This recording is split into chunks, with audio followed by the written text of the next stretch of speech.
Chapter 1 of the Memoirs of Sherlock Holmes. Adventure 1. Silver Blaze. "I'm afraid, Watson, that I shall have to go," said Holmes as we sat down together to our breakfast one morning. "Go? Where to?" "To Dartmoor, to King's Pyland." I was not surprised. Indeed, my only wonder was that he had not already been mixed up in this extraordinary case, which was the one topic of conversation through the length and breadth of England. For a whole day my companion had rambled about the room with his chin upon his chest and his brows knitted, charging and recharging his pipe with the strongest black tobacco, and absolutely deaf to any of my questions or remarks. Fresh editions of every paper had been sent up by our newsagent, only to be glanced over and tossed down into a corner. Yet, silent as he was, I knew perfectly well what it was over which he was brooding. There was but one problem before the public which could challenge his powers of analysis, and that was the singular disappearance of the favourite for the Wessex Cup, and the tragic murder of its trainer. When, therefore, he suddenly announced his intention of setting out for the scene of the drama, it was only what I had both expected and hoped for. "I should be most happy to go down with you if I should not be in the way," said I. "My dear Watson, you would confer a great favour upon me by coming, and I think that your time will not be misspent, for there are points about this case which promise to make it an absolutely unique one. We have, I think, just time to catch our train at Paddington, and I will go further into the matter upon our journey. You would oblige me by bringing with you your very excellent field glass." And so it happened that an hour or so later I found myself in the corner of a first-class carriage flying along en route for Exeter, while Sherlock Holmes, with his sharp, eager face, framed in his ear-flapped travelling cap, dipped rapidly into the bundle of fresh papers which he had procured at Paddington. We had left Reading far behind us before he thrust the last one of them under the seat, and offered me his cigar-case. "We're going well," said he, looking out the window and glancing at his watch. "Our rate at present is 53½ miles an hour." "I've not observed the quarter-mile posts," said I. "Nor have I, but the telegraph posts upon this line are 60 yards apart, and the calculation is a simple one.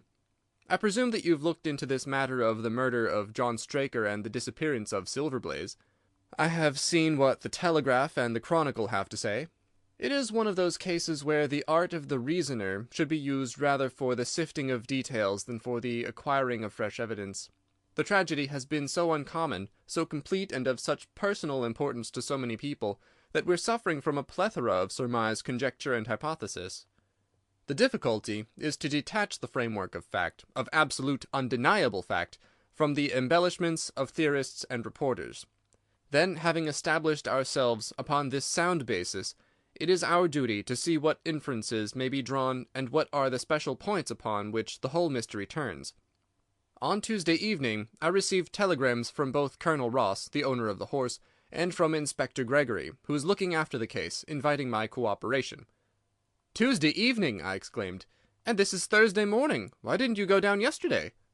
"Because I made a blunder, my dear Watson, which is, I'm afraid, a more common occurrence than any one would think who only knew me through your memoirs. The fact is that I could not believe it possible that the most remarkable horse in England could long remain concealed, especially in so sparsely inhabited a place as the north of Dartmoor. From hour to hour yesterday I expected to hear that he had been found, and that his abductor was the murderer of John Straker. When, however, another morning had come, and I found that, beyond the arrest of young Fitzroy Simpson, nothing had been done, I felt that it was time for me to take action. Yet, in some ways, I feel that yesterday has not been wasted." "You have formed a theory, then?" "At least I've got a grip of the essential facts of the case. I shall enumerate them to you, for nothing clears up a case so much as stating it to another person, and I can hardly expect your cooperation if I do not show you the position from which we start." I lay back against the cushions, puffing at my cigar, while Holmes, leaning forward with his long thin forefinger checking off the points upon the palm of his left hand, gave me a sketch of the events which had led to our journey. "Silver Blaze," said he, "is from the Sommomy stock, and holds as brilliant a record as his famous ancestor. He is now in his 5th year, and has brought in turn each of the prizes of the turf to Colonel Ross, his fortunate owner. Up to the time of the catastrophe he was the first favourite for the Wessex Cup, the betting being 3-1 on him. He's always, however, been a prime favourite with the racing public, and has never yet disappointed them, so that, even at those odds, enormous sums of money have been laid upon him. It is obvious, therefore, that there were many people who had the strongest interest in preventing Silver Blaze from being there at the fall of the flag next Tuesday. The fact was of course appreciated at King's Pyland, where the Colonel's training stable is situated. Every precaution was taken to guard the favourite. The trainer, John Straker, is a retired jockey who rode in Colonel Ross's colours before he became too heavy for the weighing chair. He has served the Colonel for 5 years as jockey, and for 7 as trainer, and has always shown himself to be a zealous and honest servant. Under him were 3 lads, for the establishment was a small one, containing only 4 horses in all.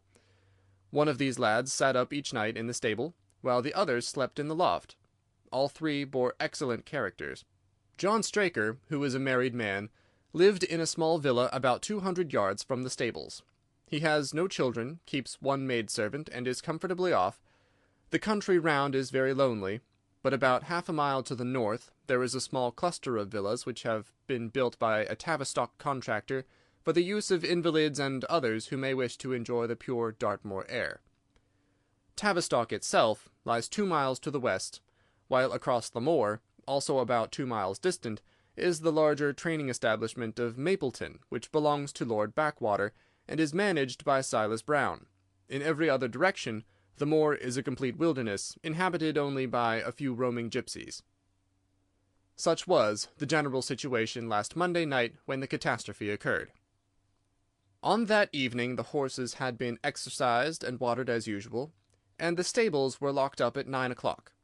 2 of the lads walked up to the trainer's house, where they had supper in the kitchen, while the third, Ned Hunter, remained on guard.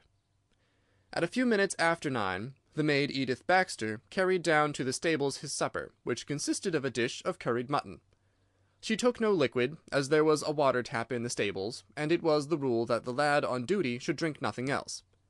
The maid carried a lantern with her, as it was very dark, and the path ran across the open moor. Edith Baxter was within 30 yards of the stables, when a man appeared out of the darkness, and called to her to stop. As he stepped into the circle of yellow light thrown by the lantern, she saw that he was a person of gentlemanly bearing, dressed in a grey suit of tweeds, with a cloth cap. He wore gaiters, and carried a heavy stick with a knob to it. She was most impressed, however, by the extreme pallor of his face, and by the nervousness of his manner. His age, she thought, would be rather over 30 than under it. "Can you tell me where I am?" he asked.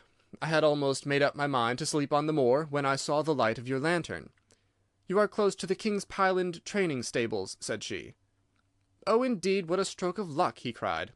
"I understand that a stable boy sleeps there alone every night. Perhaps that is his supper which you are carrying to him. Now, I am sure that you would not be too proud to earn the price of a new dress, would you?" He took a piece of white paper, folded up, out of his waistcoat pocket. "See that the boy has this tonight, and you shall have the prettiest frock that money can buy." She was frightened by the earnestness of his manner, and ran past him to the window through which she was accustomed to hand the meals. It was already opened, and Hunter was seated at the small table inside. She had begun to tell him of what had happened, when the stranger came up again. "Good evening," said he, looking through the window. "I wanted to have a word with you." The girl has sworn that as he spoke she noticed the corner of the little paper packet protruding from his closed hand. "What business have you here?" asked the lad. "It's business that may put something into your pocket," said the other. "You've 2 horses in for the Wessex Cup, Silver Blaze and Bayard. Let me have the straight tip, and you won't be a loser. It is a fact that at the weights Bayard could give the other 100 yards in 5 furlongs, and that the stable have put their money on him." "So you're one of those damned touts," cried the lad. "I'll show you how we serve them in King's Pyland." He sprang up and rushed across the stable to unloose the dog. The girl fled away to the house, but as she ran she looked back and saw that the stranger was leaning through the window. A minute later, however, when Hunter rushed out with the hound, he was gone, and though he ran all round the buildings, he failed to find any trace of him. "One moment," I asked. "Did the stable boy, when he ran out with the dog, leave the door unlocked behind him?" "Excellent, Watson, excellent," murmured my companion. "The importance of the point struck me so forcibly that I sent a special wire to Dartmoor yesterday to clear the matter up. The boy locked the door before he left it. The window, I may add, was not large enough for a man to get through." Hunter waited until his fellow grooms had returned, when he sent a message to the trainer and told him what had occurred. Straker was excited at hearing the account, although he does not seem to have quite realized its true significance. It left him, however, vaguely uneasy, and Mrs. Straker, waking at 1 in the morning, found that he was dressing. In reply to her inquiries, he said that he could not sleep on account of his anxiety about the horses, and that he intended to walk down to the stables to see that all was well. She begged him to remain at home, as she could hear the rain pattering against the window, but in spite of her entreaties, he pulled on his large mackintosh and left the house. Mrs. Straker awoke at 7 in the morning to find that her husband had not yet returned. She dressed herself hastily, and called the maid, and set off for the stables. The door was open. Inside, huddled together upon a chair, Hunter was sunk in a state of absolute stupor. The favourite stall was empty, and there were no signs of his trainer. The two lads who slept in the chaff-cutting loft above the harness room were quickly aroused. They had heard nothing during the night, for they are both sound sleepers. Hunter was obviously under the influence of some powerful drug, and as no sense could be got out of him, he was left to sleep it off, while the two lads and the two women ran out in search of the absentees. They still had hopes that the trainer had for some reason taken out the horse for early exercise, but on ascending the knoll near the house, from which all the neighbouring moors were visible, they could not only see no signs of the missing favourite, but they perceived something which warned them that they were in the presence of a tragedy. About a quarter of a mile from the stables, John Straker's overcoat was flapping from a furze bush. Immediately beyond there was a bowl-shaped depression in the moor, and at the bottom of this was found the dead body of the unfortunate trainer. His head had been shattered by a savage blow from some heavy weapon, and he was wounded on the thigh, where there was a long, clean cut, inflicted evidently by some very sharp instrument. It was clear, however, that Straker had defended himself vigorously against his assailants, for in his right hand he held a small knife, which was clotted with blood up to the handle, while in his left he clasped a red and black silk cravat, which was recognized by the maid as having been worn on the preceding evening by the stranger who had visited the stables. Hunter, on recovering from his stupor, was also quite positive as to the ownership of the cravat. He was equally certain that the same stranger had, while standing at the window, drugged his curried mutton, and so deprived the stables of their watchman. As to the missing horse, there were abundant proofs in the mud which lay at the bottom of the fatal hollow that he had been there at the time of the struggle. But from that morning he had disappeared, and although a large reward has been offered, and all the gipsies of Dartmoor are on the alert, no news has come of him. Finally, an analysis has shown that the remains of his supper left by the stable lad contain an appreciable quantity of powdered opium, while the people at the house partook of the same dish on the same night without any ill effect. Those are the main facts of the case, stripped of all surmise, and stated as baldly as possible. I shall now recapitulate what the police have done in the matter. Inspector Gregory, to whom the case has been committed, is an extremely competent officer. Were he but gifted with imagination, he might rise to great heights in his profession. On his arrival, he promptly found and arrested the man upon whom suspicion naturally rested. There was little difficulty in finding him, for he inhabited one of those villas which I have mentioned. His name, it appears, was Fitzroy Simpson. He was a man of excellent birth and education, who had squandered a fortune upon the turf, and who lived now by doing a little quiet and genteel bookmaking in the sporting clubs of London. An examination of his betting book shows that bets to the amount of £5,000 had been registered by him against the favourite. On being arrested, he volunteered that statement that he had come down to Dartmoor in the hope of getting some information about the King's Pyland horses, and also about Desborough, the second favourite, which was in charge of Silas Brown at the Mapleton stables. He did not attempt to deny that he had acted as described upon the evening before, but declared that he had no sinister designs, and had simply wished to obtain first-hand information. When confronted with his cravat, he turned very pale, and was utterly unable to account for its presence in the hand of the murdered man. His wet clothing showed that he had been out in the storm of the night before, and his stick, which was a Penang lawyer weighted with lead, was just such a weapon as might, by repeated blows, have inflicted the terrible injuries to which the trainer had succumbed. On the other hand, there was no wound upon his person, while the state of Straker's knife would show that one at least of his assailants must bear his mark upon him. There you have it all in a nutshell, Watson, and if you can give me any light, I shall be infinitely obliged to you.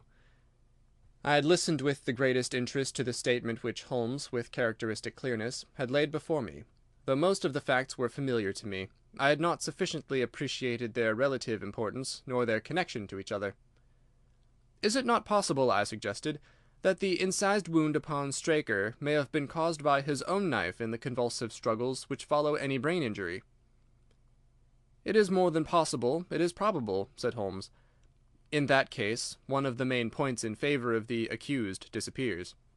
"And yet," said I, "even now I fail to understand what the theory of the police can be." "I'm afraid that whatever theory we state has very grave objections to it," returned my companion.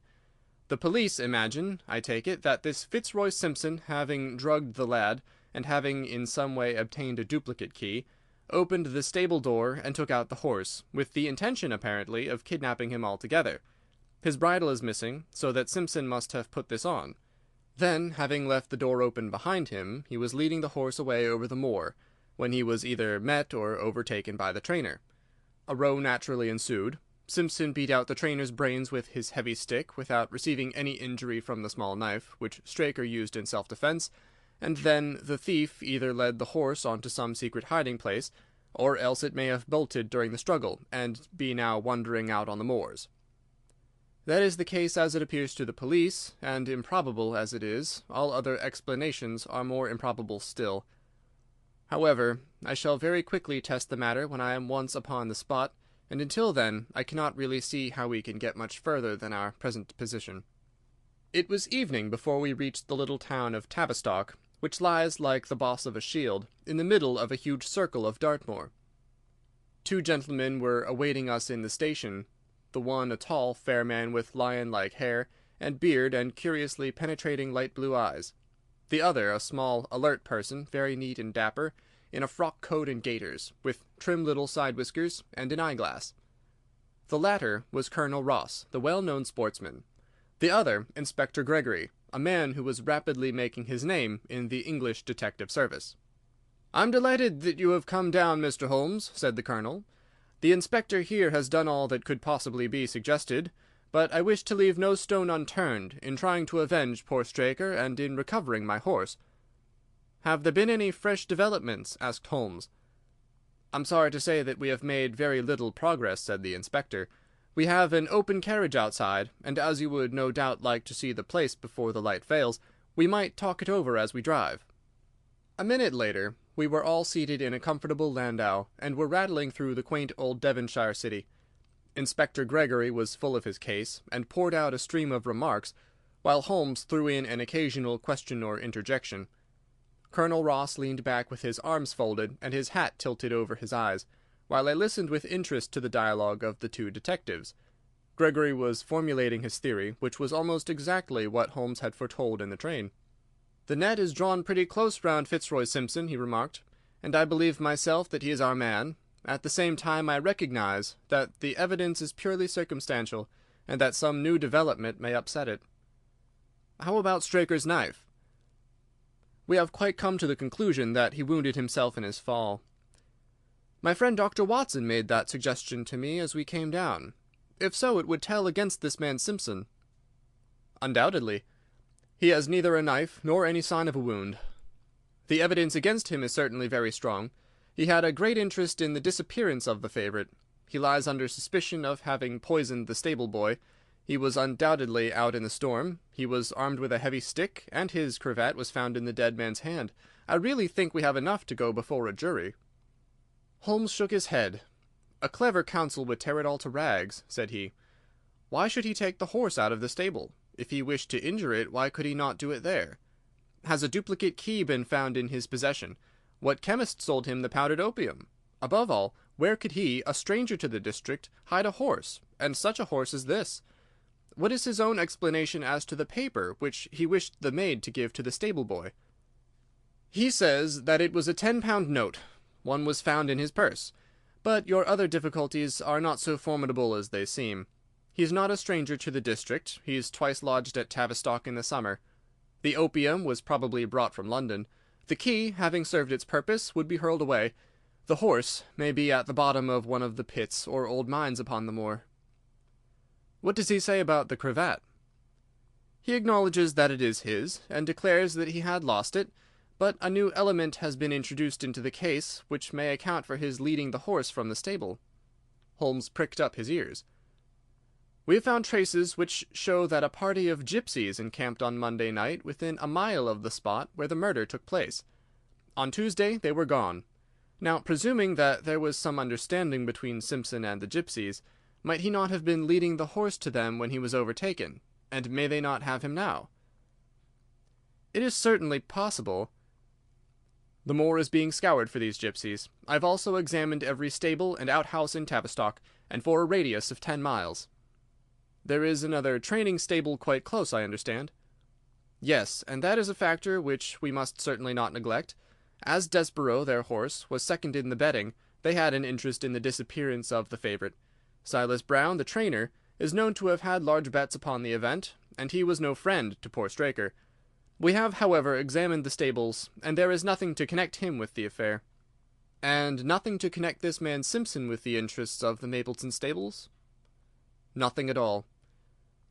Holmes leaned back in the carriage, and the conversation ceased. A few minutes later our driver pulled up at a neat little red brick villa with overhanging eaves, which stood by the road. Some distance off, across a paddock, lay a long grey-tiled outbuilding.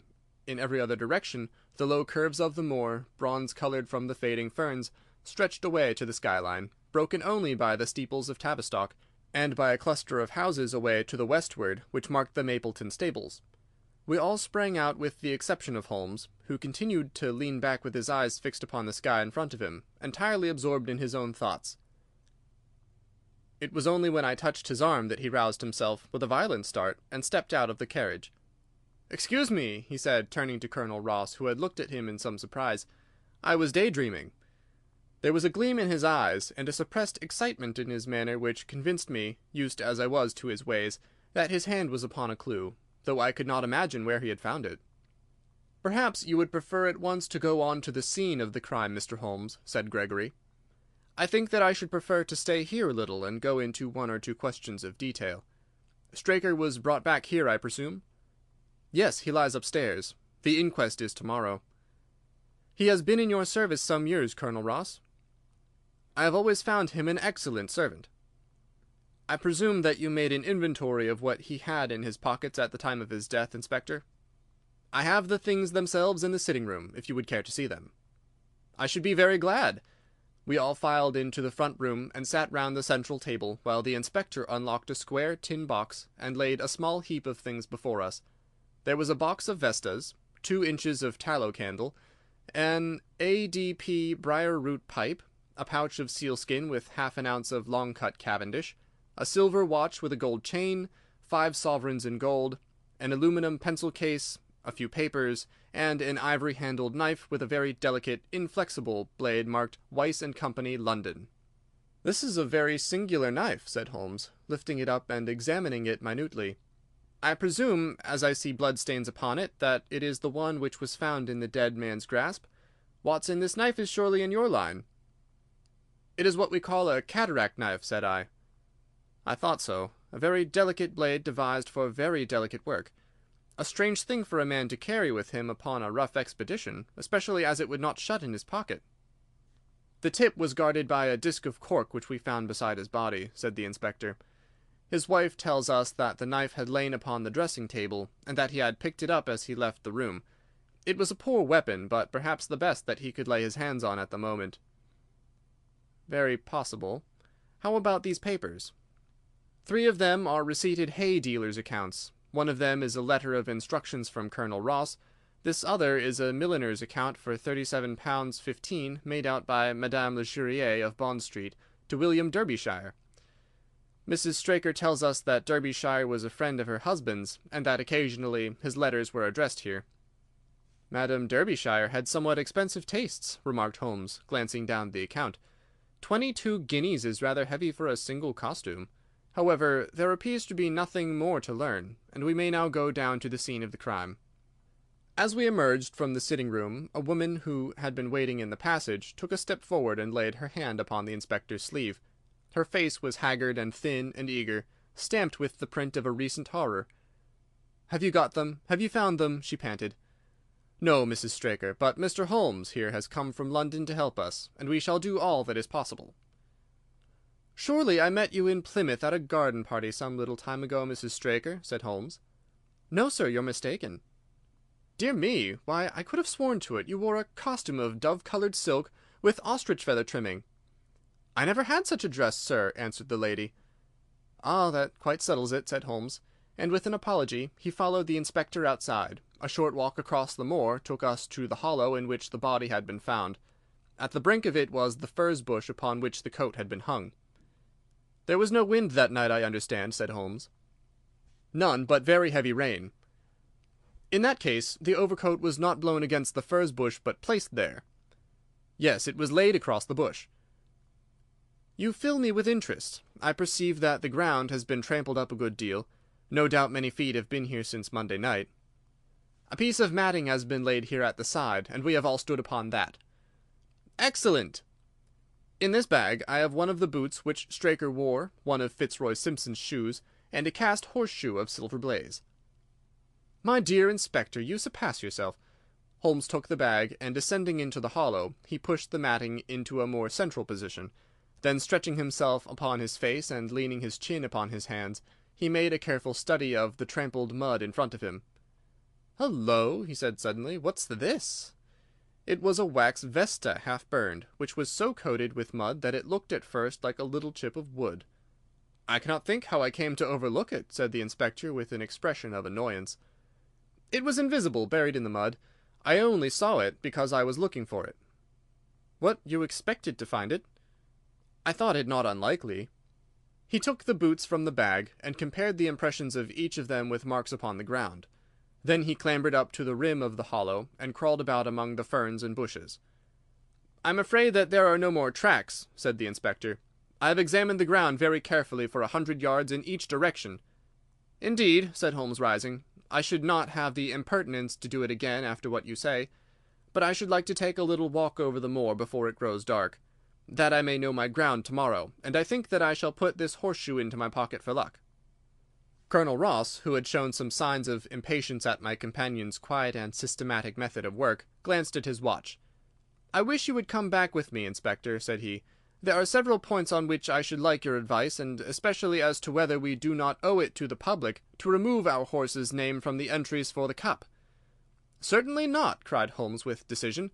"I should let the name stand." The Colonel bowed. "I am very glad to have had your opinion, sir," said he. "You will find us at poor Straker's house when you have finished your walk, and we can drive together into Tavistock." He turned back with the inspector, while Holmes and I walked slowly across the moor. The sun was beginning to sink behind the stables of Mapleton, and the long, sloping plain in front of us was tinged with gold, deepening into rich, ruddy browns where the faded ferns and brambles caught the evening light. But the glories of the landscape were all wasted upon my companion, who was sunk in the deepest thought. "It's this way, Watson," said he at last. "We may leave the question of who killed John Straker for the instant, and confine ourselves to finding out what has become of the horse. Now, supposing that he broke away during or after the tragedy, where could he have gone to? The horse is a very gregarious creature. If left to himself, his instincts would have been either to return to King's Pyland or go over to Mapleton. Why should he run wild upon the moor? He would surely have been seen by now. And why should gypsies kidnap him? These people always clear out when they hear of trouble, for they do not wish to be pestered by the police. They could not hope to sell such a horse. They would run a great risk and gain nothing by taking him. Surely that is clear. Where is he, then? I have already said that he must have gone to King's Pyland or to Mapleton. He is not at King's Pyland, therefore he is at Mapleton. Let us take that as a working hypothesis, and see what it leads us to. This part of the moor, as the inspector remarked, is very hard and dry, but it falls away towards Mapleton, and you can see from here that there is a long hollow over yonder, which must have been very wet on Monday night. If our supposition is correct, then the horse must have crossed that, and there is the point where we should look for his tracks." We had been walking briskly during this conversation, and a few more minutes brought us to the hollow in question. At Holmes' request, I walked down the bank to the right, and he to the left, but I had not taken 50 paces before I heard him give a shout, and saw him waving his hand to me. The track of a horse was plainly outlined in the soft earth in front of him, and the shoe with which he took from his pocket exactly fitted the impression. "See the value of imagination," said Holmes. "It is the one quality which Gregory lacks. We imagined what might have happened, acted upon the supposition, and find ourselves justified. Let us proceed." We crossed the marshy bottom and passed over a quarter of a mile of dry, hard turf. Again the ground sloped, and again we came on the tracks. Then we lost them for half a mile, but only to pick them up once more quite close to Mapleton. It was Holmes who saw them first, and he stood pointing with a look of triumph upon his face. A man's track was visible beside the horse's. "The horse was alone before," I cried. "Quite so. It was alone before. Hullo, what is this?" The double track turned sharp off and took the direction of King's Pyland. Holmes whistled, and we both followed along after it. His eyes were on the trail, but I happened to look a little to one side, and saw to my surprise the same tracks coming back again in the opposite direction. "One for you, Watson," said Holmes when I pointed it out. "You have saved us a long walk, which would have brought us back on our own traces. Let us follow the return track." We had not to go far. It ended at the paving of asphalt which led up to the gates of the Mapleton stables. As we approached, a groom ran out from them. "We don't want any loiterers about here," said he. "I only wish to ask a question," said Holmes, with his finger and thumb in his waistcoat pocket. "Should I be too early to see your master, Mr. Silas Brown, if I were to call at 5 o'clock tomorrow morning?" "Bless you, sir, if any one is about he will be, for he is always the first stirring. But here he is, sir, to answer your questions for himself. No, sir, no. It is as much as my place is worth to let him see me touch your money. Afterwards, if you like." As Sherlock Holmes replaced the half-crown which he had drawn from his pocket, a fierce-looking elderly man strode out from the gate with a hunting-crop swinging in his hand. "What's this, Dawson?" he cried. "No gossiping. Go about your business. And you, what the devil do you want here?" "10 minutes' talk with you, my good sir," said Holmes in the sweetest of voices. "I've no time to talk to every gadabout. We want no stranger here. Be off, or you may find a dog at your heels." Holmes leaned forward and whispered something into the trainer's ear. He started violently and flushed to the temples. "It's a lie!" he shouted. "An infernal lie!" "Very good. Shall we argue about it here in public, or talk it over in your parlour?" "Oh, come in if you wish to." Holmes smiled. "I shall not keep you more than a few minutes, Watson," said he. "Now, Mr. Brown, I am quite at your disposal."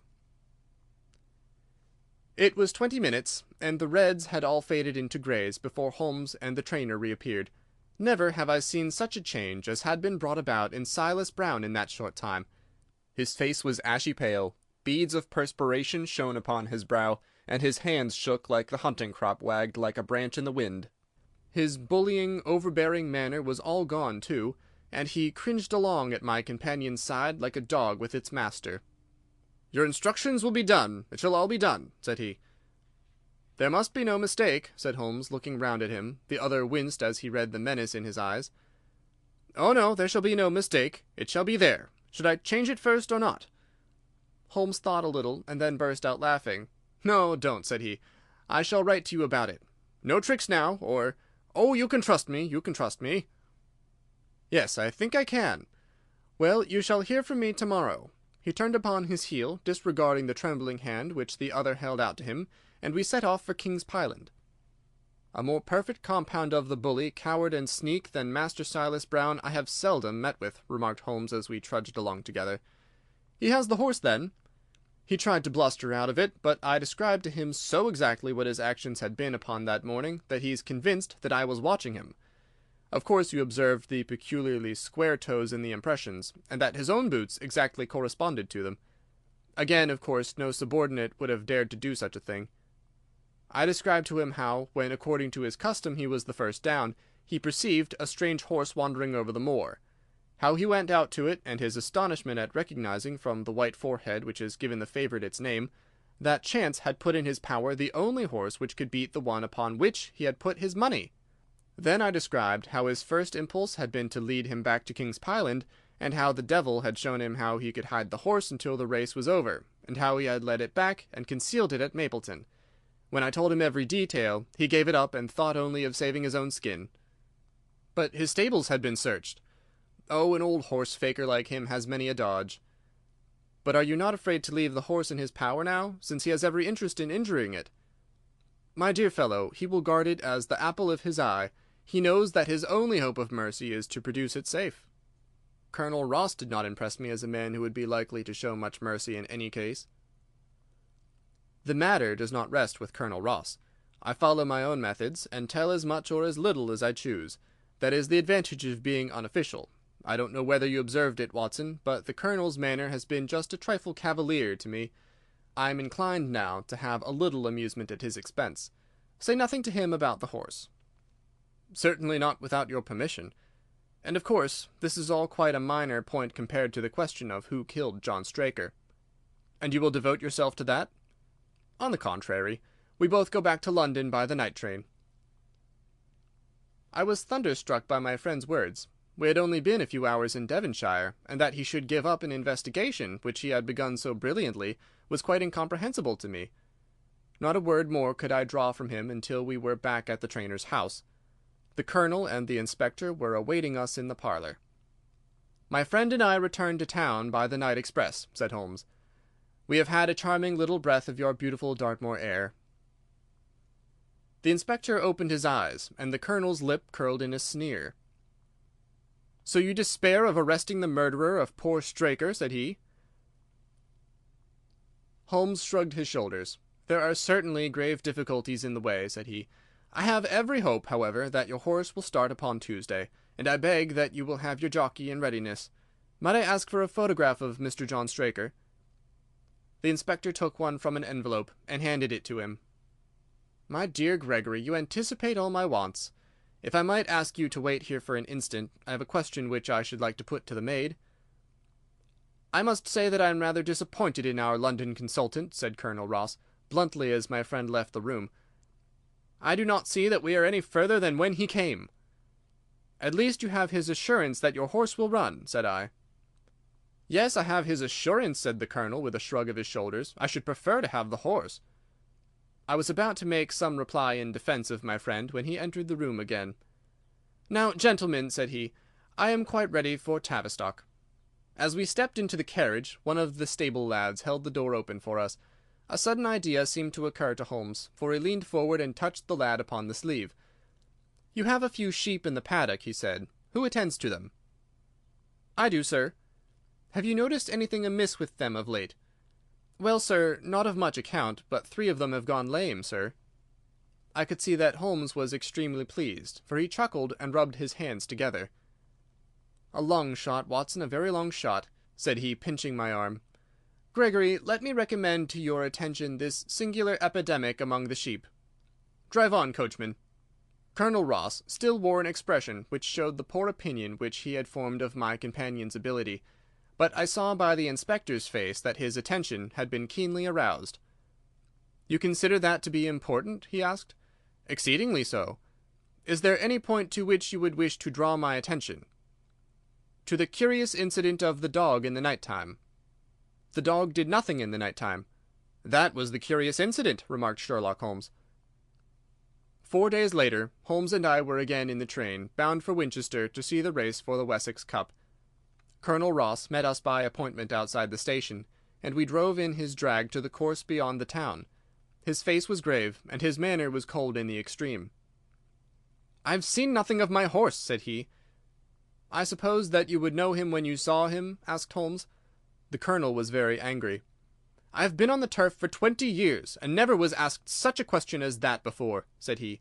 "A child would know Silver Blaze, with his white forehead and his mottled off foreleg." "How is the betting?" "Well, that is the curious part of it. You could have got 15 to 1 yesterday, but the price has become shorter and shorter, until you can hardly get 3 to 1 now." "Hum," said Holmes. "Somebody knows something, that is clear." As the drag drew up in the enclosure near the grandstand, I glanced at the card to see the entries. Wessex Plate, it ran, 50 sovs, each H-foot, with 1,000 sovs added for 4 and 5-year-olds. Second, £300. Third, £200. New course, 1 mile and 5 furlongs. Mr. Heath Newton's The Negro, red cap, cinnamon jacket. Colonel Wardlaw's Pugilist, pink cap, blue and black jacket. Lord Backwater's Desborough, yellow cap and sleeves. Colonel Ross's Silver Blaze, black cap, red jacket. Duke of Balmoral's Iris, yellow and black stripes, Lord Singleford's rasper, purple cap, black sleeves. "We scratched our other one, and put all hopes on your word," said the Colonel.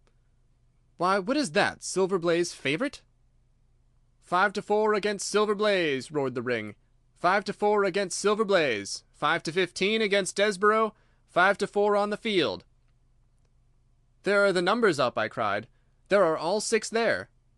"All 6 there? Then my horse is running," cried the Colonel in great agitation. "But I don't see him. My colours have not passed." "Only 5 have passed. This must be he." As I spoke, a powerful bay horse swept out from the weighing enclosure and cantered past us, bearing on its back the well-known black and red of the Colonel. "That's not my horse," cried the owner.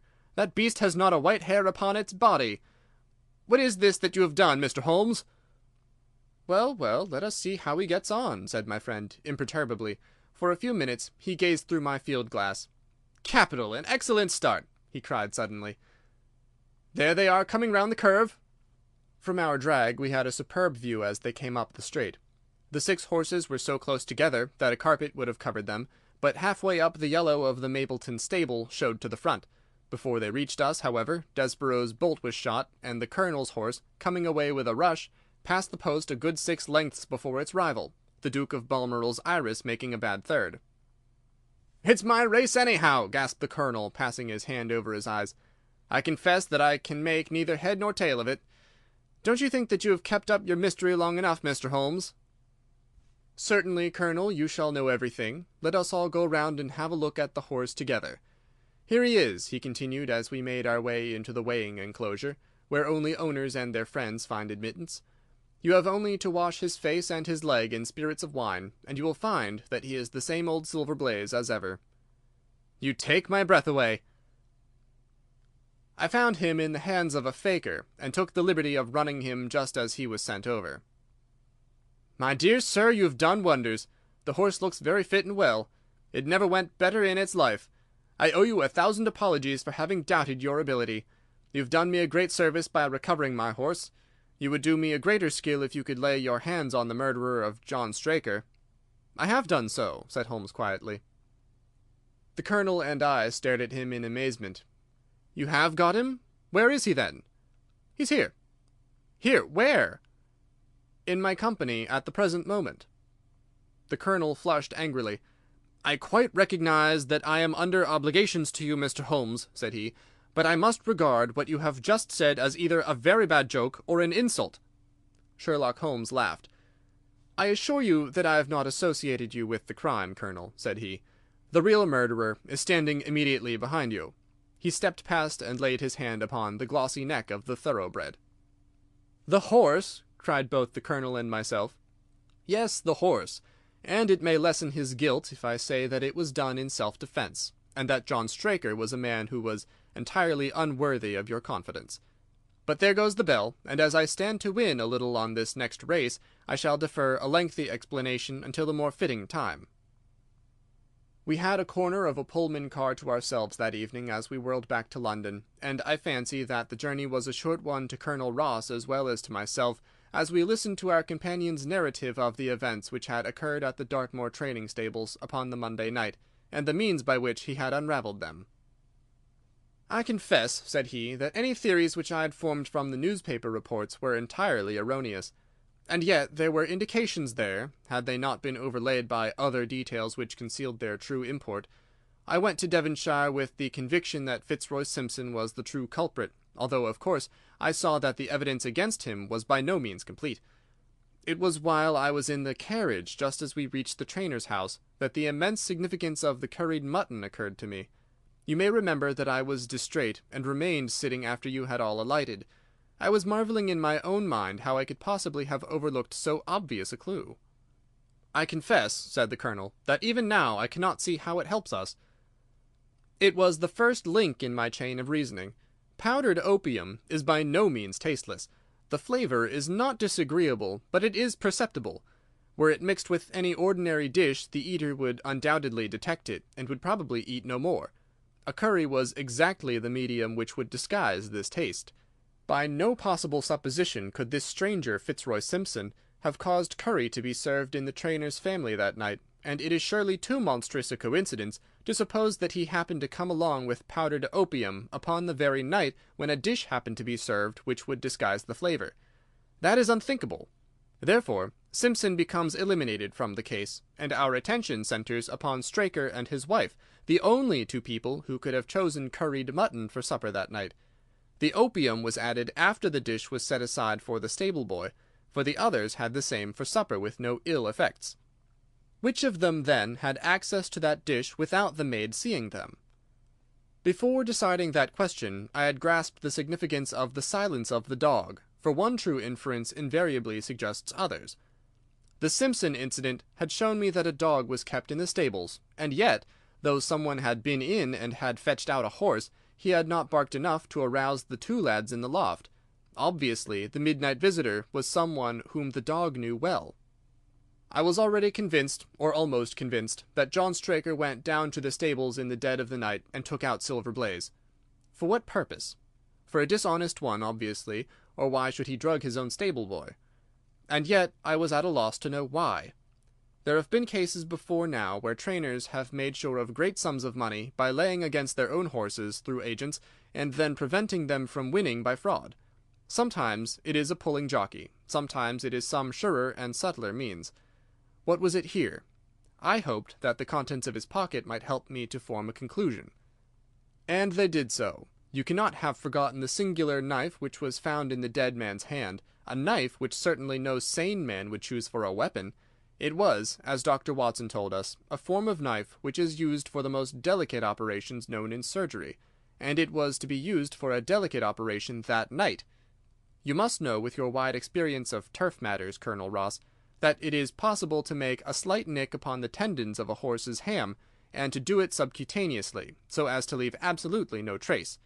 A horse so treated would develop a slight lameness, which would be put down to a strain in exercise or a touch of rheumatism, but never to foul play. "Villain! Scoundrel!" cried the Colonel.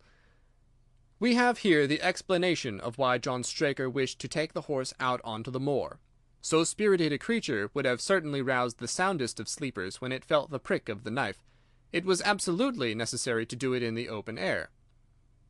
"I've been blind!" cried the Colonel. "Of course that was why he needed the candle, and struck the match." Undoubtedly, but in examining his belongings, I was fortunate enough to discover not only the method of the crime, but even its motives. As a man of the world, Colonel, you know that men do not carry other people's bills about in their pockets. We have most of us quite enough to do to settle our own.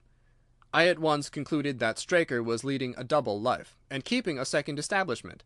The nature of the bill showed that there was a lady in the case, and one who had expensive tastes. Liberal as you are with your servants, one can hardly expect that they can buy 20-guinea walking dresses for their ladies. I questioned Mrs. Straker as to the dress without her knowing it, and having satisfied myself that it had never reached her, I made a note of the milliner's address, and felt that by calling there with Straker's photograph I could easily dispose of the mythical Derbyshire. From that time on all was plain. Straker had led out the horse to a hollow where his light would be invisible. Simpson in his flight had dropped his cravat, and Straker had picked it up, with some idea perhaps that he might use it in securing the horse's leg. Once in the hollow, he had got behind the horse and had struck a light, but the creature, frightened at the sudden glare, and with the strange instinct of animals, feeling that some mischief was intended, had lashed out, and the steel shoe had struck Straker full on the forehead. He had already, in spite of the rain, taken off his overcoat in order to do his delicate task, and so, as he fell, his knife gashed his thigh. Do I make it clear? "Wonderful!" cried the Colonel. "Wonderful! You might have been there." My final shot was, I confess, a very long one. It struck me that so astute a man as Straker would not undertake this delicate tendon-nicking without a little practice. What could he practice on? My eyes fell upon the sheep, and I asked a question which, rather to my surprise, showed that my surmise was correct. When I returned to London, I called upon the milliner, who had recognized Straker as an excellent customer of the name of Derbyshire, who had a very dashing wife with a strong partiality for expensive dresses. I have no doubt that this woman had plunged him over head and ears in debt, and so led him into this miserable plot. "You have explained all but one thing," cried the Colonel. "Where was the horse?" "Ah, it bolted, and was cared for by one of your neighbours. We must have an amnesty in that direction, I think. This is Clapham Junction, if I am not mistaken, and we shall be in Victoria in less than 10 minutes. If you care to smoke a cigar in our rooms, Colonel, I shall be happy to give you any other details which might interest you. End of Adventure 1. Silver Blaze. Chapter 2. Adventure 2. The Yellow Face. In publishing these short sketches based upon the numerous cases in which my companion's singular gifts have made us the listeners to, and eventually the actors in, some strange drama, it is only natural that I should dwell rather upon his successes than upon his failures.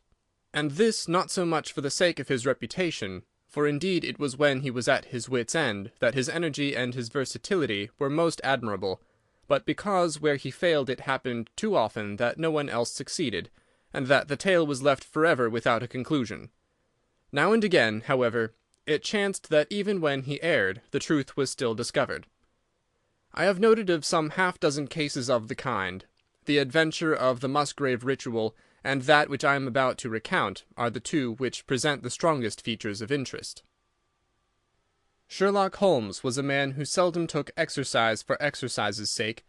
Few men were capable of greater muscular effort, and he was undoubtedly one of the finest boxers of his weight that I have ever seen. But he looked upon aimless bodily exertion as a waste of energy, and he seldom bestirred himself save when there was some professional object to be served. Then he was absolutely untiring and indefatigable. That he should have kept himself in training under such circumstances is remarkable, but his diet was usually of the sparest, and his habits were simply to the verge of austerity. Save for the occasional use of cocaine, he had no vices, and he only turned to the drug as a protest against the monotony of existence when cases were scanty and the papers uninteresting. One day in early spring, he had so far relaxed as to go for a walk with me in the park, where the first faint shoots of green were breaking out upon the elms, and the sticky spearheads of the chestnuts were just beginning to burst into their five-fold leaves. For 2 hours we rambled about together, in silence for the most part, as befits two men who know each other intimately. It was nearly 5 before we were back in Baker Street once more. "Beg pardon, sir," said our page-boy, as he opened the door. "There's been a gentleman here asking for you, sir." Holmes glanced reproachfully at me. "So much for afternoon walks," said he. "Has this gentleman gone, then?" "Yes, sir." "Didn't you ask him in?" "Yes, sir, he came in." "How long did he wait?" "Half an hour, sir. He was a very restless gentleman, sir, a-walking and a-stamping all the time he was here. I was waiting outside the door, sir, and I could hear him. At last he outs into the passage, and he cries, 'Is that man never going to come?' Those were his very words, sir. 'You'll only need to wait a little longer,' says I. 'Then I'll wait in the open air, for I feel half choked,' says he. 'I'll be back before long.' And with that he ups and he outs, and all I could say wouldn't hold him back." "Well, well, you did your best," said Holmes, as we walked into our room. "It's very annoying, though, Watson. I was badly in need of a case, and this looks, from the man's impatience, as if it were of importance. Hullo, that's not your pipe on the table. He must have left this behind him. A nice old briar with a good long stem of what the tobacconists call amber. I wonder how many real amber mouthpieces there are in London. Some people think that a fly in it is a sign. Well, he must have been disturbed in his mind to leave a pipe behind him which he evidently values highly." "How do you know that he values it highly?" I asked. "Well, I should put the original cost of the pipe at 7 and 6 pence. Now it has, you see, been twice mended, once in the wooden stem and once in the amber. Each of these mends, done, as you observe, with silver bands, must have cost more than the pipe did originally. The man must value the pipe highly when he prefers to patch it up rather than buy a new one with the same money." "Anything else?" I asked, for Holmes was turning the pipe about in his hand, and staring at it in his peculiar pensive way. He held it up and tapped on it with his long, thin forefinger, as a professor might who was lecturing on a bone. "Pipes are occasionally of extraordinary interest," said he. "Nothing has more individuality, save perhaps watches and bootlaces.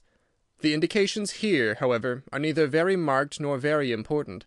The owner is obviously a muscular man, left-handed, with an excellent set of teeth, careless in his habits, and with no need to practice economy." My friend threw out the information in a very off-hand way, but I saw that he cocked his eye at me to see if I had followed his reasoning. "You think a man must be well-to-do if he smokes a 7-shilling pipe," said I.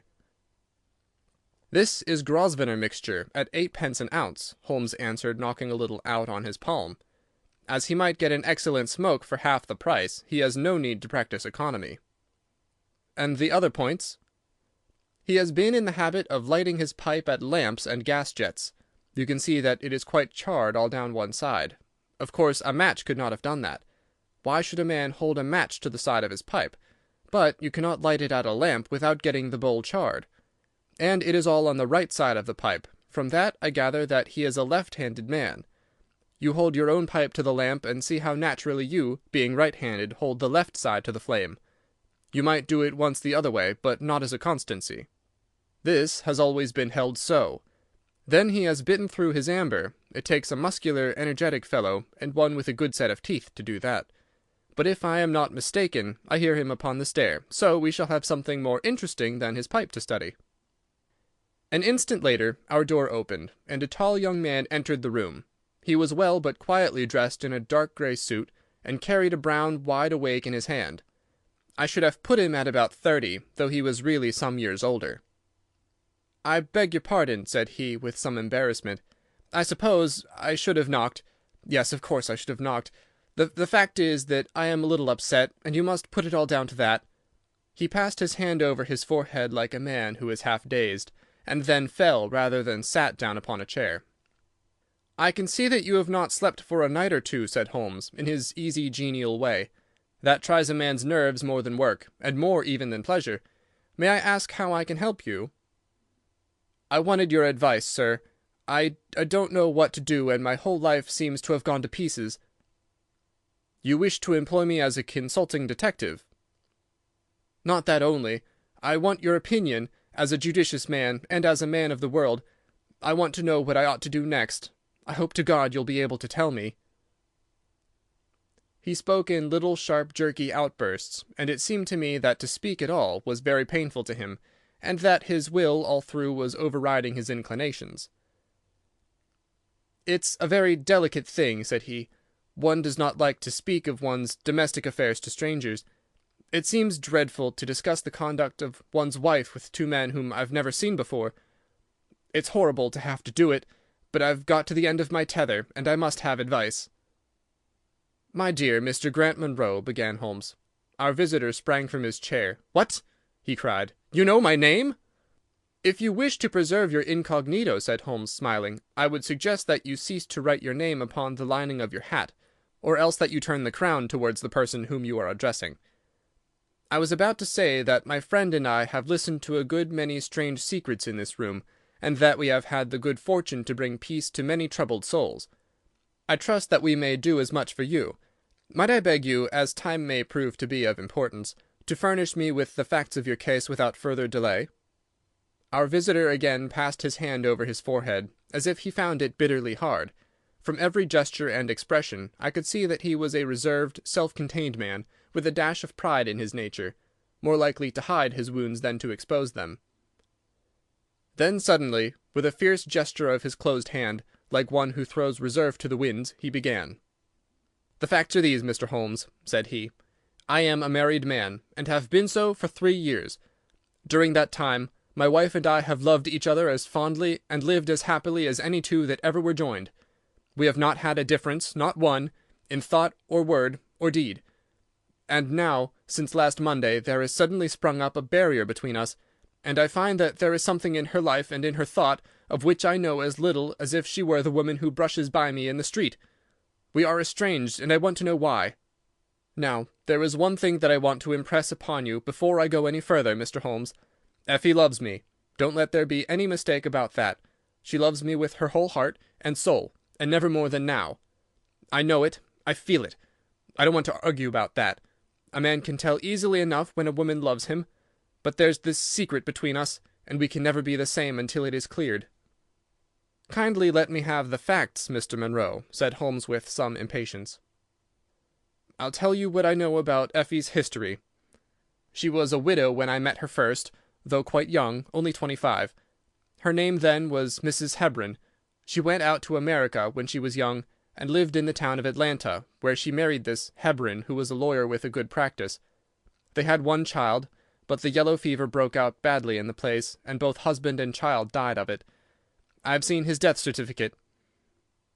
This sickened her of America, and she came back to live with a maiden aunt at Pinner in Middlesex. I may mention that her husband had left her comfortably off, and that she had a capital of about £4,500, which had been so well invested by him that it returned an average of 7%. She had only been 6 months at Pinner when I met her. We fell in love with each other, and we married a few weeks afterwards. I am a hop merchant myself, and as I have an income of 700 or 800, we found ourselves comfortably off, and took a nice £80 a year villa at Norbury. Our little place was very countrified, considering that it is so close to town. We had an inn, and 2 houses a little above us, and a single cottage at the other side of the field which faces us, and except those there were no houses until you got half-way to the station. My business took me into town at certain seasons, but in summer I had less to do, and then in our country home my wife and I were just as happy as could be wished. I tell you that there never was a shadow between us until this accursed affair began. There's one thing I ought to tell you before I go further.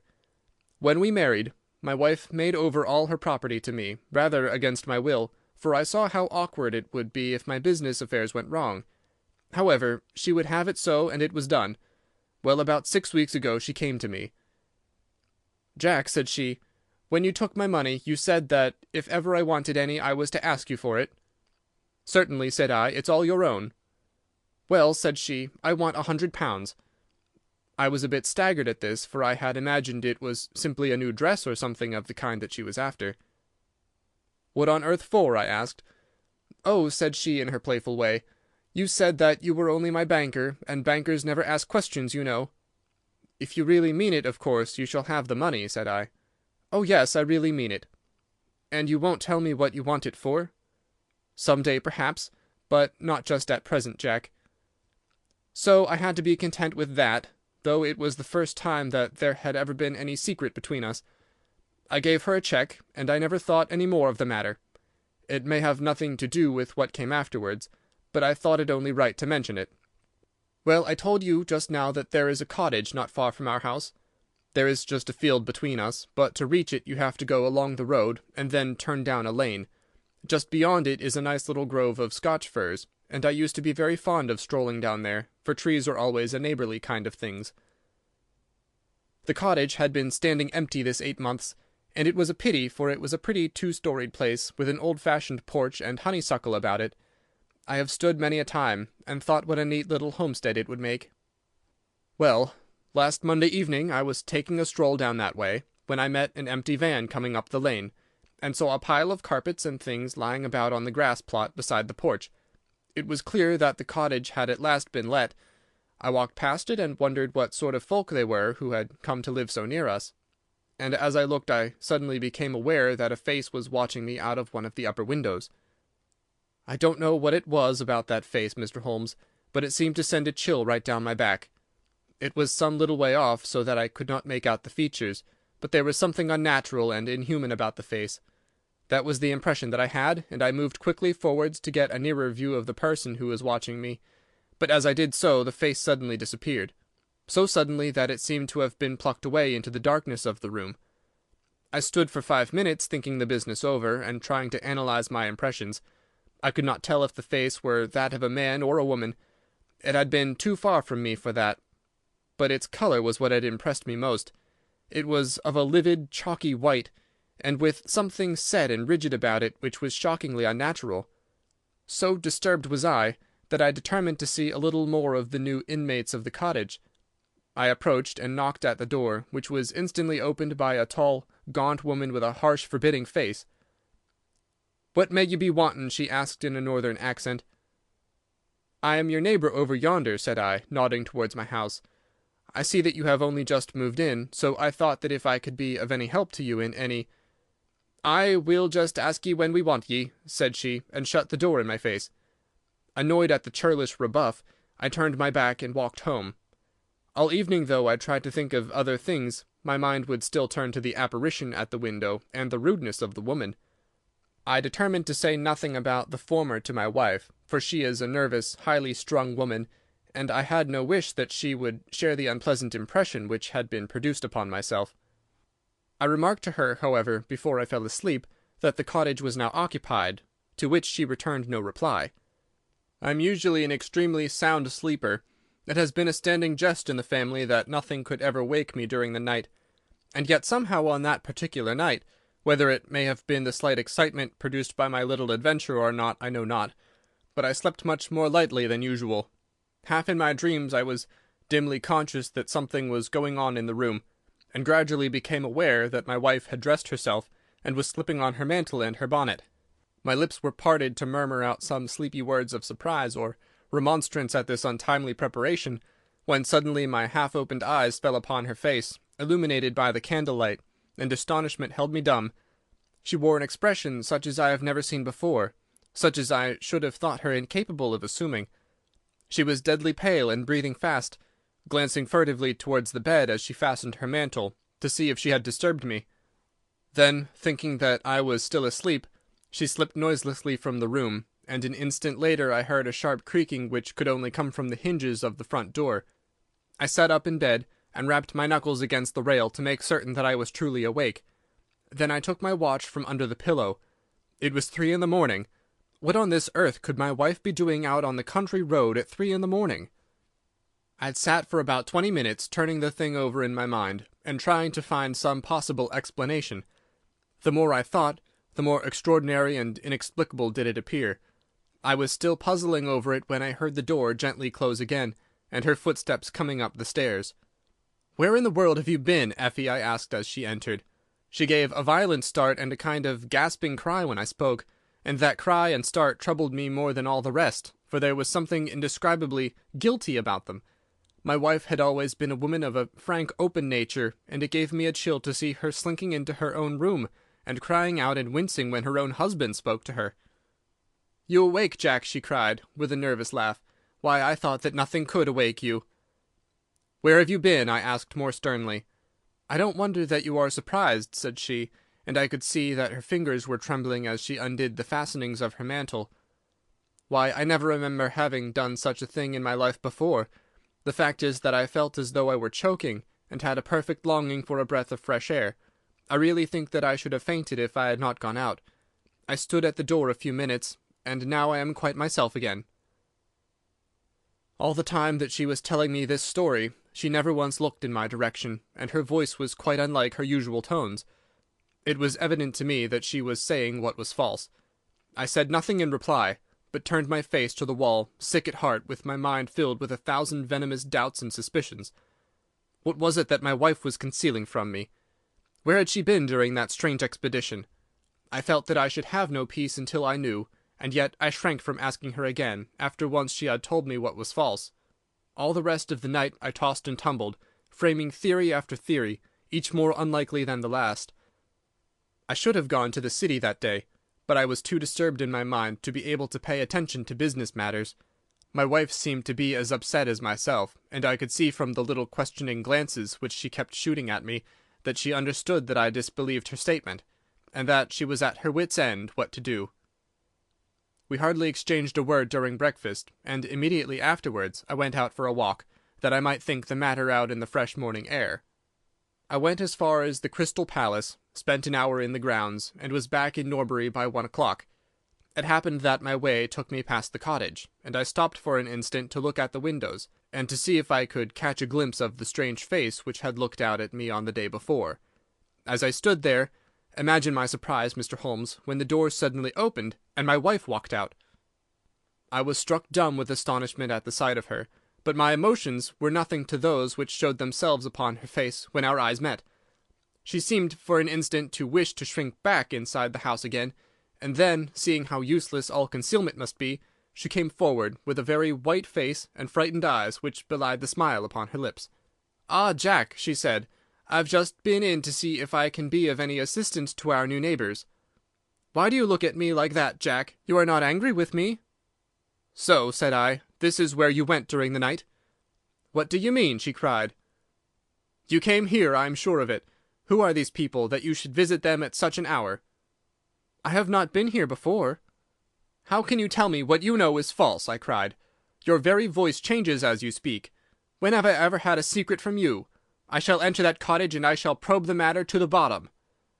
"No, no, Jack, for God's sake!" she gasped in uncontrollable emotion.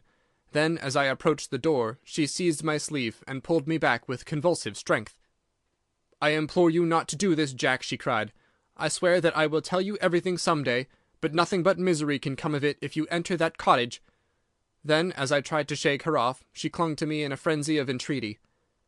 "Trust me, Jack," she cried. "Trust me only this once. You will never have cause to regret it. You know that I would not have a secret from you if it were not for your own sake.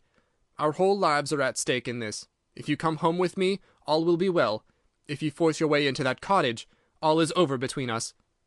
There was such earnestness, such despair in her manner that her words arrested me, and I stood irresolute before the door. "I will trust you on one condition, and on one condition only," said I at last. "It is that this mystery comes to an end from now. You are at liberty to preserve your secret, but you must promise me that there shall be no more nightly visits, no more doings which are kept from my knowledge. I am willing to forget those which are past, if you will promise that there shall be no more in the future." "I was sure that you would trust me," she cried, with a great sigh of relief. "It shall be just as you wish. Come away. Oh, come away up to the house." Still pulling at my sleeve, she led me away from the cottage. As we went, I glanced back, and there was that yellow livid face watching us out of the upper window. What link could there be between that creature and my wife? Or how could the coarse, rough woman whom I had seen the day before be connected with her? It was a strange puzzle, and yet I knew that my mind could never know ease again until I had solved it. For 2 days after this, I stayed at home, and my wife appeared to abide loyally by our engagement, for as far as I know, she never stirred out of the house. On the 3rd day, however, I had ample evidence that her solemn promise was not enough to hold her back from this secret influence, which drew her away from her husband and her duty. I had gone into town on that day, but I returned by the 2:40 instead of the 3:36, which is my usual train. As I entered the house, the maid ran into the hall with a startled face. "Where is your mistress?" I asked. "I think that she has gone out for a walk," she answered. My mind was instantly filled with suspicion. I rushed upstairs to make sure that she was not in the house. As I did so, I happened to glance out of one of the upper windows, and saw the maid with whom I had just been speaking running across the field in the direction of the cottage. Then, of course, I saw exactly what it all meant. My wife had gone over there, and had asked the servant to call her if I should return. Tingling with anger, I rushed down and hurried across, determined to end the matter once and forever. I saw my wife and the maid hurrying back along the lane, but I did not stop to speak with them. In the cottage lay the secret which was casting a shadow over my life. I vowed that, come what might, it should be a secret no longer. I did not even knock when I reached it, but turned the handle and rushed into the passage. It was all still and quiet upon the ground floor. In the kitchen a kettle was singing on the fire, and a large black cat lay coiled up in the basket, but there was no sign of the woman whom I had seen before. I ran into the other room, but it was equally deserted. Then I rushed up the stairs, only to find 2 other rooms empty and deserted at the top. There was no one at all in the whole house.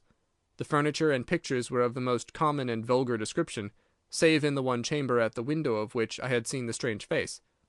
That was comfortable and elegant, and all my suspicions rose into a fierce bitter flame when I saw that on the mantelpiece stood a copy of a full-length photograph of my wife, which had been taken at my request only 3 months ago.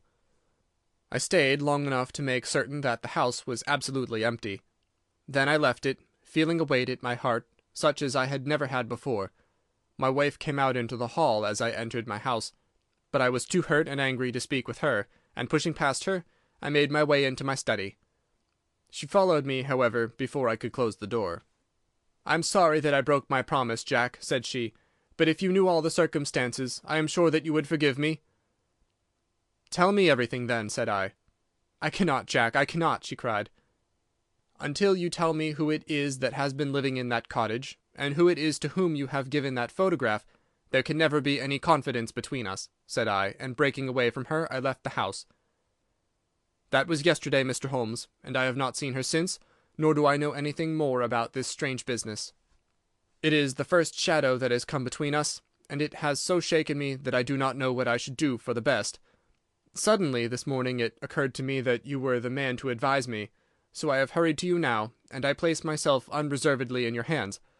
If there is any point which I have not made clear, pray question me about it, but above all, tell me quickly what I am to do, for this misery is more than I can bear." Holmes and I had listened with the utmost interest to this extraordinary statement, which had been delivered in the jerky, broken fashion of a man who is under the influence of extreme emotions. My companion sat silent for some time, with his chin upon his hand, lost in thought. "Tell me," said he at last, "could you swear that this was a man's face which you saw at the window?"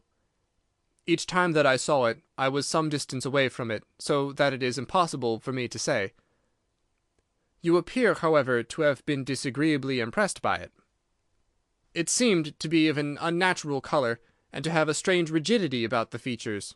When I approached, it vanished with a jerk." "How long is it since your wife asked you for £100? "Nearly 2 months." "Have you ever seen a photograph of her first husband?" "No. There was a great fire at Atlanta very shortly after his death, and all her papers were destroyed." "And yet she had a certificate of death. You say that you saw it?" "Yes, she got a duplicate after the fire." "Did you ever meet any one who knew her in America?" "No." "Did she ever talk of revisiting the place?" "No." "Or get letters from it?" "No." "Thank you. I should like to think over the matter a little now. If the cottage is now permanently deserted, we may have some difficulty. If, on the other hand, as I fancy is more likely, the inmates were warned of your coming, and left before you entered yesterday, and they may be back now, and we should clear it all up easily. Let me advise you, then, to return to Norbury, and to examine the windows of the cottage again. If you have reason to believe that it is inhabited, do not force your way in, but send a wire to my friend and me. We shall be with you within an hour of receiving it, and we shall then very soon get to the bottom of the business." "And if it is still empty?" "In that case I shall come out to-morrow and talk it over with you. Good-bye, and above all, do not fret until you know that you really have a cause for it." "I am afraid that this is a bad business, Watson," said my companion, as he returned after accompanying Mr. Grant Munro to the door. "What do you make of it?" "It had an ugly sound," I answered. "Yes, there's blackmail in it, or I am much mistaken." "And who is the blackmailer?" "Well, it must be the creature who lives in the only comfortable room in the place, and has her photograph above his fireplace. Upon my word, Watson, there is something very attractive about that livid face at the window, and I would not have missed the case for worlds." "You have a theory?" "Yes, a provisional one. But I shall be surprised if it does not turn out to be correct. This woman's first husband is in that cottage." "Why do you think so?" "How else can we explain her frenzied anxiety that her second one should not enter it? The facts, as I read them, are something like this. This woman was married in America. Her husband developed some hateful qualities, or shall we say that he contracted some loathsome disease and became a leper or an imbecile. She flies from him at last, returns to England, changes her name, and starts her life, as she thinks, afresh. She has been married 3 years, and believes that her position is quite secure, having shown her husband the death certificate of some man whose name she has assumed, when suddenly her whereabouts is discovered by her first husband, or we may suppose by some unscrupulous woman who has attached herself to the invalid. They write to the wife, and threaten to come and expose her. She asks for £100, and endeavours to buy them off.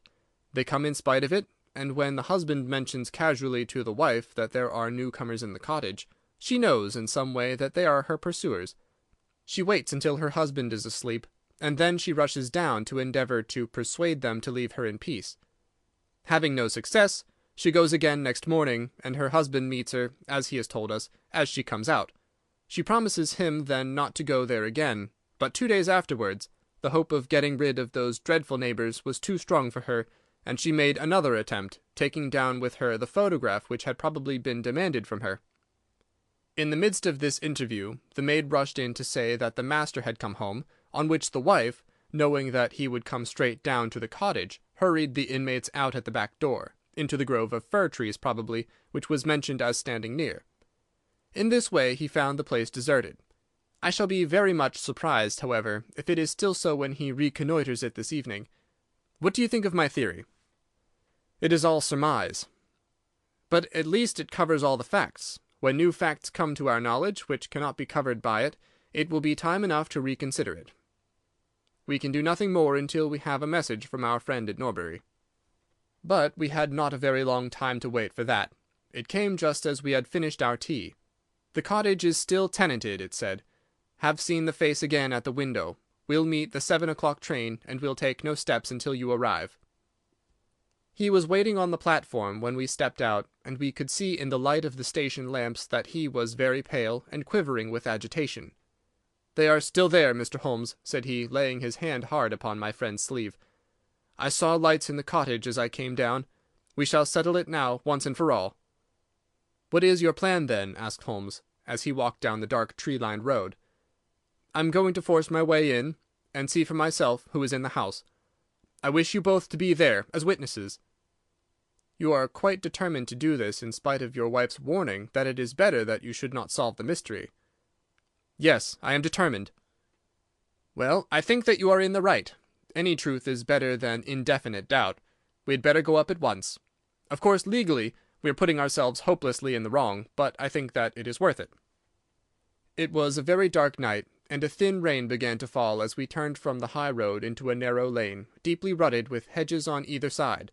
Mr. Grant Munro pushed impatiently forward, however, and we stumbled after him as best we could. "There are the lights of my house," he murmured, pointing to a glimmer among the trees. "And here is the cottage, which I am going to enter." We turned a corner in the lane as he spoke, and there was a building close beside us. A yellow bar falling across the black foreground showed that the door was not quite closed, and one window in the upper story was brightly illuminated. As we looked, we saw a dark blur moving across the blind. "There is that creature!" cried Grant Munro. "You can see for yourselves that some one is there. Now follow me, and we shall soon know all." We approached the door, but suddenly a woman appeared out of the shadow and stood in the golden track of the lamplight. I could not see her face in the darkness, but her arms were thrown out in an attitude of entreaty. "For God's sake, don't, Jack!" she cried. "I had a presentiment that you would come this evening. Think better of it, dear. Trust me again, and you will never have cause to regret it." "I have trusted you too long, Effie," he cried sternly. "Leave go of me. I must pass you. My friends and I are going to settle this matter once and forever." He pushed her to one side, and we followed closely after him. As he threw the door open, an old woman ran out in front of him and tried to bar his passage. But he thrust her back, and an instant afterwards we were all upon the stairs. Grant Munro rushed into the lighted room at the top, and we entered at his heels. It was a cosy, well-furnished apartment, with 2 candles burning upon the table and 2 upon the mantelpiece. In the corner, stooping over a desk, there sat what appeared to be a little girl. Her face was turned away as we entered, but we could see that she was dressed in a red frock, and that she had long white gloves on. As she whisked round to us, I gave a cry of surprise and horror. The face which she turned towards us was of the strangest livid tint, and the features were absolutely devoid of any expression. An instant later the mystery was explained. Holmes, with a laugh, passed his hand behind the child's ear. A mask peeled off from her countenance, and there was a little coal-black negress, with all her white teeth flashing in amusement at our amazed faces. I burst out laughing, out of sympathy with her merriment, but Grant Munro stood staring, with his hand clutching his throat. "My God!" he cried. "What can be the meaning of this?" "I will tell you the meaning of it," cried the lady, sweeping into the room with a proud set face. "You have forced me against my own judgment to tell you, and now we must both make the best of it. My husband died at Atlanta. My child survived." "Your child?" She drew a large silver locket from her bosom. "You have never seen this open." "I understood that it did not open." She touched a spring, and the front hinged back. There was a portrait within of a man strikingly handsome and intelligent-looking, but bearing unmistakable signs upon his features of his African descent. "That is John Hebron of Atlanta," said the lady, "and a nobler man never walked the earth. I cut myself off from my race in order to wed him, but never once while he lived did I for an instant regret it. It was our misfortune that our only child took after his people rather than mine. It is often so in such matches, and little Lucy is darker far than ever her father was. But dark or fair, she is my own dear little girlie, and her mother's pet." The little creature ran across at the words and nestled up against the lady's dress. "When I left her in America," she continued, "it was only because her health was weak, and the change might have done her harm. She was given to the care of a faithful Scotchwoman who had once been our servant. Never for an instant did I dream of disowning her as my child. But when chance threw you in my way, Jack, and I learned to love you, I feared to tell you about my child. God forgive me, I feared that I should lose you, and I had not the courage to tell you. I had to choose between you, and in my weakness I turned away from my own little girl. For 3 years I have kept her existence a secret from you, but I heard from the nurse, and I knew that all was well with her. At last, however, there came an overwhelming desire to see the child once more. I struggled against it, but in vain. Though I knew the danger, I determined to have the child over, if it were but for a few weeks. I sent £100 to the nurse, and I gave her instructions about this cottage, so that she might come as a neighbour without my appearing to be in any way connected with her. I pushed my precautions so far as to order her to keep the child in the house during the daytime, and to cover up her little face and hands, so that even those who might see her at the window should not gossip about there being a black child in the neighbourhood. If I had been less cautious, I might have been more wise, but I was half crazy with fear that you should learn the truth. It was you who told me first that the cottage was occupied. I should have waited for the morning, but I could not sleep for excitement, and so at last I slipped out, knowing how difficult it is to awake you. But you saw me go, and that was the beginning of my troubles. Next day you had my secret at your mercy, but you nobly refrained from pursuing your advantage. 3 days later, however, the nurse and child only just escaped from the back door as you rushed in at the front one. And now, tonight, you at last know all, and I ask you what is to become of us, my child and me." She clasped her hands and waited for an answer. It was a long 10 minutes before Grant Munro broke the silence, and when his answer came it was one of which I love to think. He lifted the little child, kissed her, and then, still carrying her, he held his other hand out to his wife and turned toward the door. "We can talk it over more comfortably at home," said he. "I am not a very good man, Effie, but I think that I am a better one than you have given me credit for being." Holmes and I followed them down the lane, and my friend plucked at my sleeve as we came out. "I think," said he, "that we shall be of more use in London than in Norbury." Not another word did he say of the case until late that night, when he was turning away with his lighted candle for his bedroom. "Watson," said he, "if it should ever strike you that I am getting a little over-confident in my powers, or giving less pains to a case than it deserves, kindly whisper Norbury in my ear, and I shall be infinitely obliged to you." End of Adventure 2, The Yellow Face. Chapter 3. Adventure 3. The Stockbroker's Clerk. Shortly after my marriage, I had bought a connection in the Paddington district. Old Mr. Farquhar, from whom I purchased it, had at one time an excellent general practice, but his age, and an affliction of the nature of St. Vitus's dance, from which he suffered, had very much thinned it. The public not unnaturally goes on the principle that he who would heal others must himself be whole, and looks askance at the curative powers of the man whose own case is beyond the reach of his drugs. Thus, as my predecessor weakened, his practice declined, until when I purchased it from him had sunk from 1,200 to little more than 300 a year. I had confidence, however, in my own youth and energy, and was convinced that in a very few years the concern would be as flourishing as ever. For 3 months after taking over the practice, I was kept very closely at work, and saw little of my friend Sherlock Holmes, for I was too busy to visit Baker Street, and he seldom went anywhere himself save upon professional business. I was surprised, therefore, when one morning in June, as I sat reading the British Medical Journal after breakfast, I heard a ring at the bell, followed by the high, somewhat strident tones of my old companion's voice. "Ah, my dear Watson," said he, striding into the room, "I'm very delighted to see you. I trust that Mrs. Watson has entirely recovered from all the little excitements connected with our adventure of the Sign of 4. "Thank you, we are both very well," said I, shaking him warmly by the hand. "And I hope also," he continued, sitting down in the rocking-chair, "that the cares of medical practice have not entirely obliterated the interest which you used to take in our little deductive problems." "On the contrary," I answered, "it was only last night that I was looking over my old notes and classifying some of our past results." "I trust that you don't consider your collection closed." "Not at all. I should wish nothing better than to have some more of such experiences." "Today, for example?" "Yes, today, if you like." "And as far off as Birmingham?" "Certainly, if you wish it." and the practice. I do my neighbour's when he goes. He's always ready to work off the debt." "Ha! Nothing could be better," said Holmes, leaning back in his chair and looking keenly at me from under his half-closed lids. "I perceive you have been unwell lately. Summer colds are always a little trying." "I was confined to the house by a severe chill for 3 days last week. I thought, however, that I had cast off every trace of it." "So you have. You look remarkably robust. How, then, did you know of it?" "My dear fellow, you know my methods." "You deduced it, then?" "Certainly." "And from what?" "From your slippers." I glanced down at the new patent leathers which I was wearing. "How on earth—" I began, but Holmes answered my question before it was asked. "Your slippers are new," he said. "You could not have had them more than a few weeks. The soles, which you are at this moment presenting to me, are slightly scorched. For a moment I thought they might have got wet and been burned in the drying, but near the instep there is a small circular wafer of paper with the shopman's hieroglyphics upon it. Damp would of course have removed this. You had then been sitting with your feet outstretched to the fire, which a man would hardly do even in so wet a June as this if he were in his full health."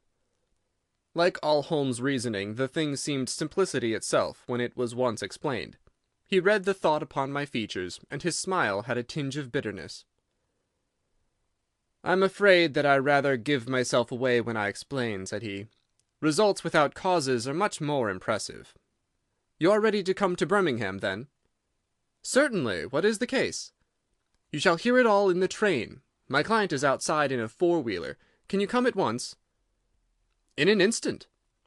I scribbled a note to my neighbour, rushed upstairs to explain the matter to my wife, and joined Holmes upon the doorstep. "Your neighbour is a doctor," said he, nodding at the brass plate. "Yes, he bought a practice as I did." "An old established one?" "Just the same as mine. Both have been ever since the houses were built." "Ah, then you got hold of the best of the two." "I think I did, but how do you know?" "By the steps, my boy. Yours are worn 3 inches deeper than his. But this gentleman in the cab is my client, Mr. Hall Pycroft. Allow me to introduce you to him. Whip your horse up, cabby, for we have only just time to catch our train." The man whom I found myself facing was a well-built, fresh-complexioned young fellow, with a frank, honest face and a slight, crisp yellow moustache.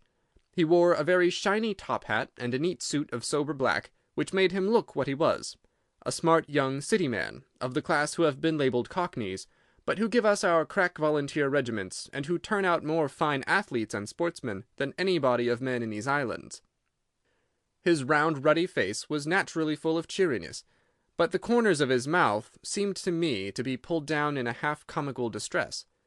It was not, however, until we were all in a first-class carriage and well started upon our journey to Birmingham that I was able to learn what the trouble was which had driven him to Sherlock Holmes.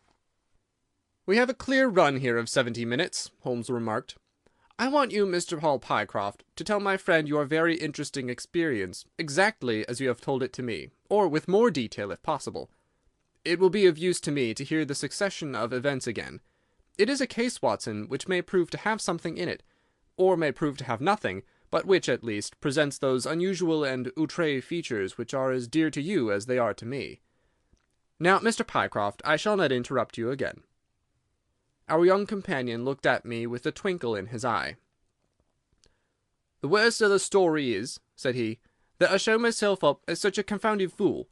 Of course it may work out all right, and I don't see that I could have done otherwise, but if I lost my crib and get nothing in exchange, I shall feel what a soft Johnny I've been. I'm not very good at telling a story, Dr. Watson, but it's like this with me. I used to have a billet at Coxon and Woodhouse's, of Draper's Gardens, but they were letting early in the spring through the Venezuelan loan, as no doubt you remember, and came a nasty cropper. I'd been with them 5 years, and old Coxon gave me a ripping good testimonial when the smash came, but of course we clerks were all turned adrift, the 27 of us. I tried here and tried there, but there were lots of other chaps on the same lay as myself, and it was a perfect frost for a long time.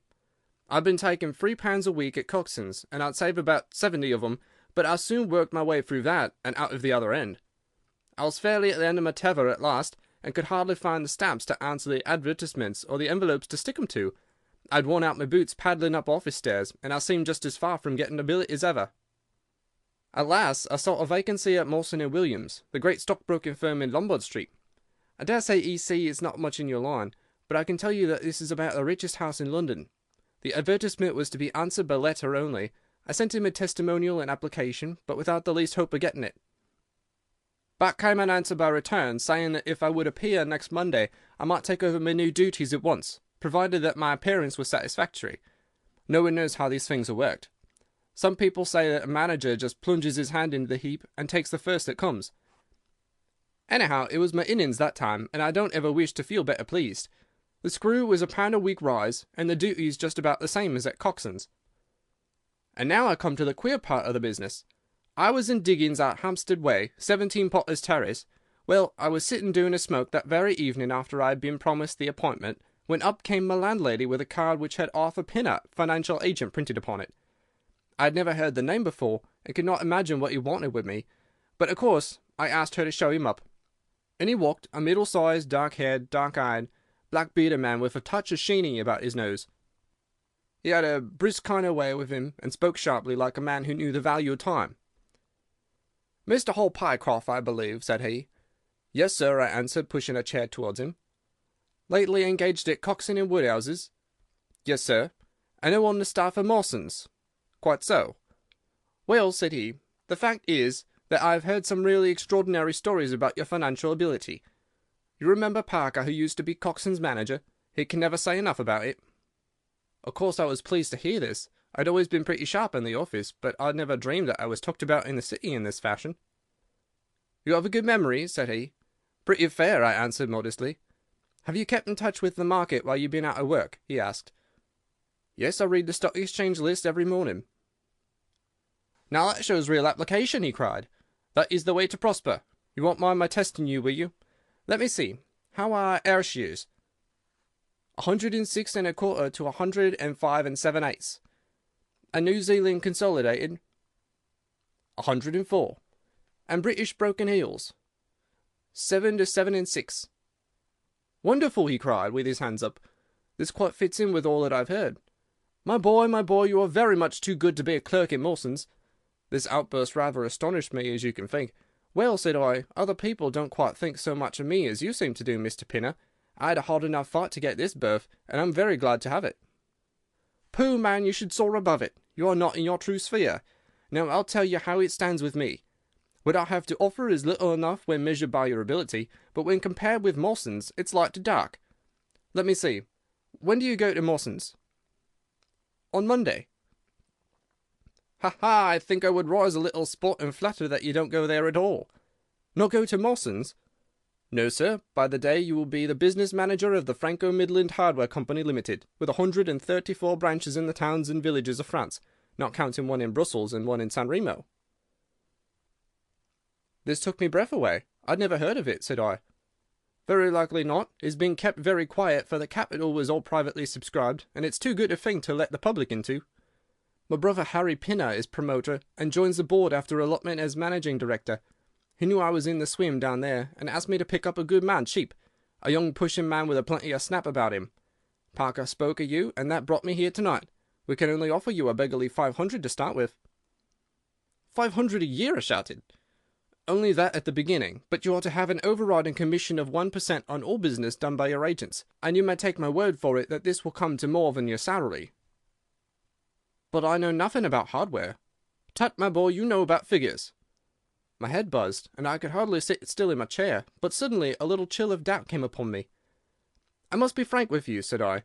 "Mawson only gives me 200, but Mawson is safe. Now really I know so little about your company that—" "Ah, smart, smart!" he cried in a kind of ecstasy of delight. "You're the very man for us. You're not to be talked over, and quite right too. Now here's a note for £100, and if you think that we can do business you may slip it in your pocket as an advance upon your salary." "That is very handsome," said I. "When should I take over my new duties?" "Be in Birmingham tomorrow at 1, said he. "I have a note in my pocket here which you will take to my brother. You will find him at 126B Corporation Street, where the temporary offices of the company are situated. Of course he must confirm your engagement, but between ourselves it will be all right." "Really, I hardly know how to express my gratitude, Mr. Pinner," said I. "Not at all, my boy. You have only got your deserts." There are one or two small things, mere formalities, which I must arrange with you. You have a bit of paper beside you there. Kindly write upon it, I am perfectly willing to act as business manager to the Franco-Midland Hardware Company Limited at a minimum salary of £500. I did as he asked, and he put the paper in his pocket. There is one detail, said he. What do you intend to do about Mawson's? I've forgotten all about Mawson's in my joy. I'll write and resign, said I. Precisely what I don't want you to do. I had a row over you with Mawson's manager. I had gone up to ask him about you, and he was very offensive, accused me of coaxing you away from the services of the firm, and that sort of thing. At last I fairly lost my temper. If you want good men, you should pay him a good price, said I. He would rather have our small price than your big one, said he. I'll lay you a fiver, said I, that when he has me offer, you'll never so much as hear from him again. Done, said he. We picked him out of the gutter, and he won't leave us so easily. Those were his very words. The impudent scoundrel, I cried. I've never so much as seen him in my life. Why should I consider him in any way? I shall certainly not write if you would rather I didn't.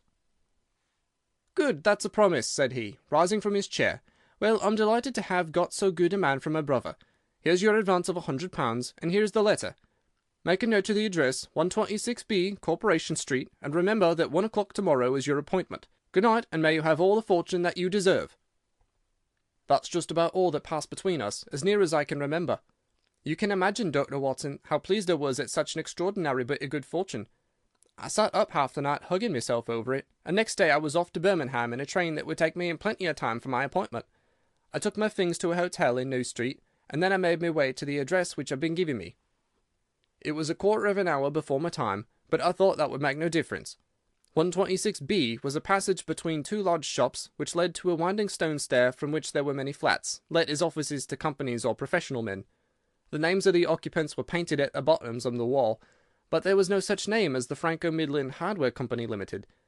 I stood for a few minutes with my heart in my boots, wondering whether the whole thing was an elaborate hoax or not, when up came a man and addressed me. He was very like the chap I had seen the night before, the same figure and voice, but he was clean-shaven, and his hair was lighter.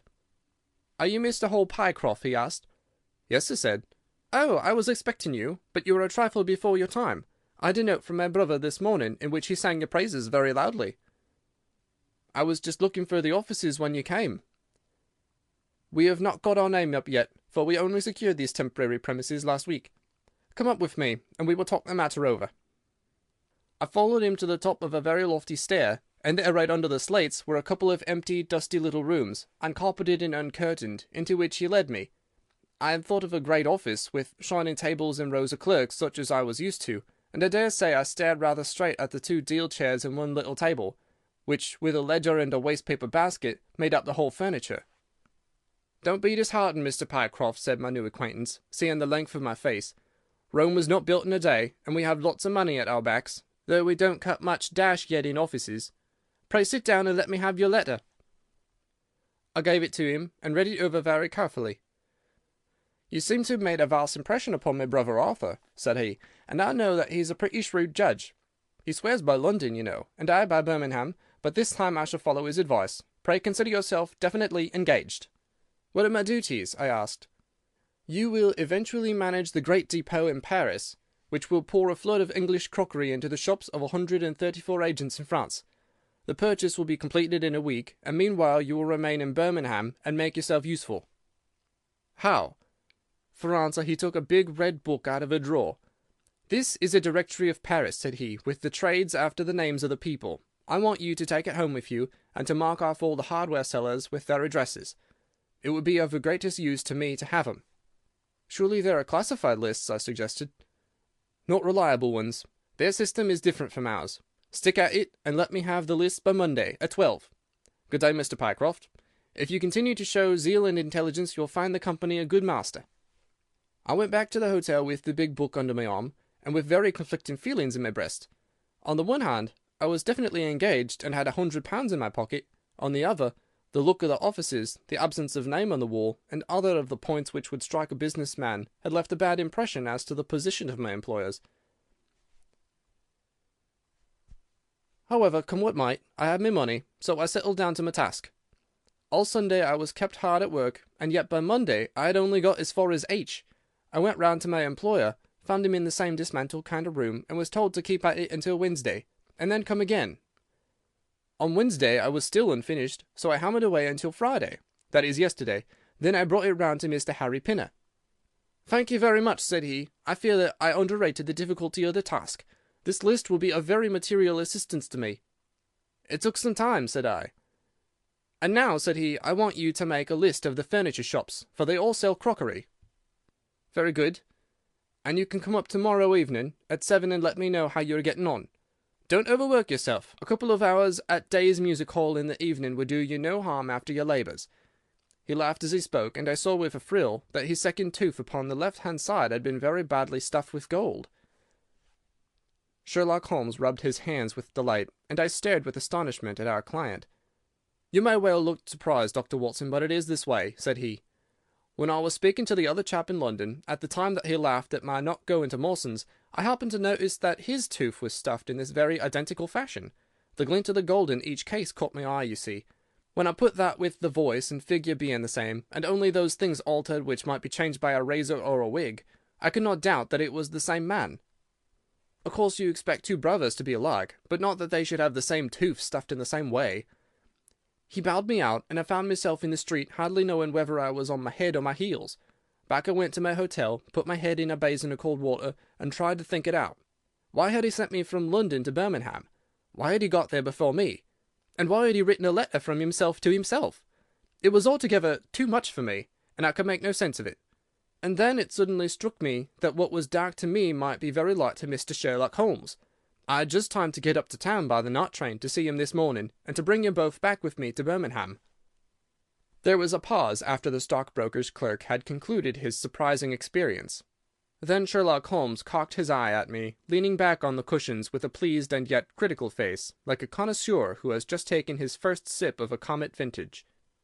"Rather fine, Watson, is it not?" said he. "There are points in it which please me.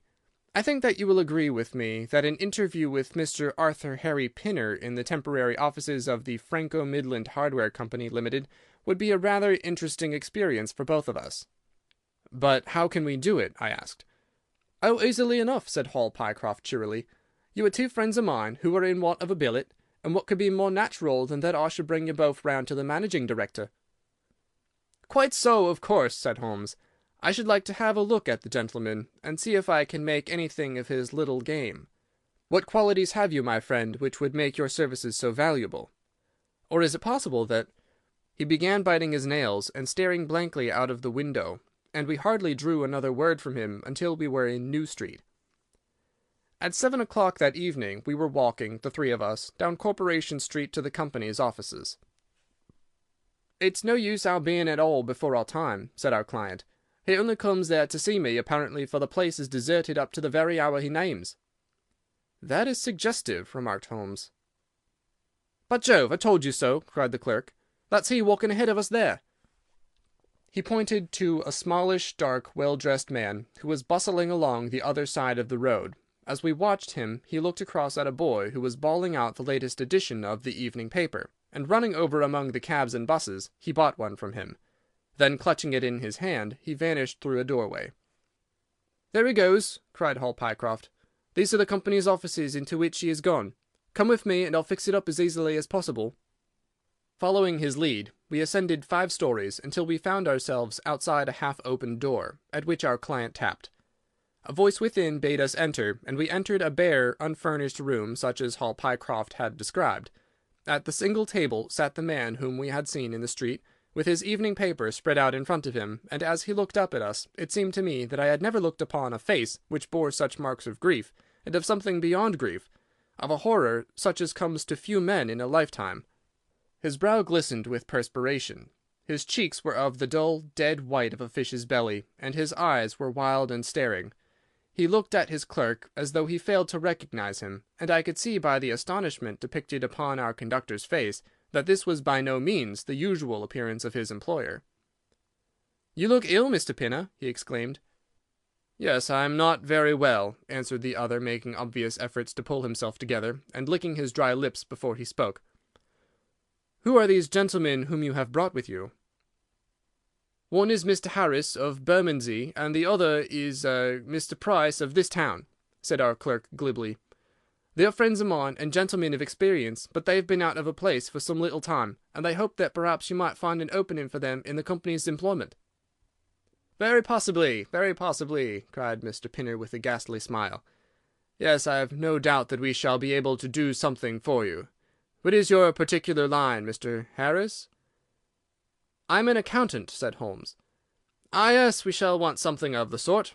And you, Mr. Price?" "A clerk," said I. "I have every hope that the company may accommodate you. I will let you know about it as soon as we come to any conclusion. And now I beg that you will go. For God's sake, leave me to myself!"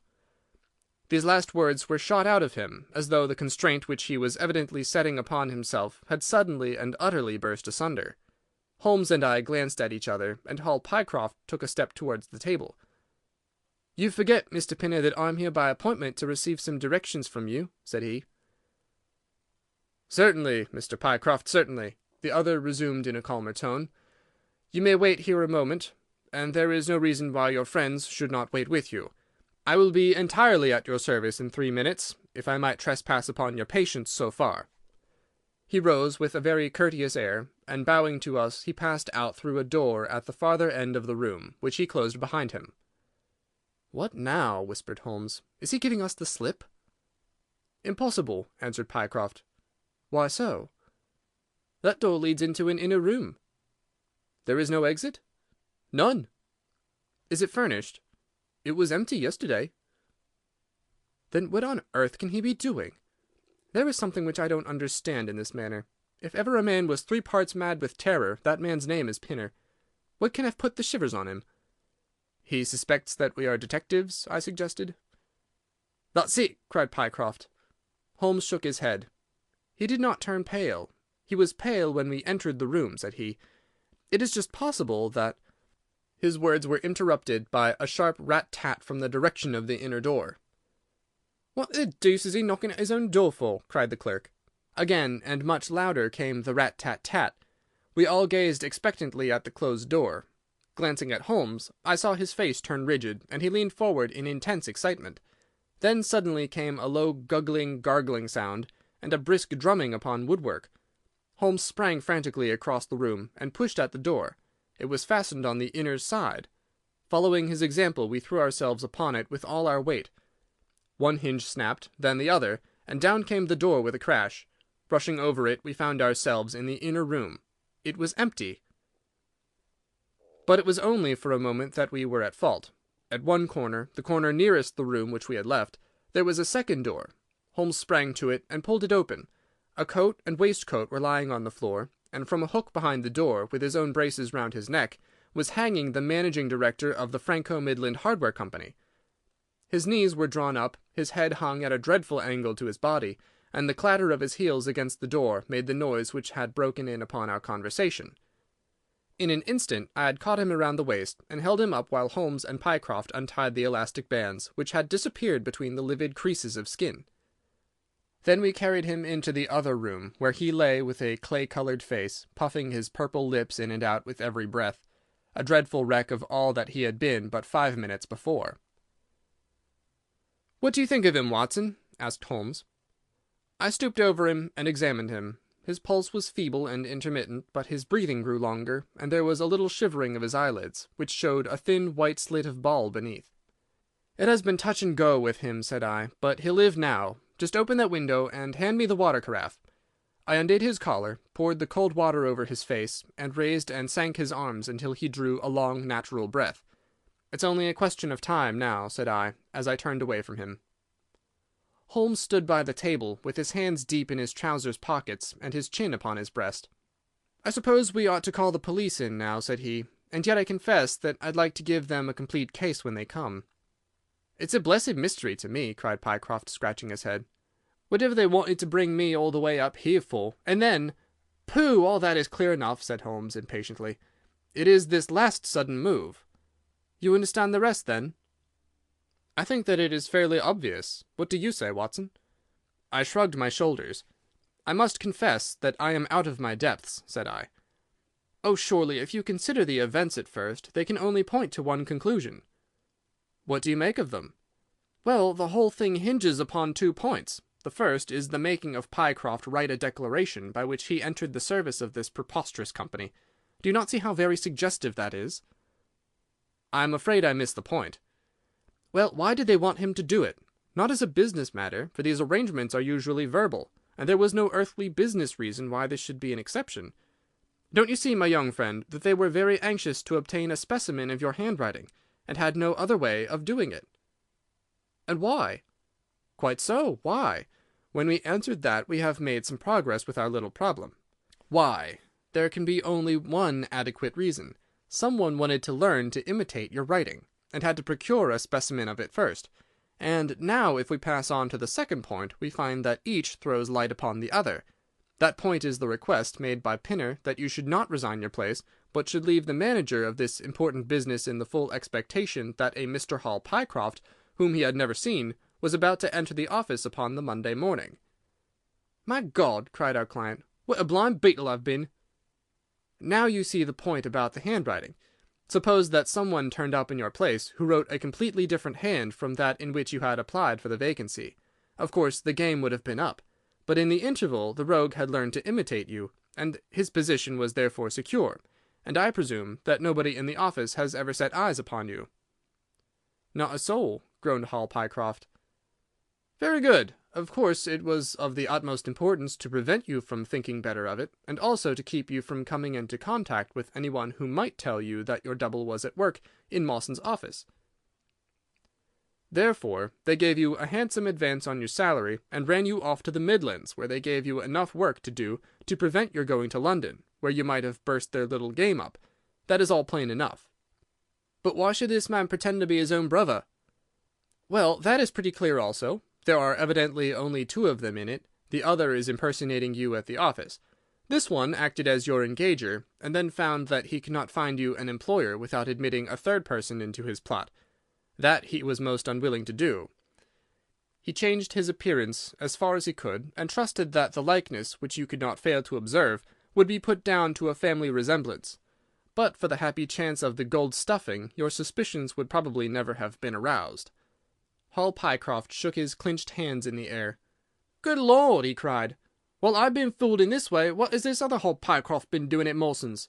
What shall we do, Mr. Holmes? Tell me what to do." "We must wire to Mawson's." "They shut at 12 on Saturdays." "Never mind. There may be some doorkeeper or attendant." "Ah, yes, they keep a permanent guard there on account of the value of the securities that they hold. I remember hearing it talked of in the city." "Very good. We shall wire to him, and see if all is well, and if a clerk of your name is working there. That is clear enough, but what is not so clear is why at sight of us one of the rogues should instantly walk out of the room and hang himself." "The paper," croaked a voice behind us. The man was sitting up, blanched and ghastly, with returning reason in his eyes, and hands which rubbed nervously at the broad red band which still encircled his throat. "The paper, of course!" yelled Holmes in a paroxysm of excitement. "Idiot that I was! I thought so much of our visit that the paper never entered my head for an instant. To be sure, the secret must be there." He flattened it out upon the table, and a cry of triumph burst from his lips. "Look at this, Watson!" he cried. "It is a London paper, an early edition of the Evening Standard. Here is what we want. Look at the headlines. 'Crime in the City. Murder at Mawson and Williams. Gigantic attempted robbery. Capture of the criminal.' Here, Watson, we are all equally anxious to hear it, so kindly read it aloud to us." It appeared from its position in the paper to have been the one event of importance in town, and the account of it ran in this way. A desperate attempt at robbery, culminating in the death of one man and the capture of the criminal, occurred this afternoon in the city. For some time back, Mawson and Williams, the famous financial house, have been the guardians of securities which amount in the aggregate to a sum of considerably over £1,000,000.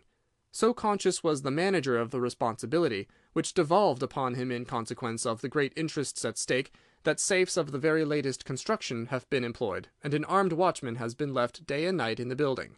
It appears that last week a new clerk named Hall Pycroft was engaged by the firm. This person appears to have been none other than Beddington, the famous forger and cracksman, who, with his brother, had only recently emerged from a 5 years' spell of penal servitude.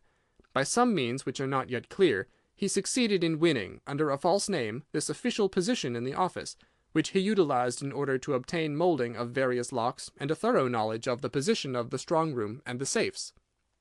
It is customary at Mawson's for the clerks to leave at midday on Saturday. Sergeant Tucson of the city police was somewhat surprised, therefore, to see a gentleman with a carpet-bag come down the steps at 20 minutes past 1. His suspicions being aroused, the sergeant followed the man, and with the aid of Constable Pollock succeeded, after a most desperate resistance, in arresting him. It was at once clear that a daring and gigantic robbery had been committed. Nearly £100,000 worth of American railway bonds, with a large amount of scrip in mines and other companies, was discovered in the bag. On examining the premises, the body of the unfortunate watchman was found doubled up and thrust into the largest of the safes, where it would not have been discovered until Monday morning had it not been for the prompt action of Sergeant Tucson. The man's skull had been shattered by a blow from a poker delivered from behind. There could be no doubt that Beddington had obtained entrance by pretending that he had left something behind him, and having murdered the watchman, rapidly rifled the large safe, and then made off with his booty. His brother, who usually works with him, has not appeared in this job as far as can at present be ascertained, although the police are making energetic inquiries as to his whereabouts. "Well, we may save the police some little trouble in that direction," said Holmes, glancing at the haggard figure huddled up by the window. "Human nature is a strange mixture, Watson. You see that even a villain and murderer can inspire such affection that his brother turns to suicide when he learns that his neck is forfeited. However, we have no choice as to our action. The doctor and I will remain on guard, Mr. Pycroft, if you will have the kindness to step out for the police." End of Adventure 3. The Stockbroker's Clerk. Chapter 4. Adventure 4. The Gloria Scott. "I have some papers here," said my friend Sherlock Holmes, as we sat one winter's night on either side of the fire, "which I really think, Watson, that it would be worth your while to glance over. These are the documents in this extraordinary case of the Gloria Scott, and this is the message which struck Justice of the Peace Trevor dead with horror when he read it." He had picked from a drawer a little tarnished cylinder, and undoing the tape, he handed me a short note scrawled upon a half-sheet of slate-grey paper. "The supply of game for London is going steadily up," it ran. "Headkeeper Hudson, we believe, has been now told to receive all orders for fly-paper and for preservation of your hen-pheasant's life." As I glanced up from reading this enigmatical message, I saw Holmes chuckling at the expression upon my face. "You look a little bewildered," said he. "I cannot see how such a message as this could inspire horror. It seems to me to be rather grotesque than otherwise." "Very likely. Yet the fact remains that the reader, who was a fine, robust old man, was knocked clean down by it, as if it had been the butt-end of a pistol." "You arouse my curiosity," said I. "But why did you say just now that there were very particular reasons why I should study this case?" "Because it was the first in which I was ever engaged." I had often endeavoured to elicit from my companion what had first turned his mind in the direction of criminal research, but had never caught him before in a communicative humour. Now he sat forward in this arm-chair and spread out the documents upon his knees. Then he lit his pipe and sat for some time smoking and turning them over. "You never heard me talk of Victor Trevor?" he asked. "He was the only friend I made during the 2 years I was at college.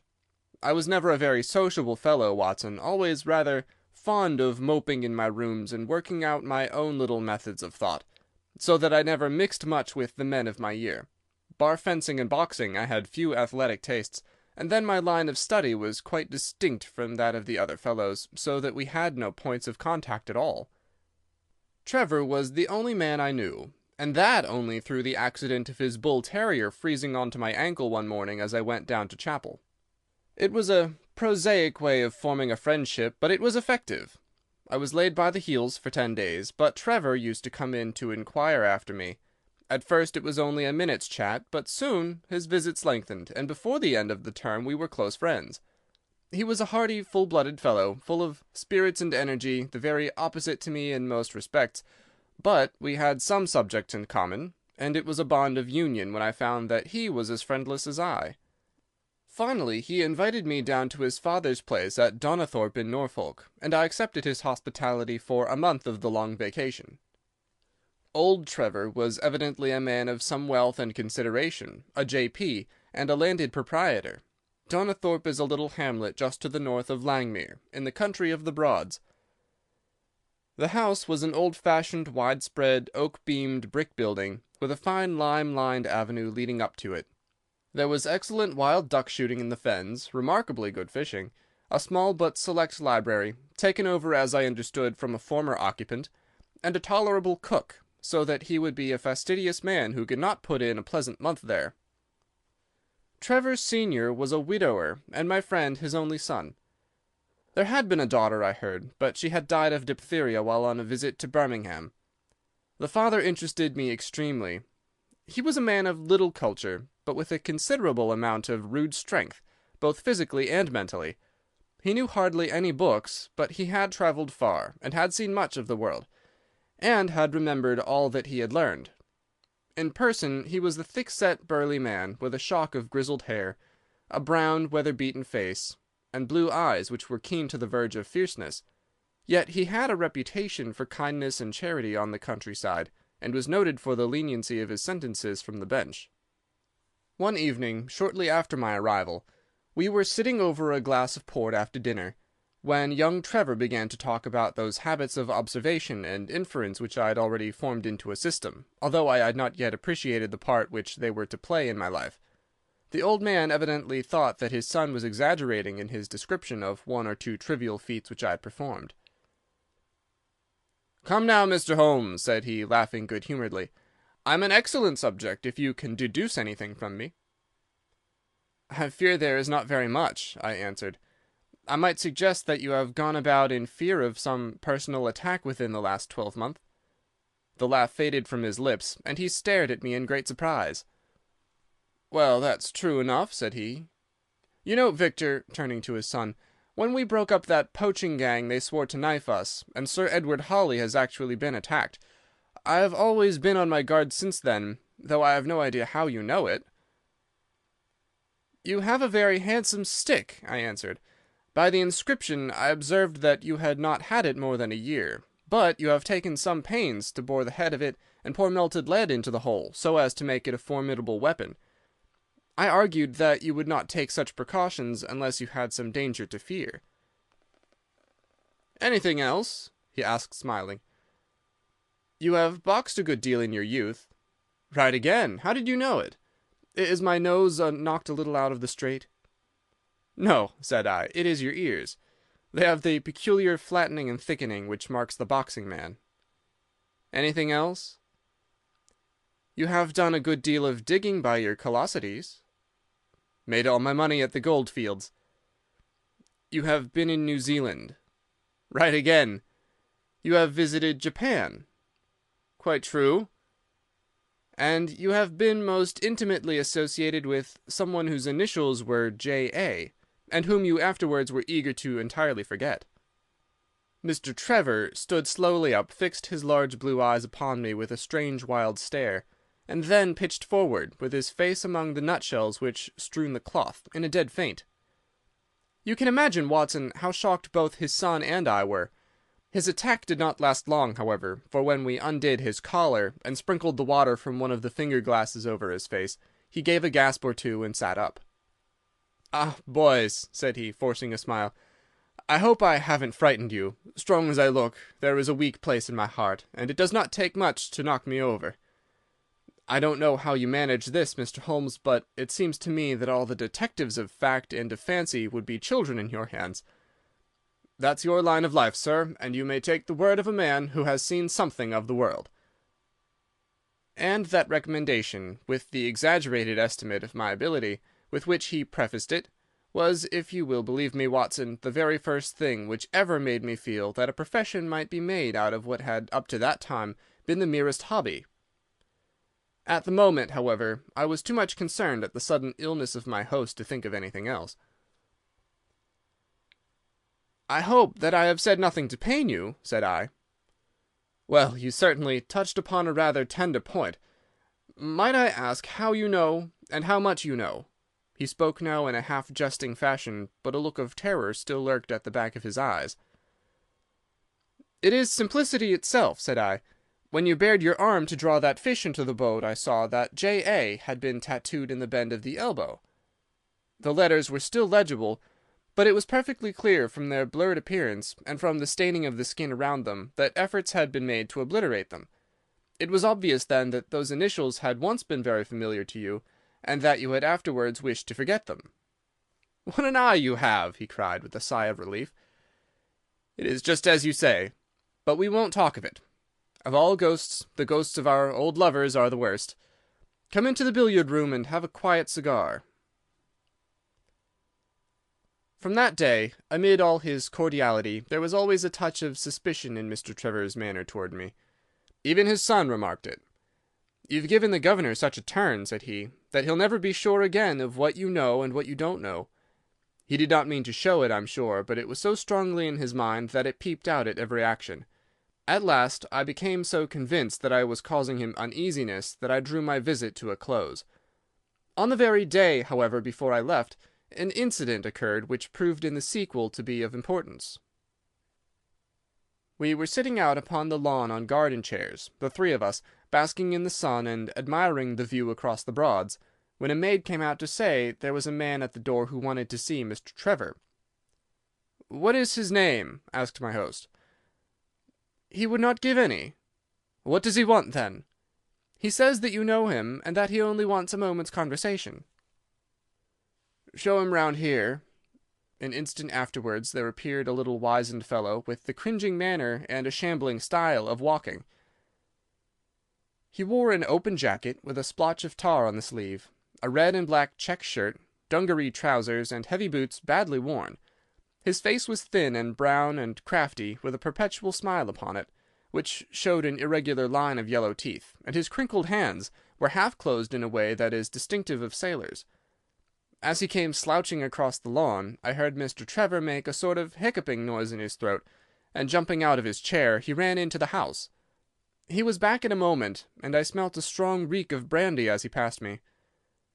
"Well, my man," said he, "what can I do for you?" The sailor stood looking at him with puckered eyes, and with the same loose-lipped smile upon his face. "You don't know me?" he asked. "Why, dear me, it is surely Hudson," said Mr. Trevor in a tone of surprise. "Hudson it is, sir," said the seaman. "Why, it's 30 year and more since I saw you last. Here you are in your house, and me still picking my salt meat out of the harness cask." "Tut, you will find that I have not forgotten old times," cried Mr. Trevor, and walking towards the sailor, he said something in a low voice. "Go into the kitchen," he continued out loud, "and you will get food and drink. I have no doubt that I shall find you a situation." "Thank you, sir," said the seaman, touching his forelock. "I'm just off a 2-yearer in an 8-knot tramp, short-handed at that, and I wants a rest. I thought I'd get it either with Mr. Beddoes or with you." "Ah!" cried Trevor, "you know where Mr. Beddoes is." "Bless you, sir, I know where all my old friends are," said the fellow with a sinister smile, and he slouched off after the maid to the kitchen. Mr. Trevor mumbled something to us about having been shipmate with the man when he was going back to the diggings, and then leaving us on the lawn, he went indoors. An hour later, when we entered the house, we found him stretched dead drunk upon the dining-room sofa. The whole incident left a most ugly impression upon my mind, and I was not sorry next day to leave Donnithorpe behind me, for I felt that my presence must be a source of embarrassment to my friend. All this occurred during the first month of the long vacation. I went up to my London rooms, where I spent 7 weeks working out a few experiments in organic chemistry. One day, however, when the autumn was far advanced and the vacation drawing to a close, I received a telegram from my friend imploring me to return to Donnithorpe, and saying that he was in great need of my advice and assistance. Of course I dropped everything and set out for the north once more. He met me with the dog-cart at the station, and I saw at a glance that the last 2 months had been very trying ones for him. He had grown thin and careworn, and had lost the loud, cheery manner for which he had been remarkable. "The governor is dying," were the first words he said. "Impossible!" I cried. "What is the matter?" "Apoplexy, nervous shock. He's been on the verge all day. I doubt if we shall find him alive." I was, as you may think, Watson, horrified at this unexpected news. "What has caused it?" I asked. "Ah, that's the point. Jump in and we can talk it over while we drive. You remember that fellow who came upon the evening before you left us?" "Perfectly." "Do you know who it was that we let into the house that day?" "I have no idea." "It was the devil, Holmes," he cried. I stared at him in astonishment. "Yes, it was the devil himself. We have not had a peaceful hour since, not one. The governor has never held up his head from that evening, and now the life has been crushed out of him and his heart broken, all through this accursed Hudson." "What power had he, then?" "Ah, that is what I would give so much to know. The kindly, charitable, good old governor. How could he have fallen into the clutches of such a ruffian? But I am so glad that you have come, Holmes. I trust very much to your judgment and discretion, and I know that you will advise me for the best." We were dashing along the smooth white country road, with the long stretch of the Broads in front of us glimmering in the red light of the setting sun. From a grove upon our left I could already see the high chimneys and the flagstaff which marked the squire's dwelling. "My father made the fellow gardener," said my companion, "and then, as that did not satisfy him, he was promoted to be butler. The house seemed to be at his mercy, and he wandered about and did what he chose in it. The maids complained of his drunken habits and his vile language. The dad raised their wages all round to recompense them for their annoyance. The fellow would take the boat and my father's best guns and treat himself to little shooting trips, and all this with such a sneering, leering, insolent face that I would have knocked him down 20 times over if he had been a man of my own age. I tell you, Holmes, I've had to keep a tight hold upon myself all this time, and now I'm asking myself whether, if I had let myself go a little more, I might not have been a wiser man. Well, matters went from bad to worse with us, and this animal Hudson became more and more intrusive, until at last, on making some insolent reply to my father in my presence one day, I took him by the shoulders and turned him out of the room. He slunk away with a livid face and 2 venomous eyes, which uttered more threats than his tongue could do. I don't know what passed between the poor dad and him after that, but the dad came to me next day and asked me whether I would mind apologizing to Hudson. I refused, as you can imagine, and asked my father how he could allow such a wretch to take such liberties with himself and his household. "Ah, my boy," said he, "it is all very well to talk, but you don't know how I am placed. But you shall know, Victor. I'll see that you shall know, come what may. You wouldn't believe harm of your poor old father, would you, lad?" He was very much moved and shut himself up in the study all day, where I could see through the window that he was writing busily.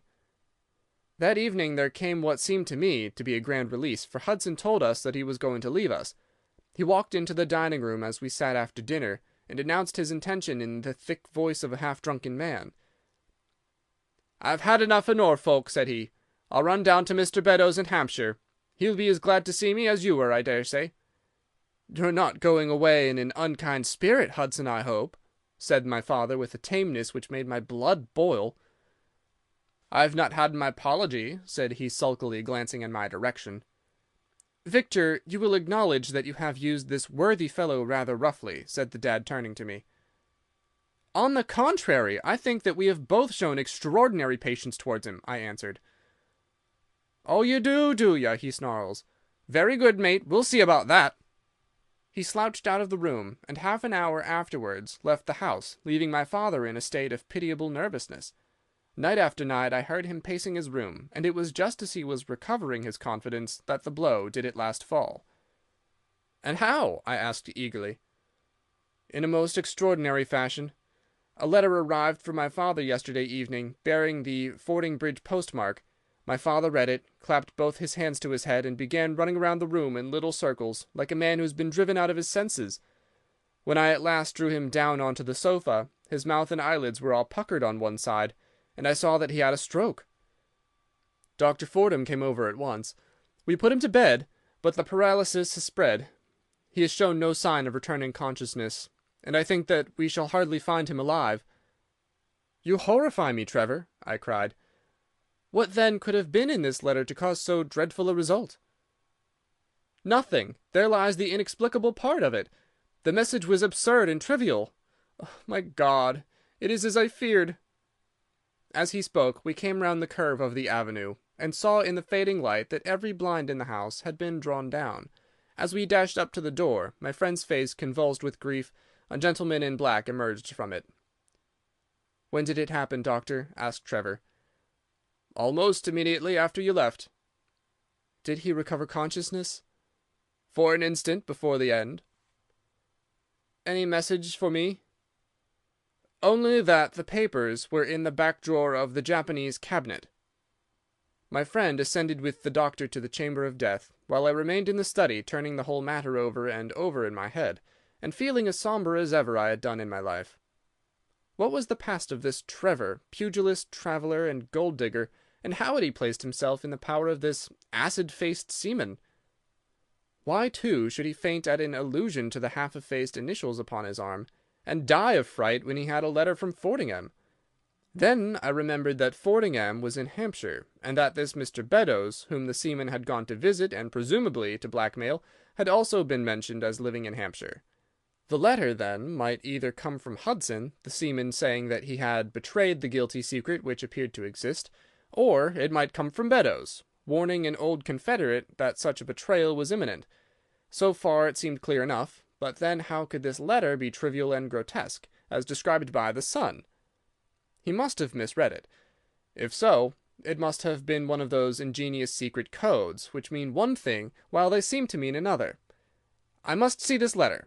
If there were a hidden meaning in it, I was confident that I could pluck it forth. For an hour I sat pondering it over in the gloom, until at last a weeping maid brought in a lamp, and close at her heels came my friend Trevor, pale but composed, with these very papers which lie upon my knee, held in his grasp. He sat down opposite to me, drew the lamp to the edge of the table, and handed me a short note scribbled, as you see, upon a single sheet of grey paper. "The supply of game for London is going steadily up," it ran. "Head-keeper Hudson, we believe, has been now told to receive all orders for fly-paper and for preservation of your hen-pheasant's life." I dare say my face looked as bewildered as yours did just now when first I read this message. Then I reread it very carefully. It was evidently as I had thought, and some secret meaning must lie buried in this strange combination of words. Or could it be that there was a prearranged significance to such phrases as fly-paper and hen-pheasant? Such a meaning would be arbitrary, and could not be deduced in any way. And yet I was loath to believe that this was the case, and the presence of the word Hudson seemed to show that the subject of the message was as I had guessed, and that it was from Beddoes rather than the sailor. I tried it backwards, but the combination life-pheasants-hen was not encouraging. Then I tried alternate words, but neither "the of for" nor "supply game London" promised to throw any light upon it. And then, in an instant, the key of the riddle was in my hands, and I saw that every third word, beginning with the first, would give a message which might well drive old Trevor to despair. It was short and terse, the warning, as I now read it to my companion. "The game is up. Hudson has told all. Fly for your life." Victor Trevor sank his face into his shaking hands. "It must be that, I suppose," said he. "This is worse than death, for it means disgrace as well. But what is the meaning of these head-keepers and hen-pheasants?"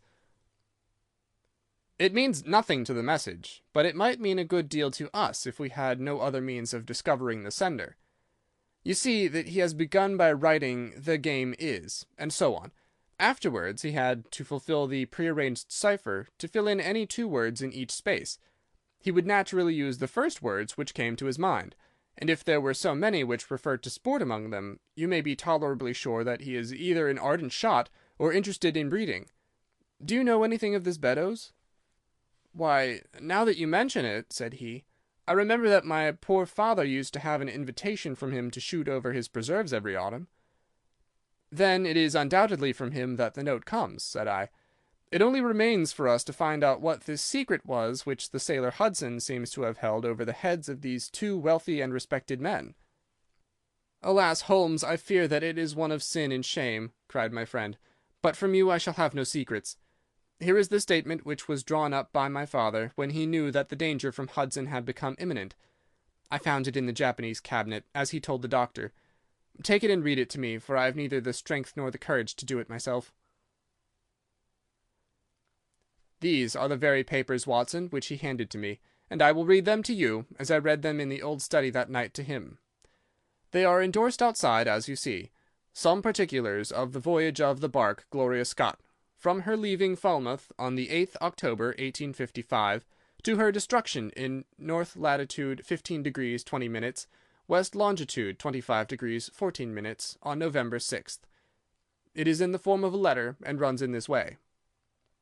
"My dear, dear son, now that approaching disgrace begins to darken the closing years of my life, I can write with all truth and honesty that it is not the terror of the law, it is not the loss of my position in the county, nor is it my fall in the eyes of all who have known me, which cuts me to the heart, but it is the thought that you should come to blush for me. You who love me, and who have seldom, I hope, had reason to do other than respect me. But if the blow falls which is forever hanging over me, then I should wish you to read this, that you may know straight from me how far I have been to blame.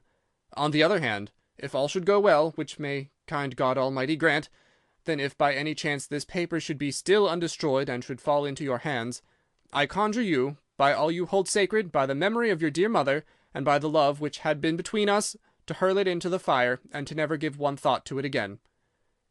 If then your eye goes on to read this line, I know that I shall already have been exposed and dragged from my home, or, as is more likely, for you know that my heart is weak, by lying with my tongue sealed forever in death. In either case, the time for suppression is past, and every word which I tell you is the naked truth, and this I swear as I hope for mercy. My name, dear lad, is not Trevor. I was James Armitage in my younger days, and you can understand now the shock that it was to me a few weeks ago when your college friend addressed me in words which seemed to imply that he had surprised my secret.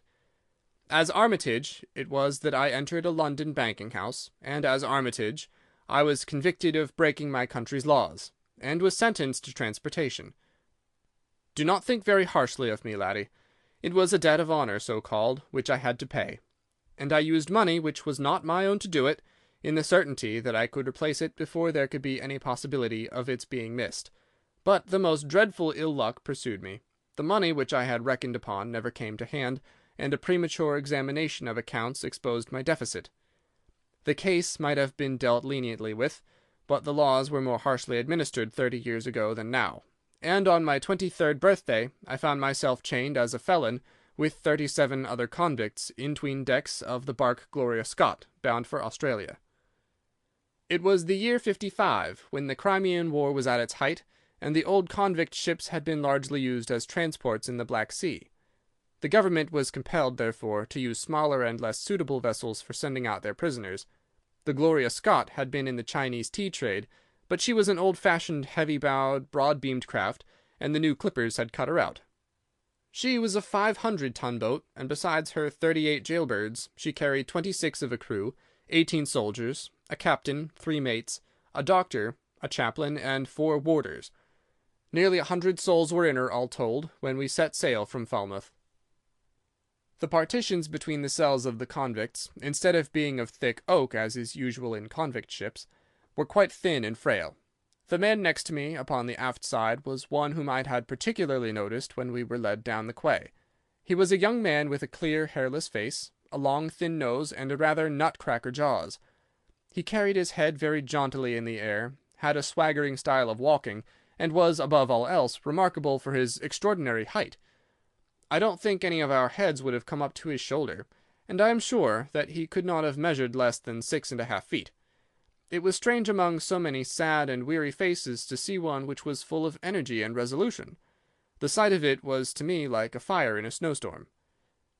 I was glad then to find that he was my neighbour, and gladder still when, in the dead of the night, I heard a whisper close to my ear, and found that he had managed to cut an opening in the board which separated us.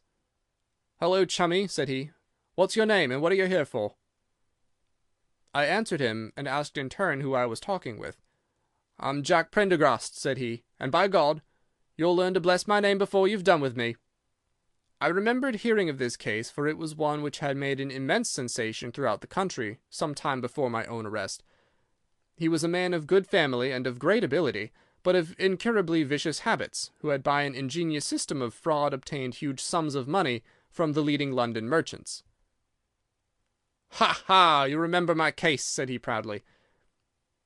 "Very well, indeed." "Then maybe you remember something queer about it." "What was that, then?" "I'd had nearly $250,000, hadn't I?" "So it was said." "But none was recovered, eh?" "No." "Well, where do you suppose the balance is?" he asked. "I have no idea," said I. "Right between my finger and thumb," he cried. "By God, I've got more pounds to my name than you've hairs on your head, and if you've money, my son, and know how to handle it and spread it, you can do anything." Now, you don't think it likely that a man who could do anything is going to wear his breeches out sitting in the stinking hold of a rat-gutted, beetle-ridden, mouldy old coffin of a chin-china coaster? No, sir, such a man will look after himself, and will look after his chums. You may lay to that. You hold on to him, and you may kiss the book that he'll haul you through." That was his style of talk, and at first I thought it meant nothing, but after a while, when he had tested me and sworn me in with all possible solemnity, he let me understand that there really was a plot to gain command of the vessel. A dozen of the prisoners had hatched it before they came aboard. Prendergast was the leader, and his money was the motive power. "I'd a partner," said he, "a rare good man, as true as a stock to a barrel. He's got the dibs, he has, and where do you think he is at this moment? Why, he's the chaplain of the ship, the chaplain, no less. He came aboard with a black coat and his papers right, and money enough in his box to buy the thing right up from his keel to main truck. The cruiser is, body and soul. He could buy him at so much a gross with a cash discount, and he did it before ever they signed on. He's got 2 of the warders and Mirror, the second mate, and he'd get the captain himself if he thought him worth it." "What are we to do, then?" I asked. "What do you think?" said he. "We'll make the coats of some of these soldiers redder than ever the tailor did." "But they're armed," said I. "And so shall we be, my boy. There's a brace of pistols for every mother's son of us, and if we can't carry this ship with the crew at our back, it's time we were all sent to a young missus' boarding school. You speak to your mate upon the left tonight, and see if he is to be trusted." I did so, and found my other neighbour to be a young fellow in much the same position as myself, whose crime had been forgery. His name was Evans, but he afterwards changed it, like myself, and he is now a rich and prosperous man in the south of England. He was ready enough to join the conspiracy, as the only means of saving ourselves, and before we had crossed the bay, there were only 2 of the prisoners who were not in the secret. One of these was of weak mind, and we did not dare to trust him, and the other was suffering from jaundice, and could not be of any use to us. From the beginning, there was really nothing to prevent us from taking possession of the ship. The crew were a set of ruffians, specially picked for the job. The sham chaplain came into our cells to exhort us, carrying a black bag, supposed to be full of tracts, and so often did he come that by the 3rd day we had each stowed away at the foot of our beds a file, a brace of pistols, a pound of powder, and 20 slugs. 2 of the warders were agents of Prendergast, and the second mate was his right-hand man. The captain, the 2 mates, 2 warders, Lieutenant Martin, his 18 soldiers, and the doctor were all that we had against us. Yet, safe as it was, we determined to neglect no precaution, and to make our attack suddenly by night. It came, however, more quickly than we expected, and in this way. One evening, about the 3rd week after our start, the doctor had come down to see one of the prisoners who was ill, and putting his hand down on the bottom of his bunk, he felt the outline of the pistols. If he had been silent, he might have blown the whole thing, but he was a nervous little chap, and so he gave a cry of surprise, and turned so pale that the man knew what was up in an instant, and seized him. He was gagged before he could give the alarm, and tied down upon the bed. He had unlocked the door that led to the deck, and we were through it in a rush. The 2 sentries were shot down, and so was a corporal who came running to see what was the matter. There were 2 more soldiers at the door of the stateroom, and their muskets seemed not to be loaded, for they never fired upon us, and they were shot while trying to fix their bayonets. Then we rushed out into the captain's cabin, but as we pushed open the door there was an explosion from within, and there he lay with his brains smeared over the chart of the Atlantic, which was pinned upon the table, while the chaplain stood with a smoking pistol in his hand at his elbow. The 2 mates had both been seized by the crew, and the whole business seemed to be settled. The stateroom was next the cabin, and we flocked in there and flopped down on the settees, all speaking together, for we were just mad with the feeling that we were free once more. There were lockers all round, and Wilson, the sham chaplain, knocked one of them in, and pulled out a dozen of brown sherry. We cracked off the necks of the bottles, poured the stuff out into tumblers, and we were just tossing them off, when in an instant without warning there came the roar of muskets in our ears, and the saloon was so full of smoke that we could not see across the table. When it cleared again, the place was a shambles. Wilson and 8 others were wriggling on the top of each other on the floor, and the blood and the brown sherry on that table turn me sick now when I think of it. We were so cowed by the sight that I think we should have given the job up if it had not been for Prendergast. He bellowed like a bull and rushed for the door, with all that were left alive at his heels. Out we ran, and there on the poop were the lieutenant and the 10 of his men. The swing skylights above the saloon table had been a bit open, and they had fired on us through the slit. We got on them before they could load, and they stood to it like men, but we had the upper hand of them, and in 5 minutes it was all over. My God, Was there ever a slaughter-house like that ship? Prendergast was like a raging devil, and he picked the soldiers up as if they had been children and threw them overboard, alive or dead. There was one sergeant that was horribly wounded, and yet kept on swimming for a surprising time, until someone in mercy blew out his brains. When the fighting was over, there was no one left of our enemies except just the warders, the mates, and the doctor. It was over them that the great quarrel arose. There were many of us who were glad enough to win back our freedom, and yet who had no wish to have murder on our souls. It was one thing to knock the soldiers over with their muskets in their hands, and it was another to stand by while men were being killed in cold blood. 8 of us, 5 convicts and 3 sailors, said that we would not see it done, but there was no moving Prendergast and those who were with him. Our only chance of safety lay in making a clean job of it, said he, and he would not leave a tongue with power to wag in a witness-box. It nearly came to our sharing the fate of the prisoners, but at last he said that if we wished we might take a boat and go. We jumped at the offer, for we were already sick of these bloodthirsty doings, and we saw that there would be worse before it was done. We were given a suit of sailor togs each, a barrel of water, 2 casks, one of junk and one of biscuits, and a compass. Prendergast threw us over a chart, told us that we were shipwrecked mariners, whose ship had foundered in latitude 15 degrees and longitude 25 degrees west, and then cut the painter and let us go. And now I come to the most surprising part of my story, my dear son. The seamen had hauled the foreyard aback during the rising, but now as we left them they brought it square again, and as there was a light wind from the north and east, the bark began to draw slowly away from us. Our boat lay rising and falling upon the long, smooth rollers, and Evans and I, who were the most educated of the party, were sitting in the sheets, working out our position and planning what coast we should make for. It was a nice question, for the Cape de Verdes were about 500 miles to the north of us, and the African coast about 700 to the east. On the whole, as the wind was coming round to the north, we thought that Sierra Leone might be best, and turned our head in that direction, the bark being at that time nearly hull down on our starboard quarter. Suddenly, as we looked at her, we saw a dense black cloud of smoke shoot up from her, which hung like a monstrous tree upon the skyline. A few seconds later a roar like thunder burst upon our ears, and as the smoke thinned away there was no sign left of the Gloria Scott. In an instant we swept the boat's head round again, and pulled with all our strength for the place where the haze, still trailing over the water, marked the scene of this catastrophe. It was a long hour before we reached it, and at first we feared that we had come too late to save anyone. A splintered boat and a number of crates and fragments of spars rising and falling on the waves showed us where the vessel had foundered. But there was no sign of life, and we had turned away in despair, when we heard a cry for help, and saw at some distance a piece of wreckage with a man lying stretched across it. When we pulled him aboard the boat, he proved to be a young seaman of the name of Hudson, who was so burned and exhausted that he could give us no account of what had happened until the following morning. It seemed that after we had left, Prendergast and his gang had proceeded to put to death the 5 remaining prisoners. The 2 warders had been shot and thrown overboard, and so also had the 3rd mate. Prendergast then descended to the 'tween decks, and with his own hands cut the throat of the unfortunate surgeon. There only remained the 1st mate, who was a bold and active man. When he saw the convict approaching him with the bloody knife in his hand, he kicked off his bonds, which he had somehow contrived to loosen, and rushing down the deck he plunged into the afterhold. A dozen convicts, who descended with their pistols in search of him, found him with a matchbox in his hand seated beside an open powder barrel, which was one of 100 carried on board, and swearing that he would blow all hands up if he were in any way molested.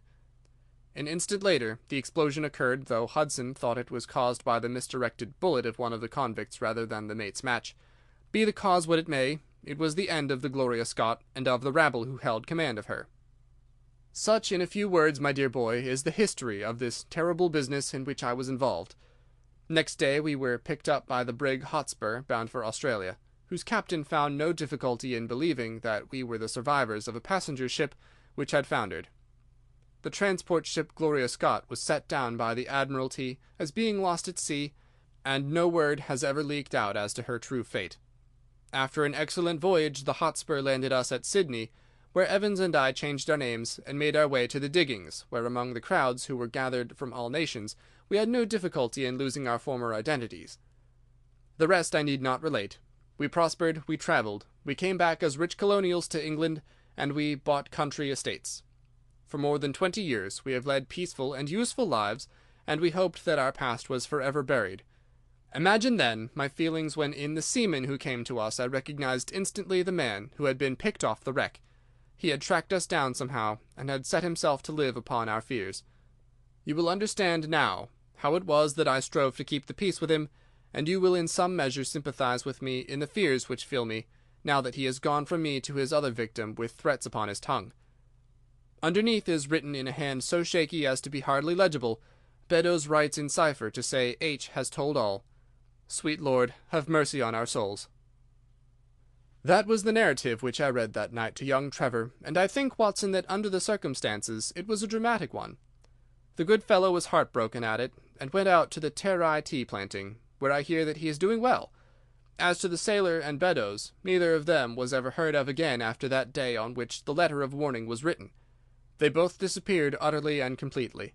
No complaint had been lodged with the police, so that Beddoes had mistaken a threat for a deed. Hudson had been seen lurking about, and it was believed by the police that he had done away with Beddoes and had fled. For myself, I believe that the truth was exactly the opposite. I think that it is most probable that Beddoes, pushed to desperation and believing himself to have been already betrayed, had revenged himself upon Hudson, and had fled from the country with as much money as he could lay his hands on. Those are the facts of the case, Doctor, and if they are of any use to your collection, I am sure that they are very heartily at your service. End of Adventure 4. The Gloria Scott. Chapter 5. Adventure 5. The Musgrave Ritual. An anomaly which often struck me in the character of my friend Sherlock Holmes was that, although in his methods of thought he was the neatest and most methodical of mankind, and although also he affected a certain quiet primness of dress, he was none the less in his personal habits one of the most untidy men that ever drove a fellow lodger to distraction. Not that I am in the least conventional in that respect myself. The rough-and-tumble work in Afghanistan, coming on the top of a natural bohemianism of disposition, has made me rather more lax than befits a medical man. But with me there is a limit, and when I find a man who keeps his cigars in the coal-scuttle, his tobacco in the toe-end of a Persian slipper, and his unanswered correspondence transfixed by a jackknife into the very centre of his wooden mantelpiece, then I begin to give myself virtuous airs. I have always held, too, that pistol practice should be distinctly an open-air pastime, and when Holmes, in one of his queer humours, would sit in an armchair with his hair-trigger and 100 Boxer cartridges, and proceed to adorn the opposite wall with a patriotic V.R. done in bullet-pox, I felt strongly that neither the atmosphere nor the appearance of our room was improved by it. Our chambers were always full of chemicals, and of criminal relics which had a way of wandering into unlikely positions, and of turning up in the butter-dish or in even less desirable places. But his papers were my great crux. He had a horror of destroying documents, especially those which were connected with his past cases, and yet it was only once in every year or two that he would muster energy to docket and arrange them. For as I have mentioned somewhere in these incoherent memoirs, the outbursts of passionate energy when he performed the remarkable feats with which his name is associated were followed by reactions of lethargy during which he would lie about with his violin and his books, hardly moving save from the sofa to the table. Thus, month after month, his papers accumulated, until every corner of the room was stacked with bundles of manuscripts which were on no account to be burned, and which could not be put away save by their owner. One winter's night, as we sat together by the fire, I ventured to suggest to him that as he had finished pasting extracts into his commonplace book, he might employ the next 2 hours in making our room a little more habitable. He could not deny the justice of my request, so with a rather rueful face he went off to his bedroom, from which he returned presently pulling a large tin box behind him. This he placed in the middle of the floor, and squatting down upon a stool in front of it, he threw back the lid. I could see that it was already a third full of bundles of paper tied up with red tape into separate packages. "There are cases enough here, Watson," said he, looking at me with mischievous eyes. "I think that if you knew all that I had in this box, you would ask me to pull some out instead of putting others in." "These are the records of your early work, then?" I asked. "I have often wished that I had notes of those cases." "Yes, my boy, these were all done prematurely before my biographer had come to glorify me." He lifted bundle after bundle in a tender, caressing sort of way. "They are not all successes, Watson," said he, "but there are some pretty little problems among them. Here's the record of the Tarleton murders, and the case of Vambury the wine merchant, and the adventure of the old Russian woman, and the singular affair of the aluminum crutch, as well as a full account of Ricoletti of the clubfoot, and his abominable wife. And here, now this really is something a little recherché." He dived his arm down to the bottom of his chest, and brought up a small wooden box with a sliding lid, such as children's toys are kept in. From within he produced a crumpled piece of paper, an old-fashioned brass key, a peg of wood with a ball of string attached to it, and 3 rusty old discs of metal. "Well, my boy, what do you make of this lot?" he asked, smiling at my expression. "It is a curious collection." "Very curious, and the story that hangs round it will strike you as being more curious still." "These relics have a history, then?" "So much so that they are history." "What do you mean by that?" Sherlock Holmes picked them up one by one, and laid them along the edge of the table. Then he reseated himself in his chair, and looked them over with a gleam of satisfaction in his eyes. "These," said he, "are all that I have left to remind me of the adventure of the Musgrave ritual." I've heard him mention this case more than once, though I had never been able to gather the details. "I should be so glad," said I, "if you would give me an account of it." "And leave the litter as it is?" he cried mischievously. "Your tidiness won't bear much strain after all, Watson. But I should be glad that you should add this case to your annals, for there are points in it which make it quite unique in the criminal records of this, or, I believe, of any other country. A collection of my trifling achievements would certainly be incomplete which contained no account of this very singular business. You may remember how the affair of the Gloria Scott, and my conversation with the unhappy man whose fate I told you of, first turned my attention in the direction of my profession which has become my life's work.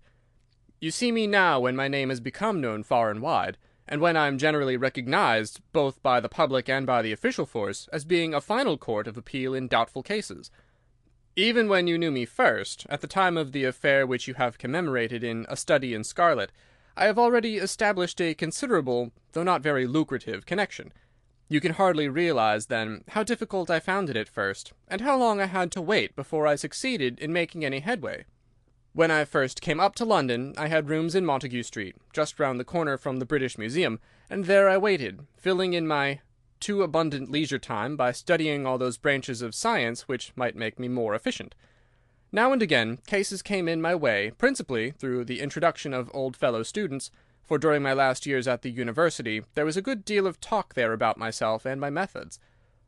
The third of these cases was that of the Musgrave ritual, and it is to the interest which was aroused by that singular chain of events, and the large issues which proved to be at stake, that I traced my first stride towards the position which I now hold. Reginald Musgrave had been in the same college as myself, and I had some slight acquaintance with him. He was not generally popular among the undergraduates, though it always seemed to me that what was set down as pride was really an attempt to cover extreme natural diffidence. In appearance he was a man of exceedingly aristocratic type, thin, high-nosed and large-eyed, with languid and yet courtly manners. He was indeed a scion of one of the very oldest families in the kingdom, though his branch was a cadet one which had separated from the northern Musgraves some time in the 16th century, and had established itself in western Sussex, where the manor house of Hurlstone is perhaps the oldest inhabited building in the country. Something of his birthplace seemed to cling to the man, and I never looked at his pale, keen face or the poise of his head without associating him with grey archways and mullioned windows and all the venerable wreckage of a feudal keep. Once or twice we drifted into talk, and I can remember that more than once he expressed a keen interest in my methods of observation and inference. For 4 years I had seen nothing of him until one morning he walked into my room in Montague Street. He had changed little, was dressed like a young man of fashion, he always was a bit of a dandy, and preserved the same quiet, suave manner which had formerly distinguished him. "How has all gone with you, Musgrave?" I asked, after we had cordially shaken hands. "You probably heard of my poor father's death," said he. "He was carried off about 2 years ago. Since then I have of course had the Hurlstone estates to manage, and as I am member for my district as well, my life has been a busy one. But I understand, Holmes, that you are turning to practical ends those powers with which you used to amaze us." "Yes," said I have taken to living by my wits." "I'm delighted to hear it, for your advice at present would be exceedingly valuable to me. We have had some very strange doings at Hurlstone, and the police have been able to throw no light upon the matter. It is really the most extraordinary and inexplicable business." You can imagine with what eagerness I listened to him, Watson, for the very chance for which I had been panting during all those months of inaction seemed to have come within my reach. In my inmost heart I believed that I could succeed where others failed, and now I had the opportunity to test myself. "Pray, let me have the details," I cried. Reginald Musgrave sat down opposite to me, and lit the cigarette which I had pushed towards him. "You must know," said he, "that though I am a bachelor, I have to keep up a considerable staff of servants at Hurlstone, for it is a rambling old place, and takes a good deal of looking after. I preserve too, and in the pheasant months I usually have a house party, so that it would not do to be short-handed. Altogether there are 8 maids, the cook, the butler, 2 footmen, and a boy. The garden and the stables, of course, have a separate staff. Of these servants, the one who had been longest in our service was Brunton the butler. He was a young schoolmaster out of place when he was first taken up by my father, but he was a man of great energy and character, and he soon became quite invaluable in the household. He was a well-grown, handsome man, with a splendid forehead, and though he has been with us for 20 years, he cannot be more than 40 now. With his personal advantages and his extraordinary gifts, for he can speak several languages and plays nearly every musical instrument, it is wonderful that he should have been satisfied so long in such a position. But I suppose that he was comfortable and lacked energy to make any change. The butler of Hurlstone is always a thing that is remembered by all who visit us. But this paragon has one fault. He is a bit of a Don Juan, and you can imagine that for a man like him it is not a very difficult part to play in a quiet country district. When he was married it was all right, but since he has been a widower we have no end of trouble with him. A few months ago we were in hopes that he was about to settle down again, for he became engaged to Rachel Howells, our second housemaid. But he has thrown her over since then, and taken up with Janet Tregellis, the daughter of the head gamekeeper. Rachel, who is a very good girl, but of an excitable Welsh temperament, had a sharp touch of brain fever, and goes about the house now, or did until yesterday, like a black-eyed shadow of her former self. That was our first drama at Hurlstone, but a second one came to drive it from our minds, and it was prefaced by the disgrace and dismissal of Butler Brunton. This was how it came about. I have said that the man was intelligent, and this very intelligence has caused his ruin, for it seems to have led to an insatiable curiosity about things which did not in the least concern him. I had no idea of the lengths to which this would carry him, until the merest accident opened my eyes to it. I have said that the house is a rambling one. One day last week, on Thursday night to be more exact, I found that I could not sleep, having foolishly taken a cup of strong café noir after my dinner. After struggling against it until 2 in the morning, I felt that it was quite hopeless, so I rose and lit the candle with the intention of continuing a novel which I was reading. The book, however, had been left in the billiard-room, so I pulled on my dressing-gown and started off to get it. In order to reach the billiard-room, I had to descend a flight of stairs and then to cross the head of a passage which led to the library and the gun-room. You can imagine my surprise when, as I looked down this corridor, I saw a glimmer of light coming from the open door of the library. I had myself extinguished the lamp and closed the door before coming to bed. Naturally, my first thought was of burglars. The corridors at Hurlstone have their walls largely decorated with trophies of old weapons. From one of these I picked a battle-axe, and then, leaving my candle behind me, I crept on tiptoe down the passage and peeped in at the open door. Brunton the butler was in the library. He was sitting, fully dressed, in an easy-chair, with a slip of paper which looked like a map upon his knee, and his forehead sunk forward upon his hand in deep thought. I stood dumb with astonishment, watching him from the darkness. A small taper on the edge of the table shed a feeble light which sufficed to show me that he was fully dressed. Suddenly, as I looked, he rose from his chair, and walking over to a bureau at the side, he unlocked it and drew out one of the drawers. From this he took a paper, and returning to his seat, he flattened it out beside the taper on the edge of the table, and began to study it with a minute attention.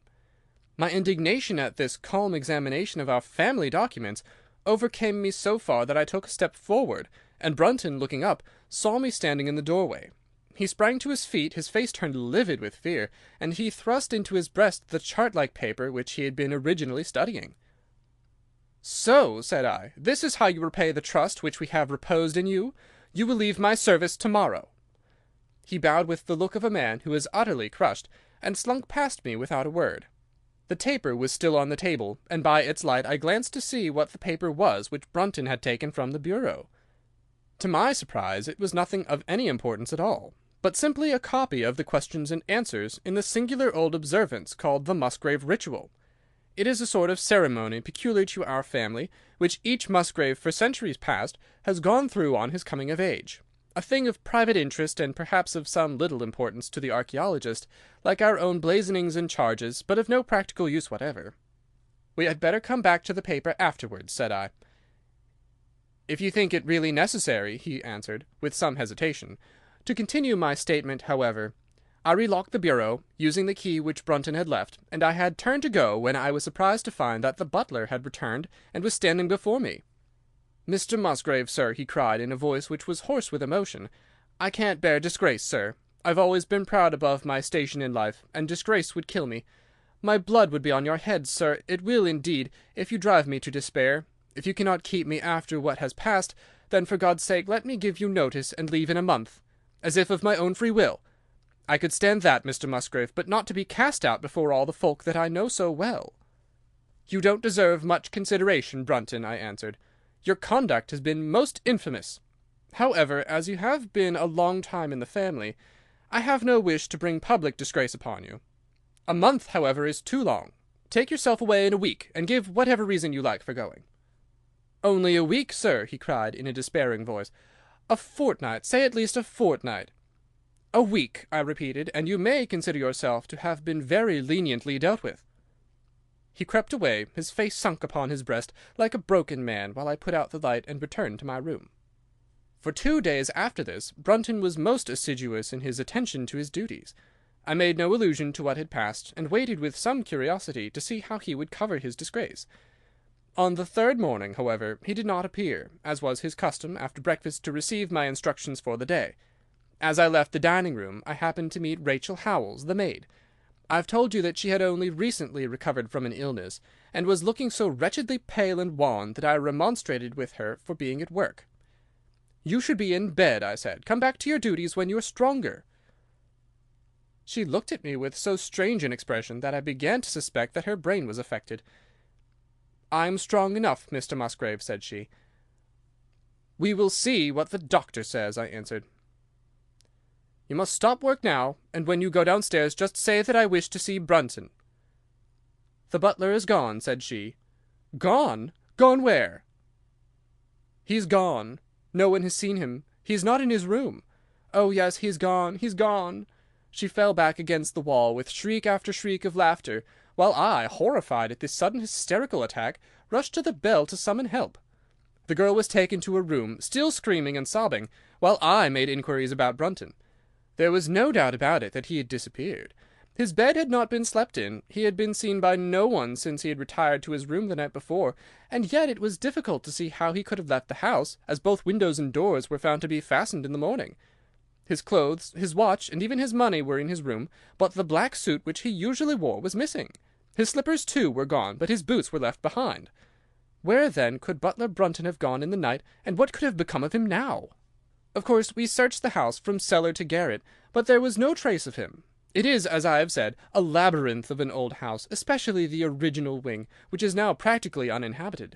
But we ransacked every room and cellar without discovering the least sign of the missing man.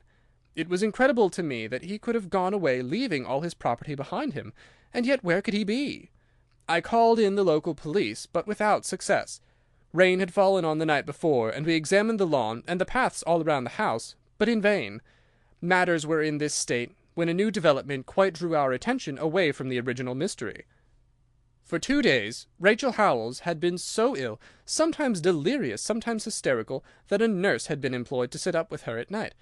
On the third night after Brunton's disappearance, the nurse, finding her patient sleeping nicely, had dropped into a nap in the armchair, when she woke in the early morning to find the bed empty, the window open, and no signs of the invalid. I was instantly aroused, and with the 2 footmen started off at once in search of the missing girl. It was not difficult to tell the direction which she had taken, for starting from under her window we could follow her footmarks easily across the lawn to the edge of the mere, where they vanished close to the gravel path which leads out of the grounds. The lake there is 8 feet deep, and you can imagine our feelings when we saw that the trail of the poor demented girl came to an end at the edge of it. Of course, we had the drags at once, and set to work to recover the remains, but no trace of the body could we find. On the other hand, we brought to the surface an object of a most unexpected kind. It was a linen bag, which contained within it a mass of old rusted and discoloured metal and several dull-coloured pieces of pebble or glass. This strange find was all that we could get from the Mere, and although we made every possible search and inquiry yesterday, we know nothing of the fate either of Rachel Howells or of Richard Brunton. The county police are at their wits' end, and I have come up to you as a last resource." You can imagine, Watson, with what eagerness I listened to this extraordinary sequence of events, and endeavoured to piece them together, and to devise some common thread upon which they might all hang. The butler was gone. The maid was gone. The maid had loved the butler, but had afterwards had cause to hate him. She was of Welsh blood, fiery and passionate. She had been terribly excited immediately after his disappearance. She had flung into the lake a bag containing some curious contents. These were all factors which had to be taken into consideration, and yet none of them got quite to the heart of the matter. What was the starting point of this chain of events? There lay the end of this tangled line. "I must see that paper, Musgrave," said I, "which this butler of yours thought it worth his while to consult, even at the risk of the loss of his place." "It is rather an absurd business, this ritual of ours," he answered, "but it has at least the saving grace of antiquity to excuse it. I have a copy of the questions and answers here, if you care to run your eye over them." He handed me the very paper which I have here, Watson, and this is the strange catechism to which each Musgrave had to submit when he came to man's estate. I will read you the questions and answers as they stand. Whose was it? His who is gone. Who shall have it? He who will come. Where was the sun? Over the oak. Where was the shadow? Under the elm. How was it stepped? North by 10 and by 10, east by 5 and by 5, south by 2 and by 2, west by 1 and by 1, and so under. What shall we give for it? All that is ours. Why should we give it? For the sake of the trust. The original has no date, but is in the spelling of the middle of the 17th century, remarked Musgrave. I am afraid, however, that it can be of little help to you in solving this mystery. At least, said I, it gives us another mystery, and one which is even more interesting than the first. It may be that the solution of the one may prove to be the solution of the other. You will excuse me, Musgrave, if I say that your butler appears to me to have been a very clever man, and to have had a clearer insight than 10 generations of his masters. I hardly follow you, said Musgrave. The paper seems to me to be of no practical importance. But to me it seems immensely practical, and I fancy that Brunton took the same view. He had probably seen it before that night on which you caught him. It is very possible. We took no pains to hide it. He simply wished, I should imagine, to refresh his memory upon that last occasion. He had, as I understand, some sort of map or chart which he was comparing with the manuscript, and which he thrust into his pocket when you appeared. That is true. But what could he have to do with this old family custom of ours? And what does this rigmarole mean? I don't think that we should have much difficulty in determining that, said I. With your permission, we will take the first train down to Sussex, and go a little more deeply into the matter upon the spot. The same afternoon saw us both at Hurlstone. Possibly you have seen pictures and read descriptions of the famous old building, so I will confine my account of it to saying that it is built in the shape of an L, the long arm being the more modern portion, and the shorter the ancient nucleus from which the other had developed.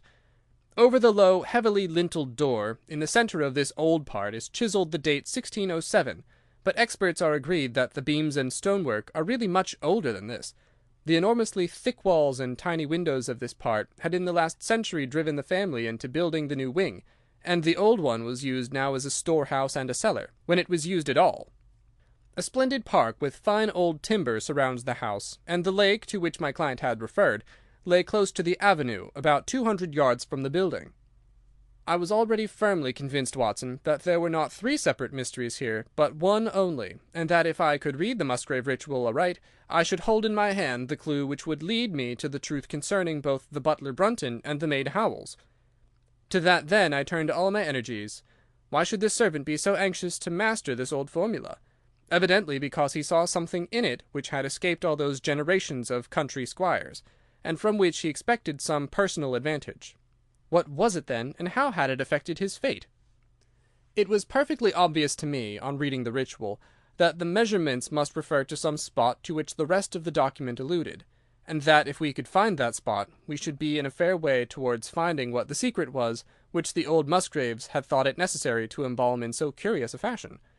There were two guides given us to start with, an oak and an elm.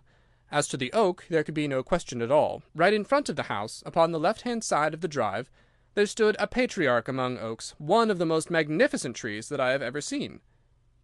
"That was there when your ritual was drawn up," said I, as we drove past it.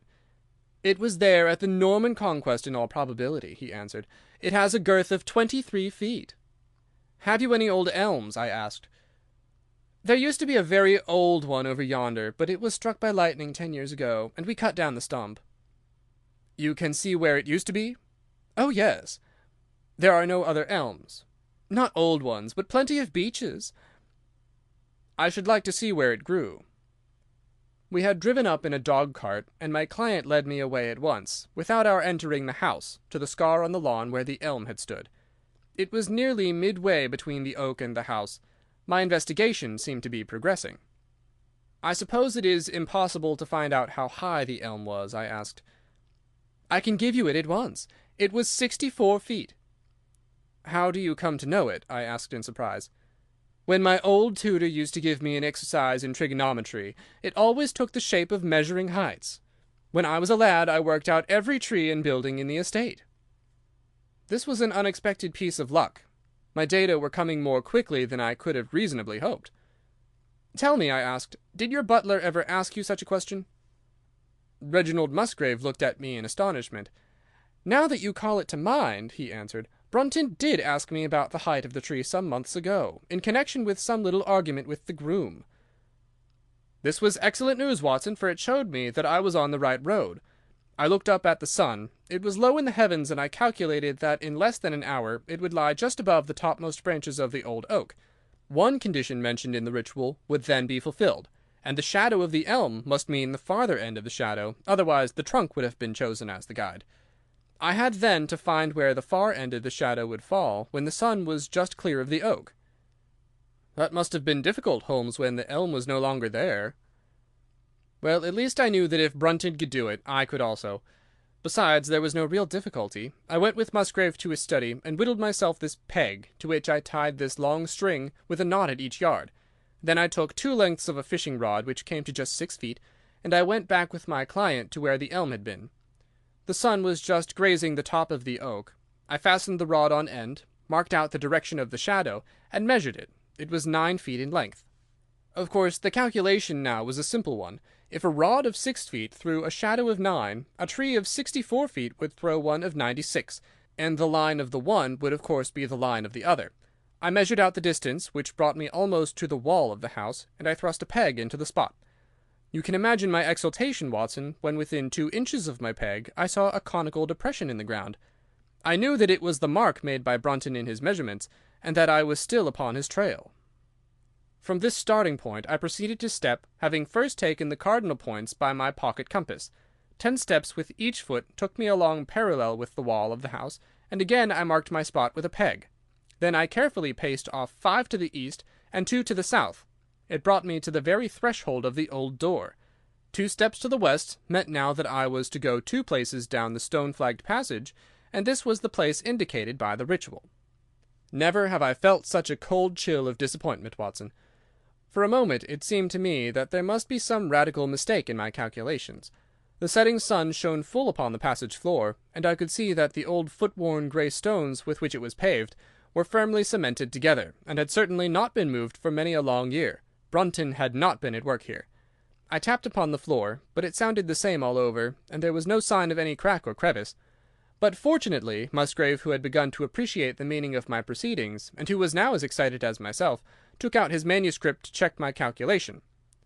"And under!" he cried. "You have omitted the 'and under.'"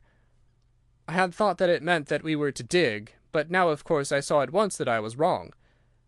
"There is a cellar under this, then?" I cried. "Yes, and as old as the house. Down here, through this door." We went down a winding stone stair, and my companion, striking a match, lit a large lantern which stood on a barrel in the corner. In an instant it was obvious that we had at last come upon the true place, and that we had not been the only people to visit the spot recently. It had been used for the storage of wood, but the billets which had evidently been littered over the floor were now piled at the sides, so as to leave a clear space in the middle. In this space lay a large and heavy flagstone, with a rusted iron ring in the centre, to which a thick shepherd's check muffler was attached. "By Jove!" cried my client, "that's Brunton's muffler. I've seen it on him, and could swear to it. What has the villain been doing here?" At my suggestion, a couple of the county police were summoned to be present, and I then endeavoured to raise the stone by pulling on the cravat. I could only move it slightly, and it was with the aid of one of the constables that I succeeded at last in carrying it to one side. A black hole yawned beneath, into which we all peered, while Musgrave, kneeling at one side, pushed down the lantern. A small chamber about 7 feet deep and 4 feet square lay open to us.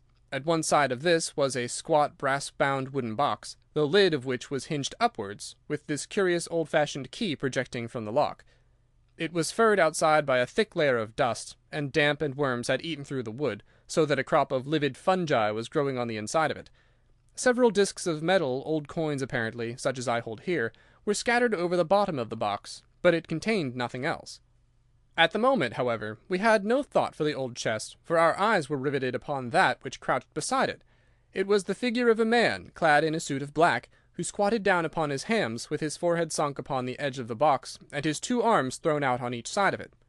The attitude had drawn all the stagnant blood to the face, and no man could have recognized that distorted liver-coloured countenance, but his height, his dress, and his hair were all sufficient to show my client, when we had drawn the body up, that it was indeed his missing butler.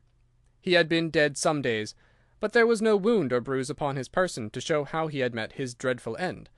When his body had been carried from the cellar, we found ourselves still confronted with a problem which was almost as formidable as that with which we had started. I confess that so far, Watson, I had been disappointed in my investigation. I had reckoned upon solving the matter when once I had found the place referred to in the ritual, but now I was there, and was apparently as far as ever from knowing what it was which the family had concealed with such elaborate precautions. It is true that I had thrown a light upon the fate of Brunton, but now I had to ascertain how that fate had come upon him, and what part had been played in the matter by the woman who had disappeared.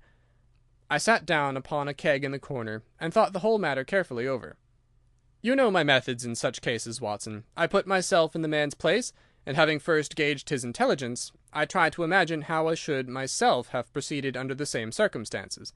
In this case the matter was simplified by Brunton's intelligence being quite first-rate, so that it was unnecessary to make any allowance for the personal equation, as the astronomers have dubbed it.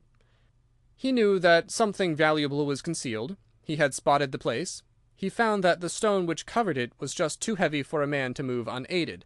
What would he do next? He could not get help from outside, even if he had some one whom he could trust, without the unbarring of doors and considerable risk of detection. It was better, if he could, to have his helpmate inside the house. But whom could he ask? This girl had been devoted to him. A man always finds it hard to realize that he may have finally lost a woman's love, however badly he may have treated her. He would try by a few attentions to make his peace with the girl Howells, and then would engage her as his accomplice. Together they would come at night to the cellar, and their united force would suffice to raise the stone. So far I could follow their actions as if I had actually seen them. But for 2 of them, and one a woman, it must have been heavy work for the raising of that stone. A burly Sussex policeman and I had found it no light job. What would they do to assist them? Probably what I should have done myself. I rose and examined carefully the different billets of wood which were scattered round the floor. Almost at once I came upon what I expected. One piece, about 3 feet in length, had a very marked indentation at one end, while several were flattened at the sides as if they had been compressed by some considerable weight. Evidently, as they had dragged the stone up, they had thrust the chunks of wood into the chink, until at last, when the opening was large enough to crawl through, they would hold it open by a billet placed lengthwise, which might very well become indented at the lower end, since the whole weight of the stone would press it down on to the edge of this other slab. So far I was still on the safe ground. And now, how was I to proceed to reconstruct this midnight drama? Clearly, only one could fit into the hole, and that one was Brunton. The girl must have waited above. Brunton then unlocked the box, handed up the contents presumably, since they were not to be found, and then what happened? What smouldering fire of vengeance had suddenly sprung into flame in this passionate Celtic woman's soul when she saw the man who had wronged her perhaps far more than we suspected, in her power? Was it a chance that the wood had slipped, and that the stone had shut Brunton into what had become his sepulchre? Had she only been guilty of silence as to his fate? Or had some sudden blow from her hand dashed the support away, and sent the slab crashing down into its place? Be that as it might, I seemed to see that woman's figure still clutching at her treasure trove, and flying wildly up the winding stair, with her ears ringing perhaps with the muffled screams from behind her, and with the drumming of frenzied hands against the slab of stone, which was choking her faithless lover's life out. Here was the secret of her blanched face, her shaken nerves, her peals of hysterical laughter on the next morning. But what had been in the box? What had she done with that? Of course, it must have been the old metal and pebbles which my client had dragged from the mere. She had thrown them in there at the first opportunity to remove the last trace of her crime. For 20 minutes I had sat motionless, thinking the matter out. Musgrave still stood with a very pale face, swinging his lantern and peering down into the hole. "These are coins of Charles I," said he, holding out the few which had been in the box. "You see we were right in fixing our date for the ritual." "We may find something else of Charles I," I cried, as the probable meaning of the first 2 questions of the ritual broke suddenly upon me. "Let me see the contents of the bag which you fished from the mere." We ascended to his study, and he laid the debris before me. I could understand his regarding it as of small importance when I looked at it, for the metal was almost black and the stones lustreless and dull. I rubbed one of them on my sleeve, however, and it glowed afterwards like a spark in the dark hollow of my hand. The metalwork was in the form of a double ring, but it had been bent and twisted out of its original shape. "You must bear in mind," said I, "that the royal party made head in England even after the death of the king, and that when they at last fled they probably left many of their most precious possessions buried behind them, with the intention of returning for them in some more peaceful times." "My ancestor, Sir Ralph Musgrave, was a prominent cavalier, and the right-hand man of Charles II in his wanderings," said my friend. "Ah, indeed!" I answered. "Well, now, I think that really should give us the last link that we wanted. I must congratulate you on coming into the possession, though in rather a tragic manner, of a relic which is of great intrinsic value, but of even greater importance as an historical curiosity." "What is it, then?" he gasped in astonishment. "It is nothing less than the ancient crown of the kings of England." "The crown?" "Precisely. Consider what the ritual says. How does it run? Whose was it? His who is gone. That was after the execution of Charles. Then who shall have it? He who will come. That was Charles II, whose advent was already foreseen. There can, I think, be no doubt that this battered and shapeless diadem once encircled the brows of the royal Stuarts." "And how came it in the pond?" "Ah, that is a question that will take some time to answer." And with that I sketched out to him the whole long chain of surmise and of proof which I had constructed. The twilight had closed in, and the moon was shining brightly in the sky before my narrative was finished. "And how was it, then, that Charles did not get his crown when he returned?" asked Musgrave, pushing back the relic into its linen bag. "Ah, there you lay your finger upon the one point which we shall probably never be able to clear up. It is likely that the Musgrave who held the secret died in the interval, and by some oversight left this guide to his descendant without explaining the meaning of it. From that day to this it has been handed down from father to son, until at last it came within reach of a man, who tore its secret out of it and lost his life in the venture." "And that's the story of the Musgrave ritual, Watson. They have the crown down at Hurlstone, though they had some legal bother and a considerable sum to pay before they were allowed to retain it. I am sure that if you mentioned my name they would be happy to show it to you. Of the woman nothing was ever heard, and the probability is that she got away out of England and carried herself and the memory of her crime to some land beyond the seas." End of Adventure 5, The Musgrave Ritual. Chapter 6. Adventure 6. The Reigate Puzzle. It was some time before the health of my friend Mr. Sherlock Holmes recovered from the strain caused by his immense exertions in the spring of '87. The whole question of the Netherlands Sumatra Company and of the colossal schemes of Baron Maupertuis are too recent in the minds of the public, and are too intimately concerned with politics and finance to be fitting subjects for this series of sketches. They led, however, in an indirect fashion to a singular and complex problem which gave my friend an opportunity of demonstrating the value of a fresh weapon among the many with which he waged his lifelong battle against crime. On referring to my notes, I see that it was upon the 14th of April that I received a telegram from Lyons, which informed me that Holmes was lying ill in the Hotel Dulong. Within 24 hours I was in his sick room, and was relieved to find that there was nothing formidable in his symptoms. Even his iron constitution, however, had broken down under the strain of an investigation which had extended over 2 months, during which period he had never worked less than 15 hours a day, and had more than once, as he assured me, kept to his task for 5 days at a stretch.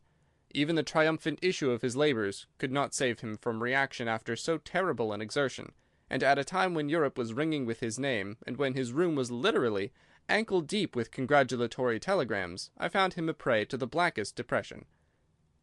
Even the knowledge that he had succeeded where the police of 3 countries had failed, and that he had outmanoeuvred at every point the most accomplished swindler in Europe, was insufficient to rouse him from his nervous prostration. 3 days later we were back in Baker Street together, but it was evident that my friend would be much the better for a change, and the thought of a week of springtime in the country was full of attractions to me also. My old friend Colonel Hayter, who had come under my professional care in Afghanistan, had now taken a house near Reigate in Surrey, and had frequently asked me to come down to him upon a visit. On the last occasion he had remarked that if my friend would only come with me he would be glad to extend his hospitality to him also. A little diplomacy was needed, but when Holmes understood that the establishment was a bachelor one, and that he would be allowed the fullest freedom, he fell in with my plans, and a week after our return from Lyons we were under the Colonel's roof. Hayter was a fine old soldier who had seen much of the world, and he soon found, as I had expected, that Holmes and he had much in common. On the evening of our arrival, we were sitting in the Colonel's gun-room after dinner, Holmes stretched upon the sofa, while Hayter and I looked over his little armoury of Eastern weapons. "By the way," said he suddenly, "I think I'll take one of these pistols upstairs with me in case we have an alarm." "An alarm?" said I. "Yes, we've had a scare in this part lately. Old Acton, who's one of our county magnates, had his house broken into last Monday. No great damage done, but the fellows are still at large." "No clue?" asked Holmes, cocking his eye at the Colonel. "None as yet, but the affair is a petty one of our little country crimes, which must seem too small for your attention, Mr. Holmes, after this great international affair." Holmes waved away the compliment, though his smile showed that it had pleased him. "Was there any feature of interest?" "I fancy not. The thieves ransacked the library, and got very little for their pains. The whole place was turned upside down, drawers burst open, and presses ransacked, with the result that an odd volume of Pope's Homer, 2 plated candlesticks, an ivory letter-weight, a small oak barometer, and a ball of twine are all that have vanished." "What an extraordinary assortment!" I exclaimed. "Oh, the fellows evidently grabbed hold of everything they could get." Holmes grunted from the sofa. "The county police ought to make something of that," said he. "Why, it is surely obvious that—" But I held up a finger. "You are here for a rest, my dear fellow. For heaven's sake, don't get started on a new problem when your nerves are all in shreds." Holmes shrugged his shoulders with a glance of comic resignation towards the Colonel, and the talk drifted away into less dangerous channels. It was destined, however, that all my professional caution should be wasted, for next morning the problem obtruded itself upon us in such a way that it was impossible to ignore it, and our country visit took a turn which neither of us could have anticipated. We were at breakfast when the Colonel's butler rushed in with all his propriety shaken out of him. "Have you heard the news, sir?" he gasped. "At the Cunningham, sir." "Burglary!" cried the Colonel with his coffee cup in mid-air. "Murder!" The Colonel whistled. "By Jove," said he. "Who's killed, then? The J.P. or his son?" "Neither, sir. It was William the coachman. Shot through the heart, sir, and never spoke again." "Who shot him, then?" "The burglar, sir. He was off like a shot and got clean away. He just broke in at the pantry window when William came on him and met his end in saving his master's property." "What time?" "It was last night, sir, somewhere about 12. "Ah, then we'll step over afterwards," said the Colonel coolly, settling down to his breakfast again. "It's a baddish business," he added when the butler had gone. "He's our leading man round here, is old Cunningham, and a very decent fellow, too. He'll be cut up over this, for the man has been in his service for years, and was a good servant. It's evidently the same villains who broke into Acton's." "And stole that very singular collection," said Holmes thoughtfully. "Precisely. It may prove the simplest matter in the world, but all the same at first glance this is just a little curious, is it not? A gang of burglars acting in the country might be expected to vary the scene of their operations, and not to crack 2 cribs in the same district within a few days. When you spoke last night of taking precautions, I remember that it passed through my mind that this was probably the last parish in England to which the thief or thieves would be likely to turn their attention, which shows that I have still much to learn." "I fancy it's some local practitioner," said the Colonel.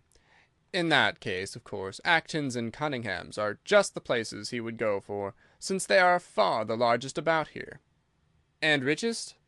"Well, they ought to be, but they've had a lawsuit for some years, which had sucked the blood out of both of them, I fancy. Old Acton has some claim on half Cunningham's estate, and the lawyers have been at it with both hands." "If it's a local villain, there should not be much difficulty in running him down," said Holmes with a yawn. "All right, Watson, I don't intend to meddle." "Inspector Forrester, sir," said the butler, throwing open the door. The official, a smart, keen-faced young fellow, stepped into the room. "Good morning, Colonel," said he. "I hope I don't intrude, but we hear that Mr. Holmes of Baker Street is here." The Colonel waved his hand towards my friend, and the inspector bowed. "We thought that perhaps you would care to step across, Mr. Holmes." "The fates are against you, Watson," said he, laughing.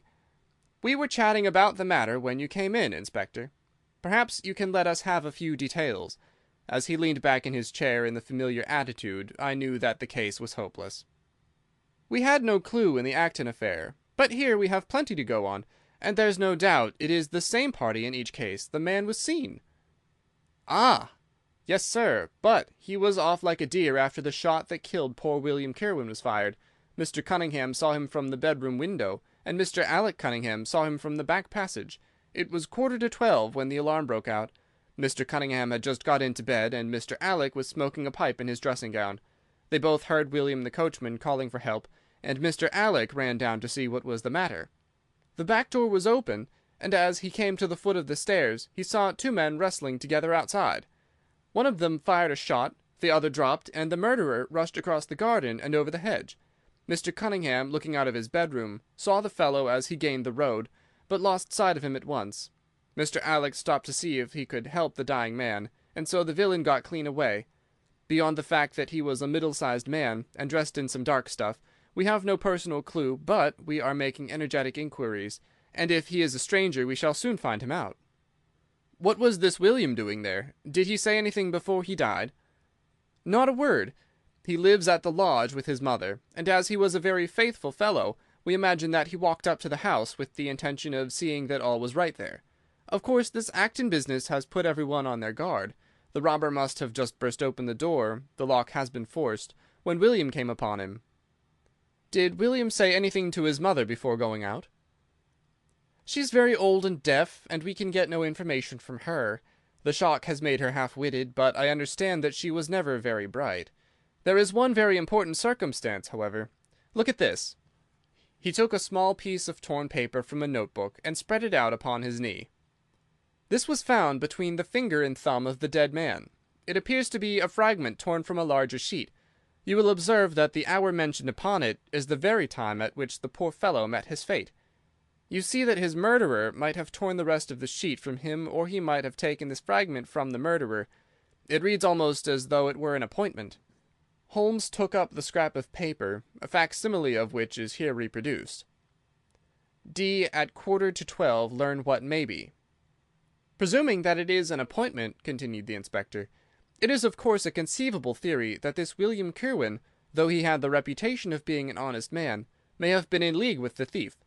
He may have met him there, may even have helped him to break in the door, and then they may have fallen out between themselves." "This writing is of extraordinary interest," said Holmes, who had been examining it with intense concentration. "These are much deeper waters than I had thought." He sank his head upon his hands, while the inspector smiled at the effect which his case had had upon the famous London specialist. "Your last remark," said Holmes presently, As to the possibility of there being an understanding between the burglar and the servant, and this being a note of appointment from one to the other, is an ingenious and not entirely impossible supposition. But this writing opens up—" He sank his head into his hands again, and remained for some minutes in the deepest thought. When he raised his face again, I was surprised to see that his cheek was tinged with colour, and his eyes as bright as before his illness. He sprang to his feet with all his old energy. "I'll tell you what," said he.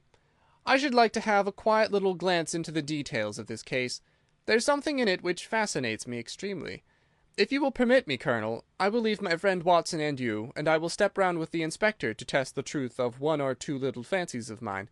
I will be with you again in half an hour." An hour and a half had elapsed before the inspector returned, alone. "Mr. Holmes is walking up and down in the field outside," said he. "He wants us all four to go up to the house together." "To Mr. Cunningham's?" "Yes, sir." "What for?" The inspector shrugged his shoulders. "I don't quite know, sir. Between ourselves, I think Mr. Holmes had not quite got over his illness yet.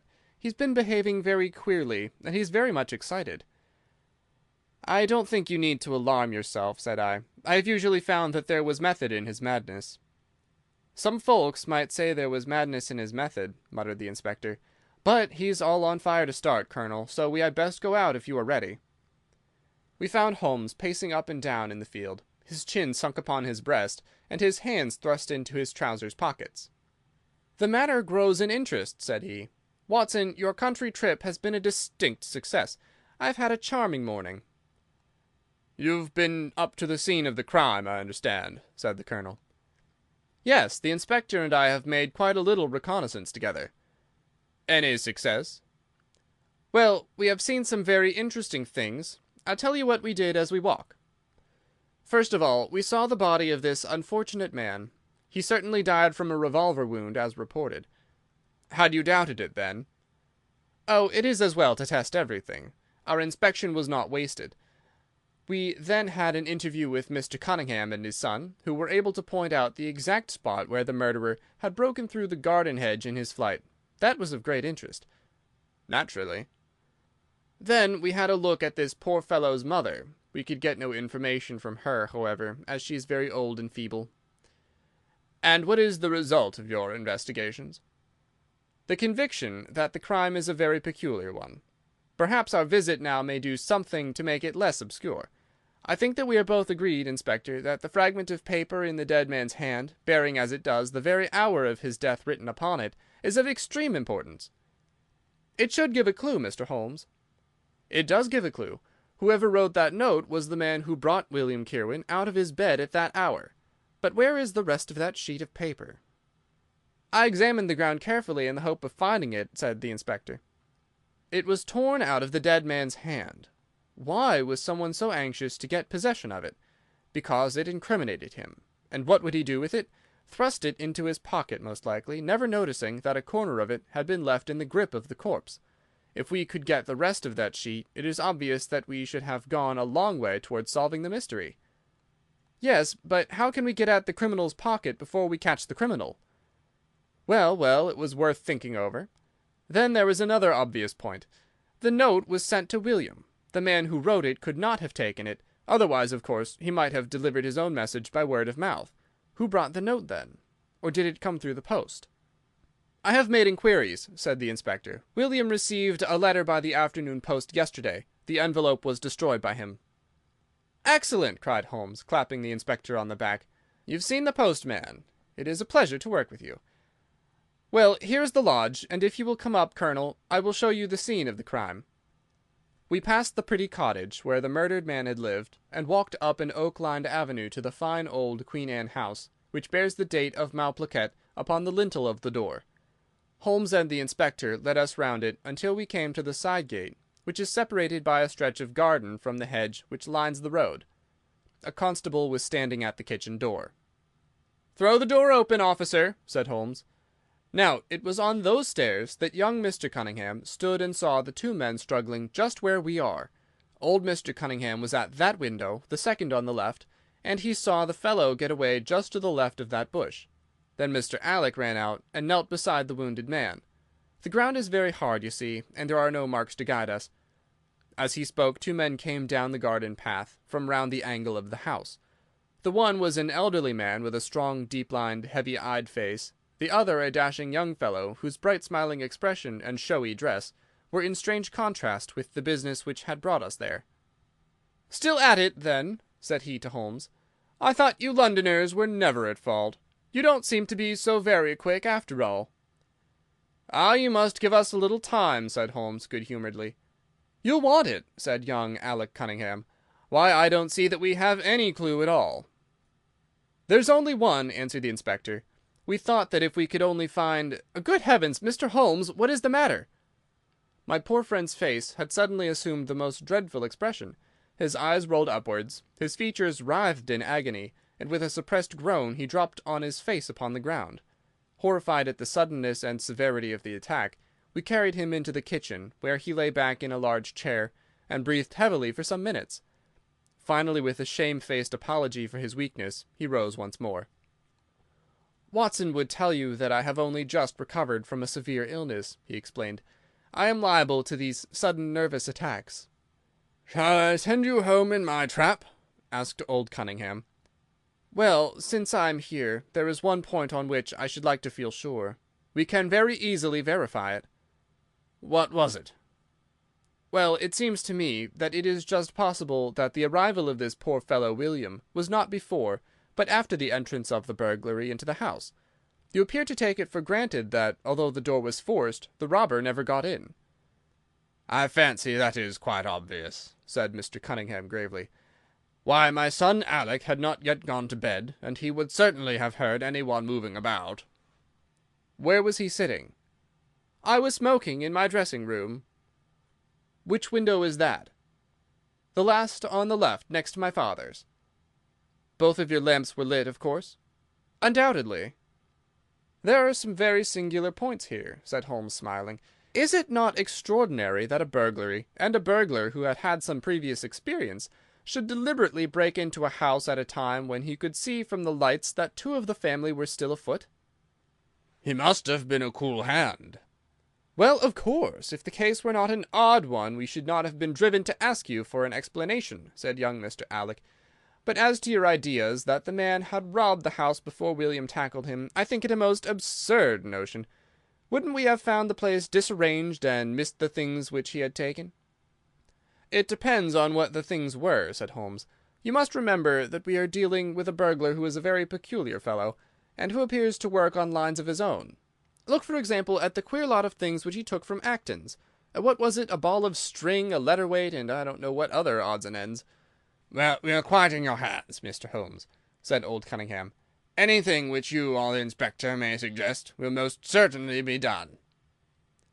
"In the first place," said Holmes, "I should like you to offer a reward, coming from yourself, for the officials may take a little time before they would agree upon the sum, and these things cannot be done too promptly. I have jotted down the form here, if you would not mind signing it. £50 was quite enough, I thought." "I would willingly give 500, said the J.P., taking the slip of paper and the pencil which Holmes handed to him. "This is not quite correct, however," he added, glancing over the document. "I wrote it rather hurriedly. You see, you begin, 'Whereas at about 1:45 on Tuesday morning an attempt was made,' and so on. It was at 11:45, as a matter of fact." I was pained at the mistake, for I knew how keenly Holmes would feel any slip of the kind. It was his specialty to be accurate as to fact, but his recent illness had shaken him, and this one little incident was enough to show me that he was still far from being himself. He was obviously embarrassed for an instant, while the inspector raised his eyebrows, and Alec Cunningham burst into a laugh. The old gentleman corrected the mistake, however, and handed the paper back to Holmes. "Get it printed as soon as possible," he said. "I think your idea is a good one." Holmes put the slip of paper carefully away into his pocket-book. "And now," said he, "it really would be a good thing that we should all go over the house together and make certain that this rather erratic burglar did not, after all, carry anything away with him." Before entering, Holmes made an examination of the door, which had been forced. It was evident that a chisel or strong knife had been thrust in, and the lock forced back with it. We could see the marks in the wood where it had been pushed in. "You don't use bars, then?" he asked. We have never found it necessary." "You don't keep a dog?" "Yes, but he is chained on the other side of the house." "When do the servants go to bed?" "About 10. "I understand that William was usually in bed also at that hour." "Yes." "It is singular that on this particular night he should have been up. Now, I should be very glad if you would have the kindness to show us over the house, Mr. Cunningham." A stone-flagged passage, with the kitchens branching away from it, led by a wooden staircase directly to the first floor of the house. It came out upon the landing opposite to a second, more ornamental stair which came up from the front hall. Out of this landing opened the drawing-room, and several bedrooms, including those of Mr. Cunningham and his son. Holmes walked slowly, taking keen note of the architecture of the house. I could tell from his expression that he was on a hot scent, and yet I could not in the least imagine in what direction his inferences were leading him. "My good sir," said Mr. Cunningham, with some impatience, "this is surely very unnecessary. That is my room at the end of the stairs, and my son's is the one beyond it. I leave it to your judgment whether it was possible for the thief to have come up here without disturbing us." "You must try round and get on a fresh scent, I fancy," said the son with a rather malicious smile. "Still, I must ask you to humour me a little further. I should like, for example, to see how far the windows of the bedrooms command the front. This, I understand, is your son's room." He pushed open the door. "And that, I presume, is the dressing-room in which he sat smoking when the alarm was given. Where does the window of that look out to?" He stepped across the bedroom, pushed open the door, and glanced round the other chamber. "I hope that you're satisfied now," said Mr. Cunningham, tartly. "Thank you. I think I have seen all that I wished." "Then, if it is really necessary, we can go into my room." "If it is not too much trouble."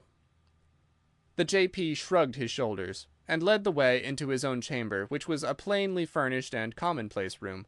As we moved across it in the direction of the window, Holmes fell back until he and I were the last of the group. Near the foot of the bed stood a dish of oranges and a carafe of water. As we passed it, Holmes, to my unutterable astonishment, leaned over in front of me and deliberately knocked the whole thing over. The glass smashed into 1,000 pieces, and the fruit rolled about into every corner of the room. "You've done it now, Watson," said he, coolly. "A pretty mess you've made of the carpet." I stooped in some confusion and began to pick up the fruit, understanding for some reason my companion desired me to take the blame upon myself. The others did the same and set the table on its legs again. "Hullo!" cried the inspector. "Where's he got to?" Holmes had disappeared. "Wait here an instant," said young Alec Cunningham. "The fellow is off his head, in my opinion. Come with me, father, and see where he has got to." They rushed out of the room, leaving the inspector, the colonel, and me staring at each other. "'Pon my word, I'm inclined to agree with Master Alec," said the official. "It may be the effect of this illness, but it seems to me that—" His words were cut short by a sudden scream of "Help! Help! Murder!" With a thrill I recognized the voice of that of my friend. I rushed madly from the room onto the landing. The cries, which had sunk down into a hoarse, inarticulate shouting, came from the room which we had first visited. I dashed in, and on into the dressing-room beyond. The two Cunninghams were bending over the prostrate figure of Sherlock Holmes, the younger clutching his throat with both hands, while the elder seemed to be twisting one of his wrists. In an instant the three of us had torn them away from him, and Holmes staggered to his feet, very pale and evidently greatly exhausted. "Arrest these men, Inspector," he gasped. "On what charge?" "That of murdering their coachman, William Kerwin." The inspector stared about him in bewilderment. "Oh, come now, Mr. Holmes," said he at last. "I'm sure you don't really mean to—" "Tut, man, look at their faces!" cried Holmes curtly. Never certainly have I seen a plainer confession of guilt upon human countenances. The older man seemed numbed and dazed, with a heavy, sullen expression upon his strongly marked face. The son, on the other hand, had dropped all that jaunty, dashing style which had characterized him, and the ferocity of a dangerous wild beast gleamed in his dark eyes and distorted his handsome features. The inspector said nothing, but stepped to the door. He blew his whistle. Two of the constables came at the call. "I have no alternative, Mr. Cunningham," said he. "I trust that this may all prove to be an absurd mistake, but you can see that— Ah, would you? Drop it!" He struck out with his hand, and a revolver which the younger man was in the act of cocking clattered down upon the floor. "Keep that," said Holmes, quietly putting his foot upon it. "You will find it useful at the trial. But this is what we really wanted. He held up a little crumpled piece of paper. "The remainder of the sheet!" cried the inspector. "Precisely. And where was it?" "Where I was sure it must be. I'll make the whole matter clear to you presently. I think, Colonel, that you and Watson might return now, and I will be with you again in an hour at the furthest. The inspector and I must have a word with the prisoners, but you will certainly see me back at luncheon time." Sherlock Holmes was as good as his word, for about 1 o'clock he joined us in the Colonel's smoking room. He was accompanied by a little elderly gentleman, who was introduced to me as the Mr. Acton whose house had been the scene of the original burglary. "I wished Mr. Acton to be present while I demonstrated this small matter to you," said Holmes, "for it is natural that he should take a keen interest in the details. I am afraid, my dear Colonel, that you must regret the hour that you took in such a stormy petrel as I am." "On the contrary," answered the Colonel warmly, "I consider it the greatest privilege to have been permitted to study your methods of working. I confess that they quite surpass my expectations, and that I am utterly unable to account for your result. I have not yet seen the vestige of a clue." "I am afraid that my explanation may disillusion you, but it has always been my habit to hide none of my methods, either from my friend Watson or from anyone who might take an intelligent interest in them. But first, as I am rather shaken by the knocking about which I had in the dressing-room, I think that I shall help myself to a dash of your brandy, Colonel. My strength had been rather tried of late." "I trust that you had no more of those nervous attacks?" Sherlock Holmes laughed heartily. "We will come to that in its turn," said he. "I will lay an account of the case before you in its due order, showing you the various points which guided me in my decision. Pray interrupt me if there is any inference which is not perfectly clear to you. It is of the highest importance in the art of detection to be able to recognize out of a number of facts which are incidental and which vital. Otherwise your energy and attention must be dissipated instead of being concentrated. Now in this case there was not the slightest doubt in my mind from the first that the key of the whole matter must be looked for in the scrap of paper in the dead man's hand. Before going into this, I would draw your attention to the fact that if Alec Cunningham's narrative was correct, and if the assailant, after shooting William Kirwan, had instantly fled, then it obviously could not be he who tore the paper from the dead man's hand. But if it was not he, it must have been Alec Cunningham himself, for by the time that the old man had descended several servants were upon the scene. The point is a simple one, but the inspector had overlooked it because he had started with the supposition that these county magnates had had nothing to do with the matter. Now I make a point of never having any prejudices, and of following docilely wherever fact may lead me, and so in the very first stage of the investigation I found myself looking a little askance at the part which had been played by Mr. Alec Cunningham. And now I made a very careful examination of the corner of paper which the inspector had submitted to us. It was at once clear to me that it formed a part of a very remarkable document. Here it is. Do you not now observe something very suggestive about it? "It has a very irregular look," said the Colonel. "My dear sir," cried Holmes, "there cannot be the least doubt in the world that it has been written by two persons doing alternate words. When I draw your attention to the strong T's of at and to, and ask you to compare them with the weak ones of quarter and 12, you will instantly recognize the fact. A very brief analysis of these four words would enable you to say with the utmost confidence that the learn and the maybe are written in the stronger hand, and the what in the weaker." "By Jove, it's as clear as day," cried the Colonel. "Why on earth should two men write a letter in such a fashion?" Obviously the business was a bad one, and one of the men who distrusted the other was determined that whatever was done, each should have an equal hand in it. Now, of the two men, it is clear that the one who wrote the at and to was the ringleader. "How do you get at that?" "We might deduce it from the mere character of the one hand as compared with the other, but we have more assured reasons than that for supposing it.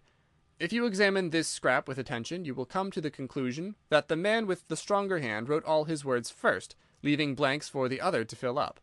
These blanks were not always sufficient, and you can see that the second man had a squeeze to fit his quarter in between the at and the to, showing that the latter were already written. The man who wrote all his words first is undoubtedly the man who planned the affair." "Excellent!" cried Mr. Acton. "But very superficial," said Holmes. "We come now, however, to a point which is of importance. You may not be aware that the deduction of a man's age from his writing is one which has been brought to considerable accuracy by experts. In normal cases one can place a man in his true decade with tolerable confidence. I say normal cases because ill health and physical weakness reproduce the signs of old age, even when the invalid is a youth. In this case, looking at the bold, strong hand of the one, and the rather broken-backed appearance of the other, which still retains its legibility although the T's have begun to lose their crossing, we can say that the one was a young man, and the other was advanced in years, without being positively decrepit. "Excellent!" cried Mr. Acton again. "There is a further point, however, which is subtler and of greater interest. There is something in common between these hands. They belong to men who are blood relatives. It may be most obvious to you in the Greek E's, but to me there are many small points which indicate the same thing. I have no doubt at all that a family mannerism can be traced in these two specimens of writing. I'm only, of course, giving you the leading results now of my examination of the paper. There were 23 other deductions which would be of more interest to experts than to you. They all tend to deepen the impressions upon my mind that the Cunninghams, father and son, had written this letter. Having got so far, my next step was, of course, to examine into the details of the crime, and to see how far they would help us. I went up to the house with the inspector, and saw all that was to be seen. The wound upon the dead man was, as I was able to determine with absolute confidence, fired from a revolver at the distance of something over 4 yards. There was no powder blackening on the clothes. Evidently, therefore, Alec Cunningham had lied when he said that the two men were struggling when the shot was fired. Again, both father and son agreed as to the place where the man escaped into the road. At that point, however, as it happens, there is a broadish ditch, moist at the bottom. As there were no indications of boot marks about this ditch, I was absolutely sure, not only that the Cunninghams had again lied, but that there had never been any unknown man upon the scene at all. And now I have to consider the motive of this singular crime. To get at this, I endeavoured first of all to solve the reason of the original burglary at Mr. Acton's. I understood from something which the Colonel told us that a lawsuit had been going on between you, Mr. Acton, and the Cunninghams. Of course, it instantly occurred to me that they had broken into your library with the intention of getting at some document which might be of importance in the case. "Precisely so," said Mr. Acton. "There can be no possible doubt as to their intentions. I have the clearest claim upon half of their present estate, and if they could have found a single paper, which fortunately was in the strong box of my solicitors, they would undoubtedly have crippled our case." "There you are," said Holmes, smiling. "It was a dangerous, reckless attempt, in which I seemed to trace the influence of young Alec. Having found nothing, they tried to divert suspicion by making it appear to be an ordinary burglary, to which end they carried off whatever they could lay their hands upon. That is all clear enough, but there was much that was still obscure. What I wanted above all was to get the missing part of that note. I was certain that Alec had torn it out of the dead man's hand, and almost certain that he must have thrust it into the pocket of his dressing gown. Where else could he have put it? The only question was whether it was still there. It was worth an effort to find out, and for that object we all went up to the house. The Cunninghams joined us, as you doubtless remember, outside the kitchen door. It was, of course, of the very first importance that they should not be reminded of the existence of this paper, otherwise they would naturally destroy it without delay. The inspector was about to tell them the importance which we attached to it, when, by the luckiest chance in the world, I tumbled down in a sort of fit, and so changed the conversation. "Good heavens!" cried the Colonel, laughing. "Do you mean to say all our sympathy was wasted, and your fit an imposture?" "Speaking professionally, it was admirably done," cried I, looking in amazement at this man who was forever confounding me with some new phase of his astuteness. "It is an art which is often useful," said he. "When I recovered I managed, by a device which had perhaps some little merit of ingenuity, to get old Cunningham to write the word 12, so that I might compare it with the 12 upon the paper." "Oh, what an ass I've been!" I exclaimed. "I could see that you were commiserating me over my weakness," said Holmes, laughing. "I was sorry to cause you the sympathetic pain which I know that you felt." We then went upstairs together, and having entered the room, and seen the dressing-gown hanging up behind the door, I contrived, by upsetting a table, to engage their attention for the moment, and slipped back to examine the pockets. I had hardly got the paper, however, which was, as I had expected, in one of them, when the two Cunninghams were on me, and would, I verily believe, have murdered me then and there but for your prompt and friendly aid. As it is, I feel that young man's grip on my throat now, and the father has twisted my wrist round in the effort to get the paper out of my hand. They saw that I must know all about it, you see, and the sudden change from absolute security to complete despair made them perfectly desperate.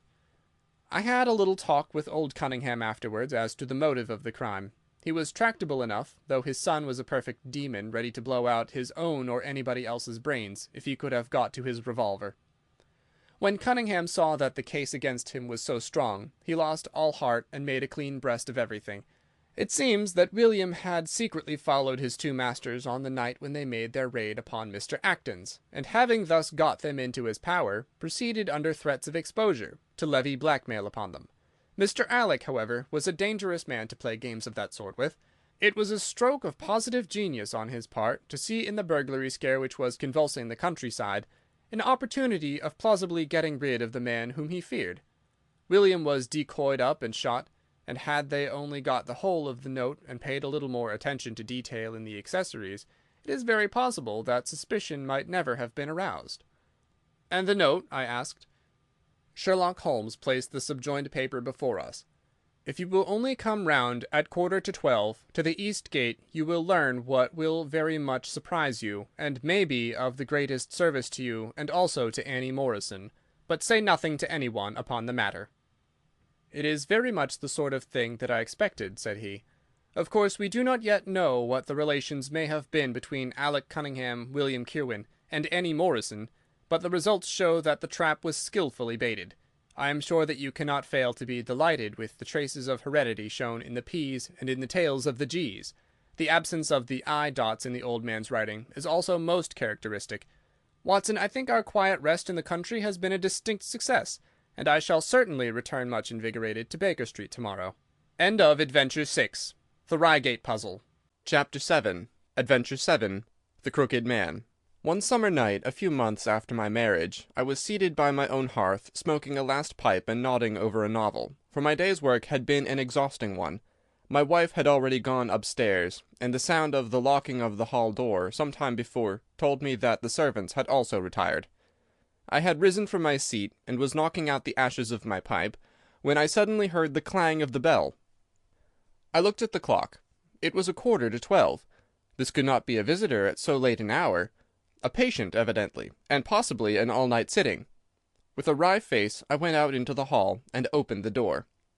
To my astonishment, it was Sherlock Holmes who stood upon my step. "Ah, Watson," said he, "I hoped that I might not be too late to catch you." "My dear fellow, pray come in." "You look surprised, and no wonder. Relieved, too, I fancy. You still smoke the Arcadia mixture of your bachelor days, then? There's no mistaking that fluffy ash upon your coat. It's easy to tell that you have been accustomed to wear a uniform, Watson. You'll never pass as a purebred civilian as long as you keep that habit of carrying your handkerchief in your sleeve. Could you put me up tonight?" "With pleasure." "You told me that you had bachelor quarters for one, and I see that you have no gentleman visitor at present. Your hat stand proclaims as much." "I shall be delighted if you will stay." "Thank you. I'll fill the vacant peg, then. Sorry to see that you've had the British workman in the house. He's a token of evil. Not the drains, I hope?" "No, the gas."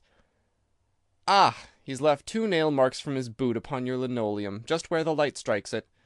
No, thank you, I had some supper at Waterloo, but I'll smoke a pipe with you with pleasure." I handed him my pouch, and he seated himself opposite to me, and smoked for some time in silence. I was well aware that nothing but business of importance would have brought him to me at such an hour, so I waited patiently until he should come round to it. "I see that you are professionally rather busy just now," said he, glancing very keenly across at me. "Yes, I've had a busy day," I answered. "It may seem very foolish in your eyes," I added, "but really I don't know how you deduced it." Holmes chuckled to himself. "I have the advantage of knowing your habits, my dear Watson," said he. "When your round is a short one you walk, and when it is a long one you use a hansom. As I perceive that your boots, although used, are by no means dirty, I cannot doubt that you are at present busy enough to justify the hansom." "Excellent!" I cried. "Elementary," said he. "It is one of those instances where the reasoner can produce an effect which seems remarkable to his neighbour, because the latter has missed the one little point which is the basis of the deduction. The same may be said, my dear fellow, for the effect of some of these little sketches of yours, which is entirely meretricious, depending as it does upon your retaining in your own hands some factors in the problem which are never imparted to the reader." Now, at present I am in the position of these same readers, for I hold in this hand several threads of one of the strangest cases which ever perplexed a man's brain, and yet I lack the one or two which are needed to complete my theory. But I'll have them, Watson, I'll have them." His eyes kindled, and a slight flush sprang into his thin cheeks, for an instant only. When I glanced again, his face had resumed that red Indian composure which had made so many regard him as a machine rather than a man. "The problem presents features of interest," said he. "I may even say exceptional features of interest. I've already looked into the matter, and have come, as I think, within sight of my solution. If you could accompany me in that last step, you might be of considerable service to me." "I should be delighted." "Could you go as far as Aldershot tomorrow?" "I have no doubt Jackson would take my practice." "Very good. I want to start by the 11:10 from Waterloo." "That would give me time." "Then, if you are not too sleepy, I will give you a sketch of what has happened, and of what remains to be done. I was sleepy before you came. I'm quite wakeful now. I will compress the story as far as may be done without omitting anything vital to the case. It is conceivable that you may even have read some account of the matter. It is the supposed murder of Colonel Barclay of the Royal Munsters at Aldershot which I am investigating." "I've heard nothing of it." "It has not excited much attention yet, except locally. The facts are only 2 days old. Briefly, they are these. The Royal Munsters is, as you know, one of the most famous Irish regiments in the British Army. It did wonders both in the Crimea and the Mutiny, and has since that time distinguished itself upon every possible occasion. It was commanded up to Monday night by James Barclay, a gallant veteran, who started as a full private, was raised to commissioned rank for his bravery at the time of the Mutiny, and so lived to command the regiment in which he had once carried a musket.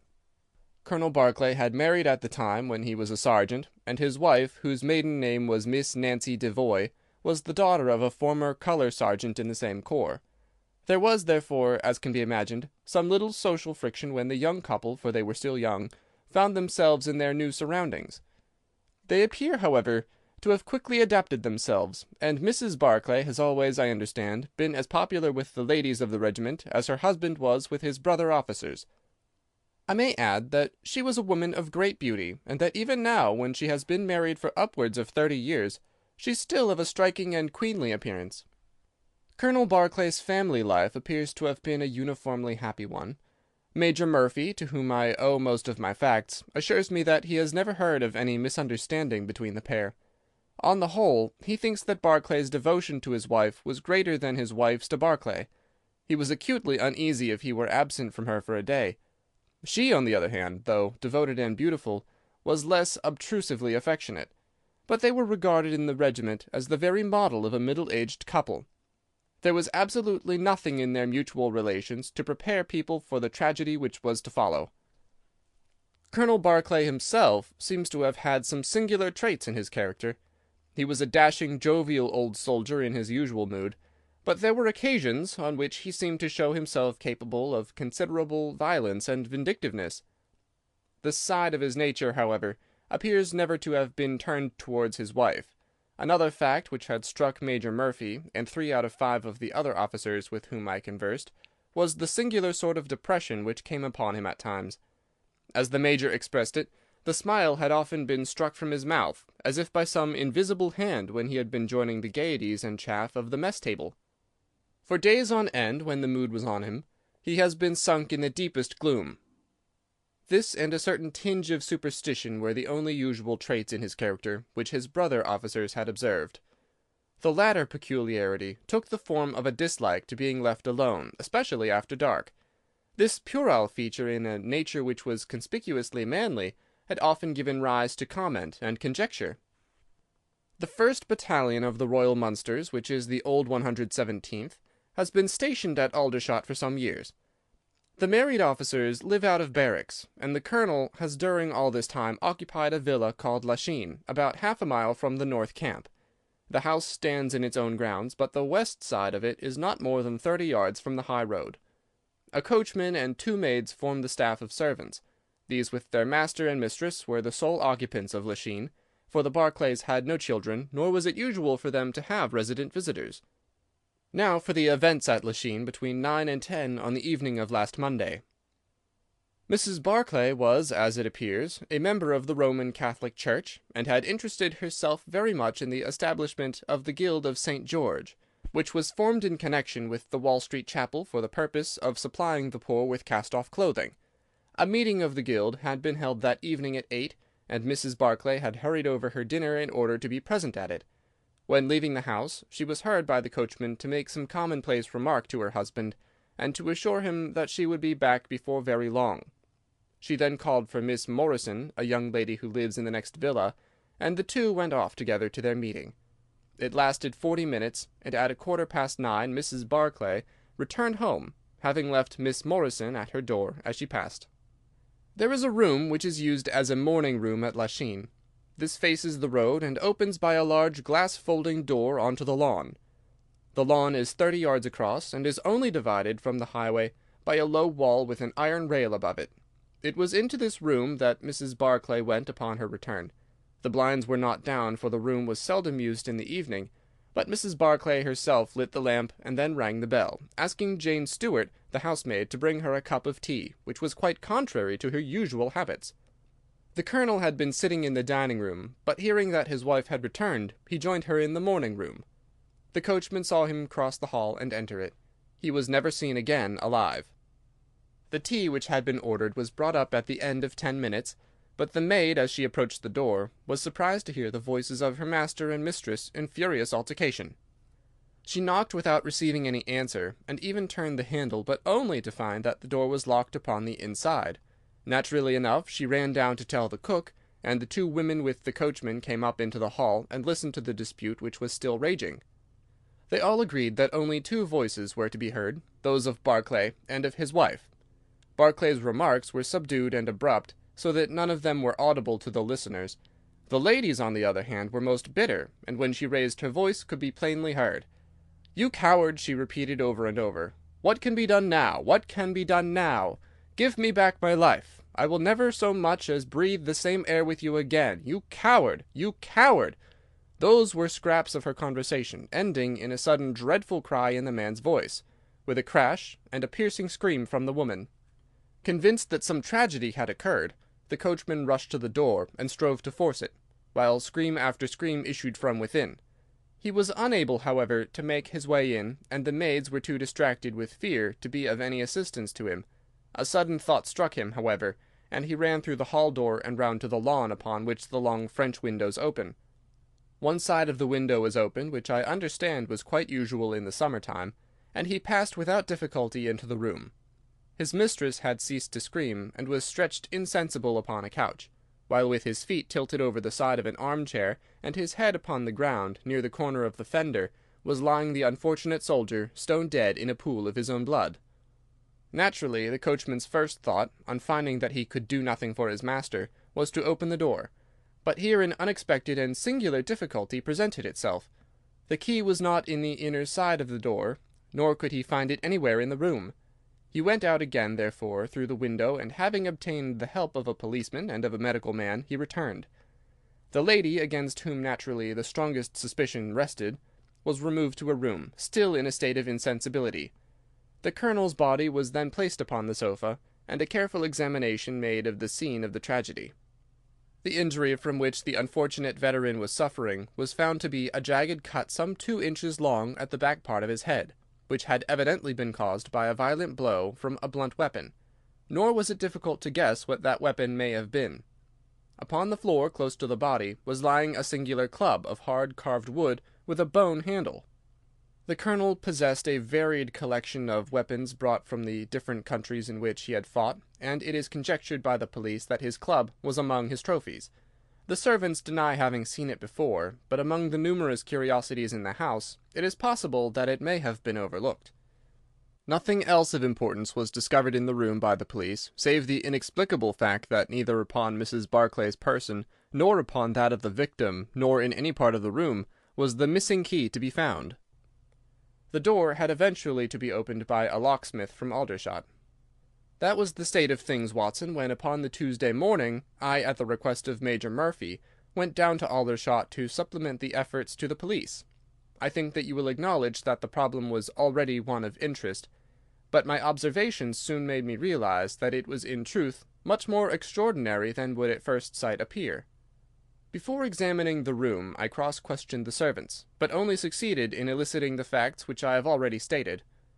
One other detail of interest was remembered by Jane Stewart, the housemaid. You will remember that on hearing the sound of the quarrel, she descended and returned with the other servants. On that first occasion, when she was alone, she says that the voices of her master and mistress were sunk so low that she could hear hardly anything, and judged by their tones rather than their words that they had fallen out. On my pressing her, however, she remembered that she heard the word David uttered twice by the lady. The point is of the utmost importance as guiding us towards the reason of the sudden quarrel. The colonel's name, you remember, was James. There was one thing in the case which had made the deepest impression both upon the servants and the police. This was the contortion of the colonel's face. It had set, according to their account, into the most dreadful expression of fear and horror which a human countenance is capable of assuming. More than one person fainted at the mere sight of him, so terrible was the effect.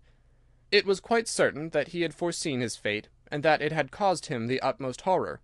This, of course, fitted in well enough with the police theory, if the colonel would have seen his wife making a murderous attack upon him. Nor was the fact of the wound being on the back of his head a fatal objection to this, as he might have turned to avoid the blow. No information could be got from the lady herself, who was temporarily insane from an acute attack of brain fever.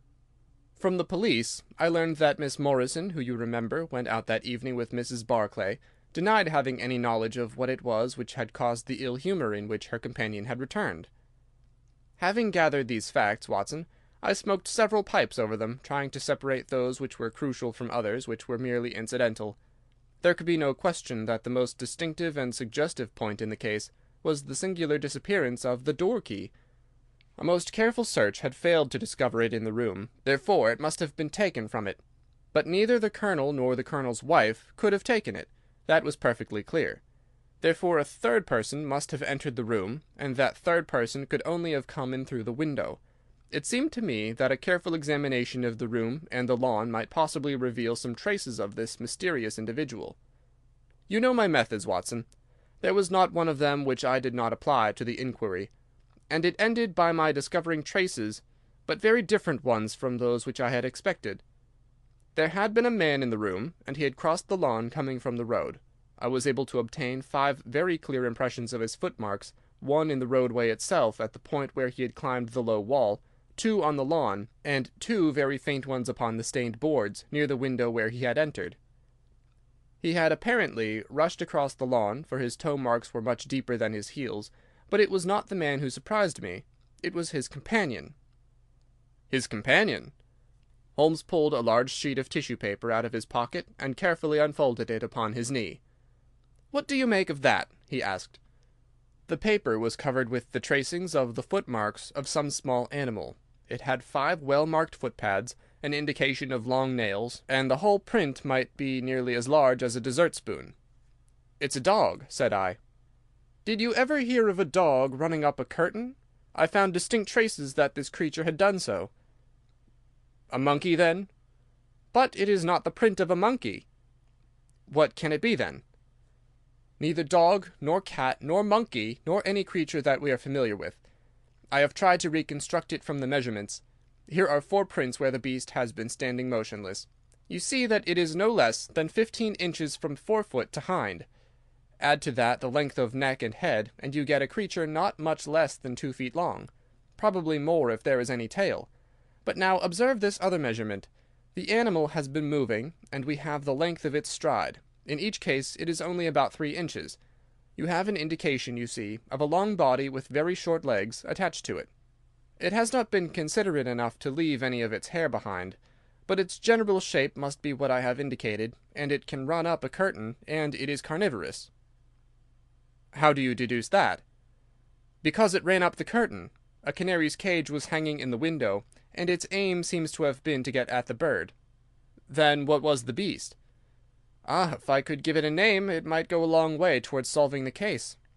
On the whole, it was probably some creature of the weasel and stoat tribe, and yet it is larger than any of these that I have seen." "What had it to do with the crime?" "That is also still obscure, but we have learned a good deal, you perceive. We know that a man stood in the road looking at the quarrel between the Barclays. The blinds were up, and the room lighted. We know also that he ran across the lawn, entered the room accompanied by a strange animal, and that he either struck the Colonel, or, as is equally possible, that the Colonel fell down from sheer fright at the sight of him, and cut his head on the corner of the fender. Finally, we have the curious fact that the intruder carried away the key with him when he left. "Your discoveries seem to have left the business more obscure than it was before," said I. "Quite so. They undoubtedly showed that the affair was much deeper than was at first conjectured. I thought the matter over, and I came to the conclusion that I must approach the case from another aspect. But really, Watson, I am keeping you up, and I might just as well tell you all this on our way to Aldershot tomorrow." "Thank you. You've gone rather too far to stop." "It is quite certain that when Mrs. Barclay left the house at 7:30 she was on good terms with her husband.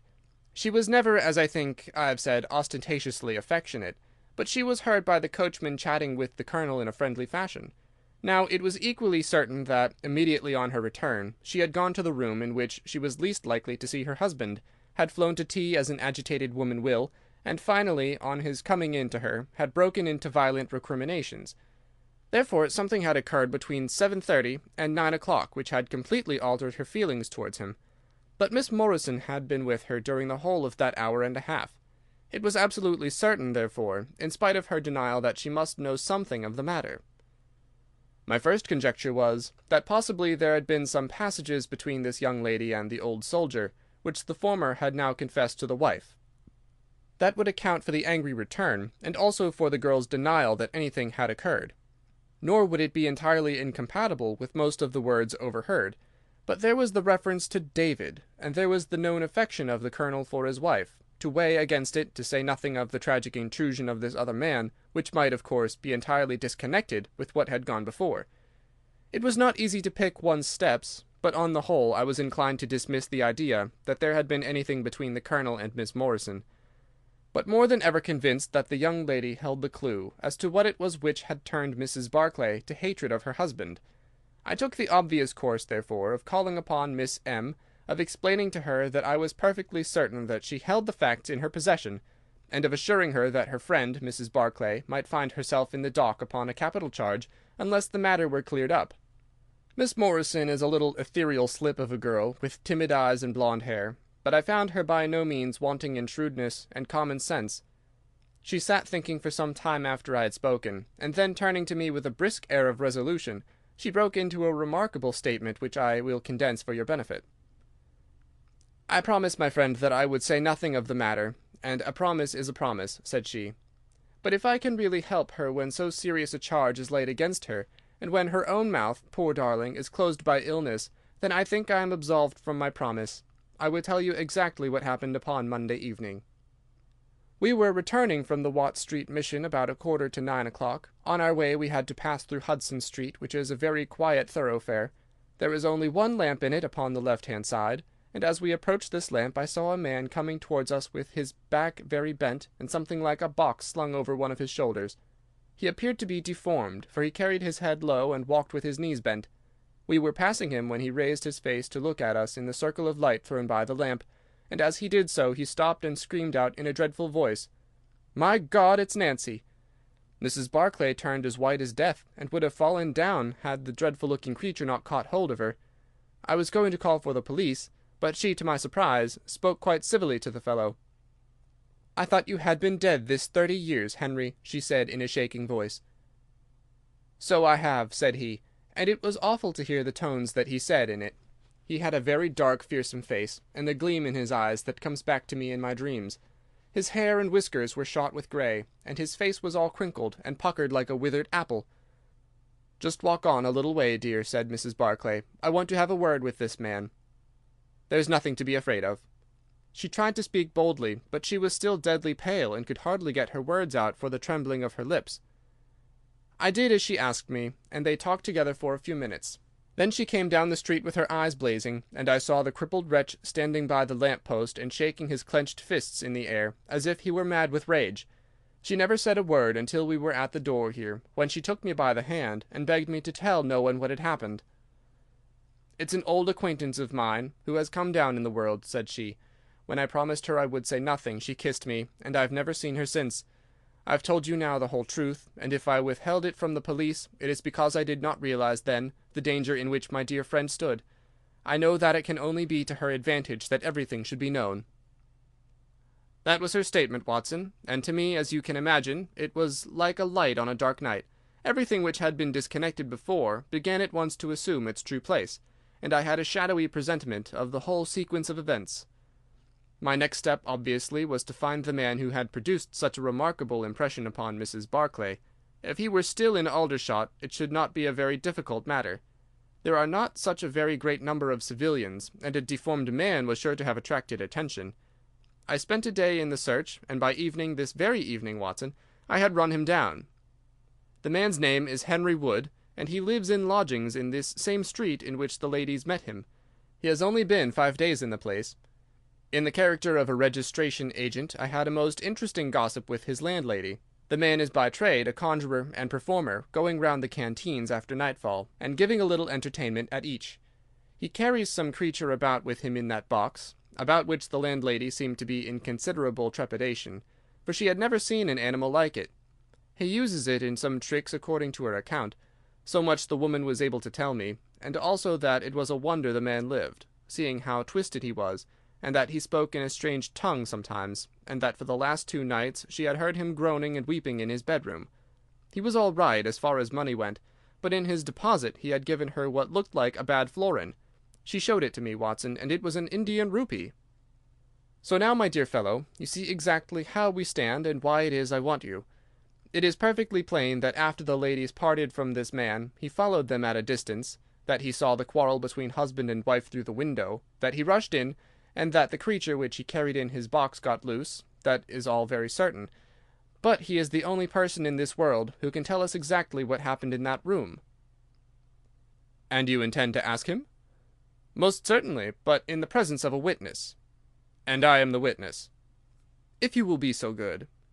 If he can clear the matter up, well and good. If he refuses, we have no alternative but to apply for a warrant." "But how do you know he'll be there when we return?" "You may be sure that I took some precautions. I have one of my Baker Street boys mounting guard over him who would stick to him like a burr, go where he might. We shall find him in Hudson Street tomorrow, Watson, and meanwhile I should be the criminal myself if I kept you out of bed any longer." It was midday when we found ourselves at the scene of the tragedy, and under my companion's guidance we made our way at once to Hudson Street. In spite of his capacity for concealing his emotions, I could easily see that Holmes was in a state of suppressed excitement, while I was myself tingling with that half-sporting, half-intellectual pleasure which I invariably experienced when I associated myself with him in his investigations. "This is the street," said he, as we turned into a short thoroughfare lined with plain 2-storied brick houses. "Ah, here is Simpson to report." "He's in all right, Mr. Holmes," cried a small street Arab running up to us. "Good, Simpson," said Holmes, patting him on the head. "Come along, Watson, this is the house." He sent in his card with a message that he had come on important business, and a moment later we were face to face with the man whom we had come to see. In spite of the warm weather, he was crouching over a fire, and the little room was like an oven. The man sat all twisted and huddled in his chair, in a way which gave an indescribable impression of deformity. But the face which he turned towards us, though worn and swarthy, must at some time have been remarkable for its beauty. He looked suspiciously at us now out of yellow-shot bilious eyes, and without speaking or rising, he waved towards 2 chairs. "Mr. Henry Wood, late of India, I believe," said Holmes affably. "I've come over this little matter of Colonel Barclay's death." "What should I know about that?" "That's what I want to ascertain. You know, I suppose, that unless the matter is cleared up, Mrs. Barclay, who is an old friend of yours, will in all probability be tried for murder." The man gave a violent start. "I don't know who you are," he cried, "nor how you come to know what you do know, but will you swear that this is true that you tell me?" "Why, they're only waiting for her to come to her senses to arrest her." "My God! Are you in the police yourself?" "No." "What business is it of yours, then?" "It's every man's business to see justice done." "You can take my word that she's innocent." "Then you are guilty." "No, I'm not." "Who killed Colonel James Barclay, then?" "It was a just providence that killed him." But mind you this, that if I had knocked his brains out, as it was in my heart to do, he would have had no more than his due from my hands. If his own guilty conscience had not struck him down, it is likely enough that I might have had his blood upon my soul. You want me to tell the story. Well, I don't know why I shouldn't, for there's no cause for me to be ashamed of it. It was in this way, sir. You see me now with my back like a camel and my ribs all awry, but there was a time when Corporal Henry Wood was the smartest man in the 117th foot. We were in India then, in cantonments at a place we'll call Bertie. Barclay, who died the other day, was sergeant in the same company as myself, and the belle of the regiment, aye, and the finest girl that ever had the breath of life between her lips, was Nancy Devoy, the daughter of the colour sergeant. There were 2 men that loved her, and one that she loved, and you'll smile when you look at this poor thing huddled before the fire, and hear me say that it was for my good looks that she loved me. Well, though I had her heart, her father was set upon her marrying Barclay. I was a harum-scarum, reckless lad, and he had had an education, and was already marked for the sword belt. But the girl held true to me, and it seemed that I would have had her when the mutiny broke out, and all hell was loose in the country. We were shut up in Bertie, the regiment of us, with half a battery of artillery, a company of 6, and a lot of civilians and womenfolk. There were 10,000 rebels round us, and they were as keen as a set of terriers round a rat cage. About the 2nd week of it our water gave out, and it was a question whether we could communicate with General Neill's column, which was moving up country. It was our only chance, for we could not hope to fight our way out with all the women and children, so I volunteered to go out and to warn General Neille of our danger. My offer was accepted, and I talked it over with Sergeant Barclay, who was supposed to know the ground better than any other man, and who drew up a route by which I might get through the rebel lines. At 10 o'clock the same night I started off upon my journey. There were 1,000 lives to save, but it was of only one that I was thinking when I dropped over the wall that night. My way ran down a dried-up watercourse, which we hoped would screen me from the enemy's sentries, but as I crept round the corner of it I walked right into 6 of 'em, who were crouching down in the dark waiting for me. In an instant I was stunned with a blow and bound hand and foot, but the real blow was to my heart and not to my head, for as I came to and listened to as much as I could understand of their talk, I heard enough to tell me that my comrade, the very man who had arranged the way that I was to take, had betrayed me by means of a native servant into the hands of the enemy. Well, there's no need for me to dwell on that part of it. You know now what James Barclay was capable of. Bertie was relieved by Neille next day, but the rebels took me away with them in their retreat, and it was many a long year before ever I saw a white face again. I was tortured and tried to get away, and was captured and tortured again. You can see for yourselves the state in which I was left. Some of them that fled into Nepal took me with them, and then afterwards I was up past Darjeeling. The hill folk up there murdered the rebels who had me, and I became their slave for a time until I escaped. But instead of going south, I had to go north, until I found myself among the Afghans. There I wandered about for many a year, and at last came back to the Punjab, where I lived mostly among the natives and picked up a living by the conjuring tricks that I had learned. What use was it for me, a wretched cripple, to go back to England or to make myself known to my old comrades? Even my wish for revenge would not make me do that. I'd rather that Nancy and my old pals should think of Harry Wood as having died with a straight back than see him living and crawling with a stick like a chimpanzee. They never doubted that I was dead, and I meant that they never should. I heard that Barclay had married Nancy, and that he was raising rapidly in the regiment, but even that did not make me speak. But when one gets old one has a longing for home. For years I've been dreaming of the bright green fields and the hedges of England. At last I determined to see them before I died. I saved enough to bring me across, and then I came here where the soldiers are, for I know their ways and how to amuse them, and so earned enough to keep me. "Your narrative is most interesting," said Sherlock Holmes. "I've already heard of your meeting with Mrs. Barclay, and your mutual recognition. You then, as I understand, followed her home, and saw through the window an altercation between her husband and her, in which she doubtless cast his conduct to you in his teeth. Your own feelings overcame you, and you ran across the lawn and broke in upon them." "I did, sir, and at the sight of me he looked as I had never seen a man look before, and over he went with his head on the fender. But he was dead before he fell. I read death on his face as plain as I can read that text over the fire. The bare sight of me was like a bullet through his guilty heart." "And then?" "Then Nancy fainted, and I caught up the key of the door from her hand, intending to unlock it and get help, but as I was doing it, it seemed to me better to leave it alone and get away, for the thing might look black against me, and anyway my secret would be out if I were taken. In my haste I thrust the key into my pocket, and dropped my stick while I was chasing Teddy, who had run up the curtain. When I'd got him into his box, from which he had slipped, I was off as fast as I could run." "Who's Teddy?" asked Holmes. The man leaned over and pulled up the front of a kind of hutch in the corner.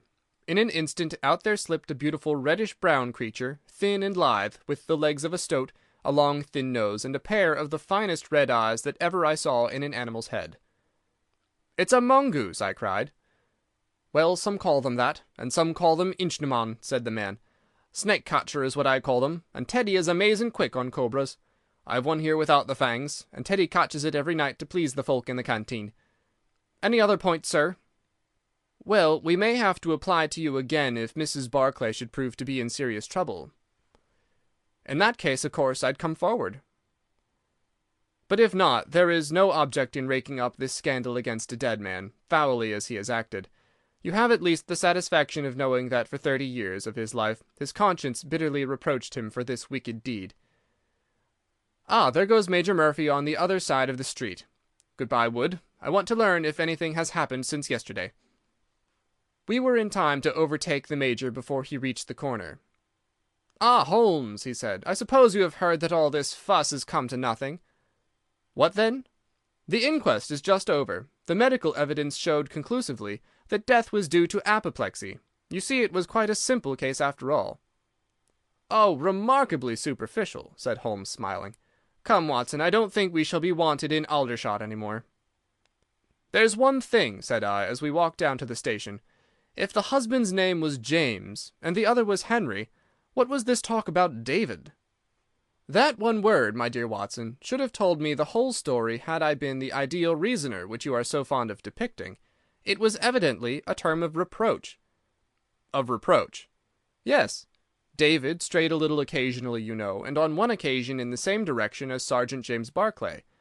You remember the small affair of Uriah and Bathsheba. My biblical knowledge is a trifle rusty, I fear, but you'll find the story in the 1st or 2nd of Samuel."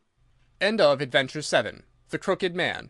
Chapter 8. Adventure 8. The Resident Patient. Glancing over the somewhat incoherent series of memoirs in which I have endeavoured to illustrate a few of the mental peculiarities of my friend Mr. Sherlock Holmes, I have been struck by the difficulty which I have experienced in picking out examples which shall in every way answer my purpose. For in those cases in which Holmes has performed some tour de force of analytical reasoning, and has demonstrated the value of his peculiar methods of investigation, the facts themselves have often been so slight or so commonplace that I could not feel justified in laying them before the public. On the other hand, it has frequently happened that he has been concerned in some research where the facts have been of the most remarkable and dramatic character, but where the share which he has himself taken in determining their causes has been less pronounced than I, as his biographer, could wish. The small matter which I have chronicled under the heading of A Study in Scarlet, and that other later one connected with the loss of the Gloria Scott, may serve as examples of this Scylla and Charybdis which are forever threatening the historian. It may be that in the business of which I am now about to write, the part which my friend played is not sufficiently accentuated, and yet the whole train of circumstances is so remarkable that I cannot bring myself to omit it entirely from this series. It had been a close rainy day in October. Our blinds were half drawn, and Holmes lay curled upon the sofa, reading and re-reading a letter which he had received by the morning post. For myself, my term of service in India had trained me to stand heat better than cold, and a thermometer of 90 was no hardship. But the paper was uninteresting. Parliament had risen, everybody was out of town, and I yearned for the glades of the New Forest or the shingle of South Sea. A depleted bank account had caused me to postpone my holiday, and as to my companion, neither the country nor the sea presented the slightest attraction to him. He loved to lie in the very centre of 5 millions of people, with his filaments stretching out and running through them, responsive to every little rumour or suspicion of unsolved crime. Appreciation of nature found no place among his many gifts, and his only change was when he turned his mind from the evil doer of the town to track down his brother of the country. Finding that Holmes was too absorbed for conversation, I had tossed aside the barren paper, and leaning back in my chair I fell into a brown study. Suddenly my companion's voice broke in upon my thoughts. "You're right, Watson," said he. "It does seem a very preposterous way of settling a dispute." "Most preposterous," I exclaimed, and then suddenly realizing how he had echoed the inmost thought of my soul, I sat up in my chair and stared at him in blank amazement. "What is this, Holmes?" I cried. "This is beyond anything which I could have imagined." He laughed heartily at my perplexity. "You remember," said he, "that some little time ago, when I read you the passage in one of Poe's sketches, in which a close reasoner follows the unspoken thought of his companion, you were inclined to treat the matter as a mere tour de force of the author.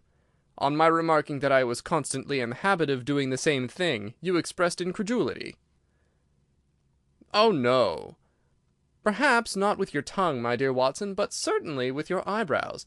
So, when I saw you throw down your paper and enter upon a train of thought, I was very happy to have the opportunity of reading it off, and eventually of breaking into it, as a proof that I had been in rapport with you." But I was still far from satisfied. "In the example which you read to me," said I, "the reasoner drew his conclusions from the actions of the man whom he observed. If I remember right, he stumbled over a heap of stones, looked up at the stars, and so on. But I have been seated quietly in my chair, and what clues have I given you?" "You do yourself an injustice. The features are given to man as the means by which he shall express his emotions, and yours are faithful servants." "Do you mean to say that you read my train of thoughts from my features?" "Your features, and especially your eyes. Perhaps you cannot yourself recall how your reverie commenced?" "No, I cannot." "Then I will tell you. After throwing down your paper, which was the action which drew my attention to you, you sat for half a minute with a vacant expression. Then your eyes fixed themselves upon your newly framed picture of General Gordon, and I saw by the alteration in your face that a train of thought had been started. But it did not lead very far. Your eyes turned across to the unframed portrait of Henry Ward Beecher, which stands upon the top of your books. You then glanced up at the wall, and of course your meaning was obvious. You were thinking that if the portrait were framed it would just cover that bare space and correspond with Gordon's picture over there." "You followed me wonderfully," I exclaimed. "So far I could hardly have gone astray. But now your thoughts went back to Beecher, and you looked hard across as if you were studying the character in his features. Then your eyes ceased to pucker, but you continued to look across, and your face was thoughtful. You were recalling the incidents of Beecher's career. I was well aware that you could not do this without thinking of the mission which he undertook on behalf of the North at the time of the Civil War, for I remember you expressing your passionate indignation at the way in which he was received by the more turbulent of our people. You felt so strongly about it that I knew you could not think of Beecher without thinking of that also. When a moment later I saw your eyes wander away from the picture, I suspected that your mind had now turned to the Civil War, and when I observed that your lips set, your eyes sparkled, and your hands clinched, I was positive that you were indeed thinking of the gallantry which was shown by both sides in that desperate struggle. But then again your face grew sadder, you shook your head. You were dwelling upon the sadness and horror and useless waste of life. Your hand stole towards your own old wound, and a smile quivered on your lips, which showed me that the ridiculous side of this method of settling international questions had forced itself upon your mind. At this point I agreed with you that it was preposterous, and was glad to find that all my deductions had been correct. "Absolutely," said I. "And now that you've explained it, I confess that I am as amazed as before." "It was very superficial, my dear Watson, I assure you. I should not have intruded it upon your attention had you not shown some incredulity the other day. But the evening has brought a breeze with it. What do you say to a ramble through London?" I was weary of our little sitting-room, and gladly acquiesced. For 3 hours we strolled about together, watching the ever-changing kaleidoscope of life as it ebbs and flows through Fleet Street and the Strand. His characteristic talk, with its keen observance of detail and subtle power of inference, held me amused and enthralled. It was 10 o'clock before we reached Baker Street again. A brougham was waiting at our door. A doctor's general practitioner, I perceive," said Holmes. "Not being long in practice, but has had a good deal to do. Come to consult us, I fancy. Lucky we come back." I was sufficiently conversant with Holmes' methods to be able to follow his reasoning, and to see that the nature and state of the various medical instruments in the wicker basket which hung in the lamplight inside the brougham has given him the data for his swift deduction. The light in our window above showed that this late visitor was indeed intended for us. With some curiosity as to what could have sent a brother medico to us at such an hour, I followed Holmes into our sanctum. A pale, taper-faced man with sandy whiskers rose up from a chair by the fire as we entered. His age may not have been more than 3 or 4 and 30, but his haggard expression and unhealthy hue told of a life which had sapped his strength and robbed him of his youth. His manner was nervous and shy, like that of a sensitive gentleman, and the thin white hand which he laid on the mantelpiece as he rose was that of an artist rather than of a surgeon. His dress was quiet and sombre, a black frock coat, dark trousers, and a touch of colour about his necktie. "Good evening, Doctor," said Holmes cheerily. "I'm glad to see that you have only been waiting a very few minutes. You spoke to my coachman, then?" "No, it was the candle on the side table that told me. Pray resume your seat, and let me know how I can serve you." "My name is Dr. Percy Trevelyan," said our visitor, "and I live at 403 Brook Street." "Are you not the author of a monograph upon obscure nervous lesions?" I asked. His pale cheeks flushed with pleasure at hearing that his work was known to me. "I so seldom hear of the work that I thought it was quite dead," said he. "My publishers gave me a most discouraging account of its sale. You are yourself, I presume, a medical man?" "A retired army surgeon." "My own hobby has always been nervous disease. I should wish to make it an absolute specialty, but of course a man must take what he can get at first. This, however, is beside the question, Mr. Sherlock Holmes, and I quite appreciate how valuable your time is. The fact is that a very singular train of events has occurred recently at my house in Brook Street, and tonight they came to such a head that I felt it was quite impossible for me to wait another hour before asking for your advice and assistance." Sherlock Holmes sat down and lit his pipe. "You're very welcome to both," said he. "Pray let me have a detailed account of what the circumstances are which have disturbed you." "One or two of them are so trivial," said Dr. Trevelyan, "that really I am almost ashamed to mention them. But the matter is so inexplicable, and the recent turn which it has taken is so elaborate, that I shall lay it all before you, and you shall judge what is essential and what is not. I am compelled, to begin with, to say something of my own college career. I am a London University man, you know, and I am sure that you will not think that I am unduly singing my own praises if I say that my student career was considered by my professors to be a very promising one. After I had graduated, I continued to devote myself to research, occupying a minor position in King's College Hospital, and I was fortunate enough to excite considerable interest by my research into the pathology of catalepsy, and finally to win the Bruce Pinkerton Prize and Medal by the monograph on nervous lesions to which your friend has just alluded. I should not get too far if I were to say that there was a general impression at that time that a distinguished career lay before me. But the one great stumbling block lay in my want of capital. As you will readily understand, a specialist who aims high is compelled to start in one of a dozen streets in the Cavendish Square quarter, all of which entail enormous rents and furnishing expenses. Besides this preliminary outlay, he must be prepared to keep himself for some years, and to hire a presentable carriage and horse. To do this was quite beyond my power, and I could only hope that by economy I might in 10 years' time save enough to enable me to put up my plate. Suddenly, however, an unexpected incident opened up quite a new prospect to me. This was a visit from a gentleman of the name of Blessington, who was a complete stranger to me. He came up to my room one morning, and plunged into business in an instant. "You are the same Percy Trevelyan who has had so distinguished a career and won a great prize lately," said he. I bowed. "Answer me frankly," he continued, "for you will find it to your interest to do so. You have all the cleverness which makes a successful man. Have you the tact?" I could not help smiling at the abruptness of the question. "I trust that I have my share," I said. "Any bad habits? Not drawn towards drink, eh?" "Really, sir," I cried. "Quite right, that's all right, but I was bound to ask. With all these qualities, why are you not in practice?" I shrugged my shoulders. "Come, come," said he in his bustling way. "It's the old story. More in your brains than in your pocket, eh? What would you say if I were to start you in Brook Street?" I stared at him in astonishment. "Oh, it's for my sake, not yours," he cried. "I'll be perfectly frank with you, and if it suits you, it will suit me very well. I have a few thousands to invest, you see, and I think I'll sink them in you." "But why?" I gasped. "Well, it's just like any other speculation, and safer than most." "What am I to do, then?" "I'll tell you. I'll take the house, furnish it, pay the maids, and run the whole place. All you have to do is just to wear out your chair in the consulting room. I'll let you have pocket money and everything. Then you hand over to me 3/4 of what you earn, and you keep the other quarter for yourself." This was the strange proposal, Mr. Holmes, with which the man Blessington approached me. I won't weary you with the account of how he bargained and negotiated. It ended in my moving into the house next Lady Day, and starting in practice on very much the same conditions as he had suggested.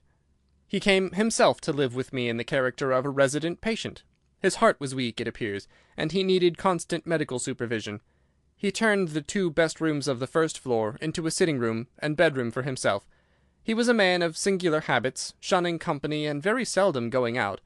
His life was irregular, but in one respect he was regularity itself. Every evening at the same hour he walked into the consulting-room, examined the books, put down 5 and 3 pence for every guinea that I had earned, and carried the rest off to the strong-box in his own room. I may say with confidence that he never had occasion to regret his speculation. From the first it was a success. A few good cases and the reputation which I had won in the hospital brought me rapidly to the front, and during the last few years I have made him a rich man. So much, Mr. Holmes, for my past history and my relations with Mr. Blessington. It only remains for me now to tell you what has occurred to bring me here tonight. Some weeks ago Mr. Blessington came down to me in, as it seemed to me, a state of considerable agitation. He spoke of some burglary which, he said, had been committed in the West End, and he appeared, I remembered, to be quite unnecessarily excited about it, declaring that a day should not pass before we should add stronger bolts to our windows and doors. For a week he continued to be in a peculiar state of restlessness, peering continually out of the windows, and ceasing to take the short walk which had usually been the prelude to his dinner. From his manner it struck me that he was in mortal dread of something or somebody, but when I questioned him upon the point he became so offensive that I was compelled to drop the subject.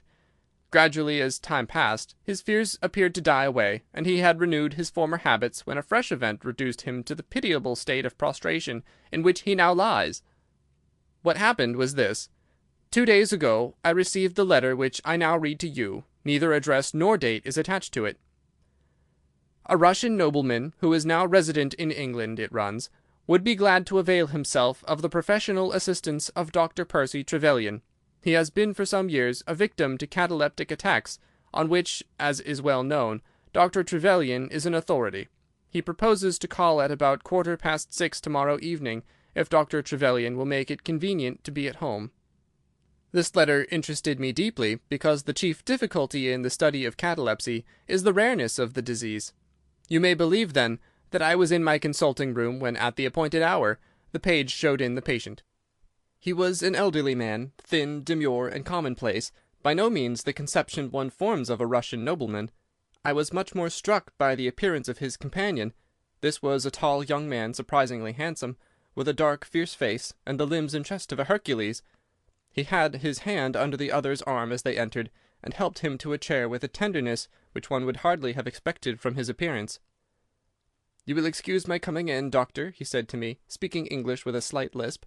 "This is my father, and his health is a matter of the most overwhelming importance to me." I was touched by this filial anxiety. "You would perhaps care to remain during the consultation?" said I.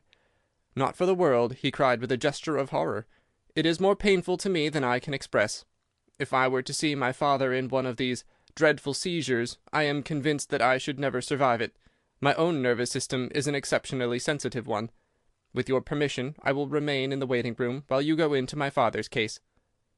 To this, of course, I assented, and the young man withdrew. The patient and I then plunged into a discussion of his case, of which I took exhaustive notes. He was not remarkable for intelligence, and his answers were frequently obscure, which I attributed to his limited acquaintance with our language. Suddenly, however, as I sat writing, he ceased to give any answer at all to my inquiries, and on my turning towards him I was shocked to see that he was sitting bolt upright in his chair, staring at me with a perfectly blank and rigid face. He was again in the grip of his mysterious malady. My first feeling, as I have just said, was one of pity and horror. My second, I fear, was rather one of professional satisfaction. I made notes of my patient's pulse and temperature, tested the rigidity of his muscles, and examined his reflexes. There was nothing markedly abnormal in any of these conditions, which harmonized with my former experiences. I had obtained good results in such cases by the inhalation of nitrate of amyl, and the present seemed an admirable opportunity of testing its virtues. The bottle was downstairs in my laboratory, so leaving my patient seated in his chair, I ran down to get it. There was some little delay in finding it, 5 minutes, let us say, and then I returned. Imagine my amazement to find the room empty and the patient gone. Of course, my first act was to run into the waiting-room. The son had gone also. The hall door had been closed but not shut. My page, who admits patients, is a new boy and by no means quick. He waits downstairs, and runs up to show Patience out when I ring the consulting-room bell. He had heard nothing, and the affair remained a complete mystery. Mr. Blessington came in from his walk shortly afterwards, but I did not say anything to him upon the subject, for, to tell the truth, I have got in the way of late of holding as little communication with him as possible. Well, I never thought that I should see anything more of the Russian and his son, so you can imagine my amazement, when at the very same hour this evening, they both came marching into my consulting-room, just as they had done before. "I feel that I owe you a great many apologies for my abrupt departure yesterday, doctor," said my patient. "I confess that I was very much surprised at it," said I. "Well, the fact is," he remarked, "that when I recover from these attacks, my mind is always very clouded as to all that has gone before. I woke up in a strange room, as it seemed to me, and made my way out into the street in a sort of dazed way when you were absent." "And I," said the son, seeing my father pass the door of the waiting-room, "naturally thought that the consultation had come to an end. It was not until we had reached home that I began to realize the true state of affairs." "Well," said I, laughing, "there's no harm done except that you puzzled me terribly. So if you, sir, would kindly step into the waiting-room, I shall be happy to continue our consultation, which has brought to so abrupt an ending." For half an hour or so I discussed that old gentleman's symptoms with him, and then, having prescribed for him, I saw him go off upon the arm of his son. I have told you that Mr. Blessington generally chose this hour of the day for his exercise. He came in shortly afterwards, and passed upstairs. An instant later I heard him running down, and he burst into my consulting-room like a man who is mad with panic. "Who's been in my room?" he cried. "No one," said I. "It's a lie," he yelled. "Come up and look." I passed over the grossness of his language, as he seemed half out of his mind with fear. When I went upstairs with him, he pointed to several footprints upon the light carpet. "Do you mean to say those are mine?" he cried. They were certainly very much larger than any which he could have made, and were evidently quite fresh. It rained hard this afternoon, as you know, and my patients were the only people who called. It must have been the case, then, that the man in the waiting-room had, for some unknown reason, while I was busy with the other, ascended to the room of my resident patient. Nothing had been touched or taken, but there were the footprints to prove that the intrusion was an undoubted fact. Mr. Blessington seemed more excited over the matter than I should have thought possible, though of course it was enough to disturb anybody's peace of mind. He actually sat crying in an armchair, and I could hardly get him to speak coherently. It was his suggestion that I should come round to you, and of course I at once saw the propriety of it, for certainly the incident is a very singular one, though he appears to completely overrate its importance. If you would only come back with me in my brougham, you would at least be able to soothe him, though I can hardly hope that you will be able to explain this remarkable occurrence." Sherlock Holmes had listened to this long narrative with an intentness which showed me that his interest was keenly aroused. His face was as impassive as ever, but his lids had drooped more heavily over his eyes, and his smoke had curled up more thickly from his pipe to emphasize each curious episode in the doctor's tale. As our visitor concluded, Holmes sprang up without a word, handed me my hat, picked his own from the table, and followed Dr. Trevelyan to the door. Within a quarter of an hour we had been dropped at the door of the physician's residence in Brook Street, one of those sombre, flat-faced houses which one associates with a West End practice. A small page admitted us, and we began at once to ascend the broad, well-carpeted stair. But a singular interruption brought us to a standstill. The light at the top was suddenly whisked out, and from the darkness came a reedy, quivering voice. "I have a pistol," it cried. "I give you my word that I'll fire if you come any nearer." "This really grows outrageous, Mr. Blessington," cried Dr. Trevelyan. "Oh, then it is you, doctor," said the voice, with a great heave of relief. "But those other gentlemen, are they what they pretend to be?" We were conscious of a long scrutiny out of the darkness. "Yes, yes, it's all right," said the voice at last. "You can come up, and I'm sorry if my precautions have annoyed you." He relit the stair gas as he spoke, and we saw before us a singular-looking man, whose appearance, as well as his voice, testified to his jangled nerves. He was very fat, but had apparently at some time been much fatter, so that the skin hung about his face in loose pouches, like the cheeks of a bloodhound. He was of a sickly colour, and his thin sandy hair seemed to bristle up with the intensity of his emotion. In his hand he held a pistol, but he thrust it into his pocket as we advanced. "Good evening, Mr. Holmes," said he. "I am sure I am very much obliged to you for coming round. No one ever needed your advice more than I do. I suppose that Dr. Trevelyan has told you of this most unwarrantable intrusion into my rooms?" "Quite so," said Holmes. "Who are these two men, Mr. Blessington, and why do they wish to molest you?" "Well, well," said the resident patient in a nervous fashion. "Of course it is hard to say that. You can hardly expect me to answer that, Mr. Holmes." "Do you mean that you don't know?" "Come in here, if you please. Just have the kindness to step in here." They led the way into his bedroom, which was large and comfortably furnished. "You see that," he said, pointing to a big black box at the end of his bed.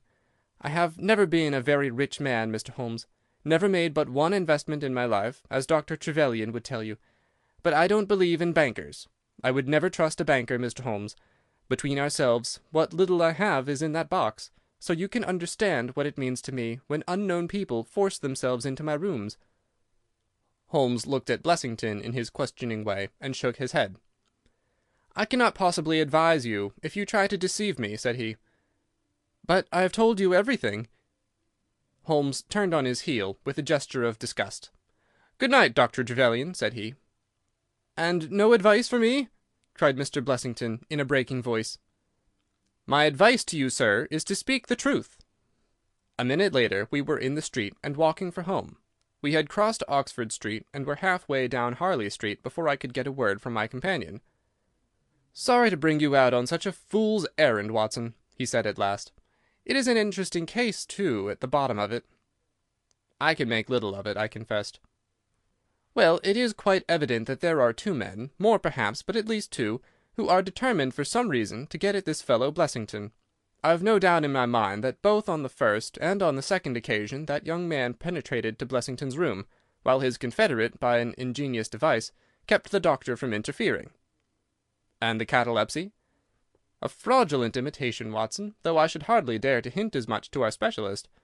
It is a very easy complaint to imitate. I have done it myself." "And then?"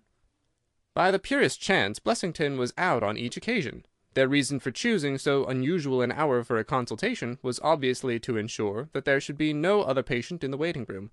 It just happened, however, that this hour coincided with Blessington's constitutional, which seems to show that they were not very well acquainted with his daily routine. Of course, if they had been merely after plunder, they would at least have made some attempt to search for it. Besides, I can read in a man's eye when it is his own skin that he is frightened for.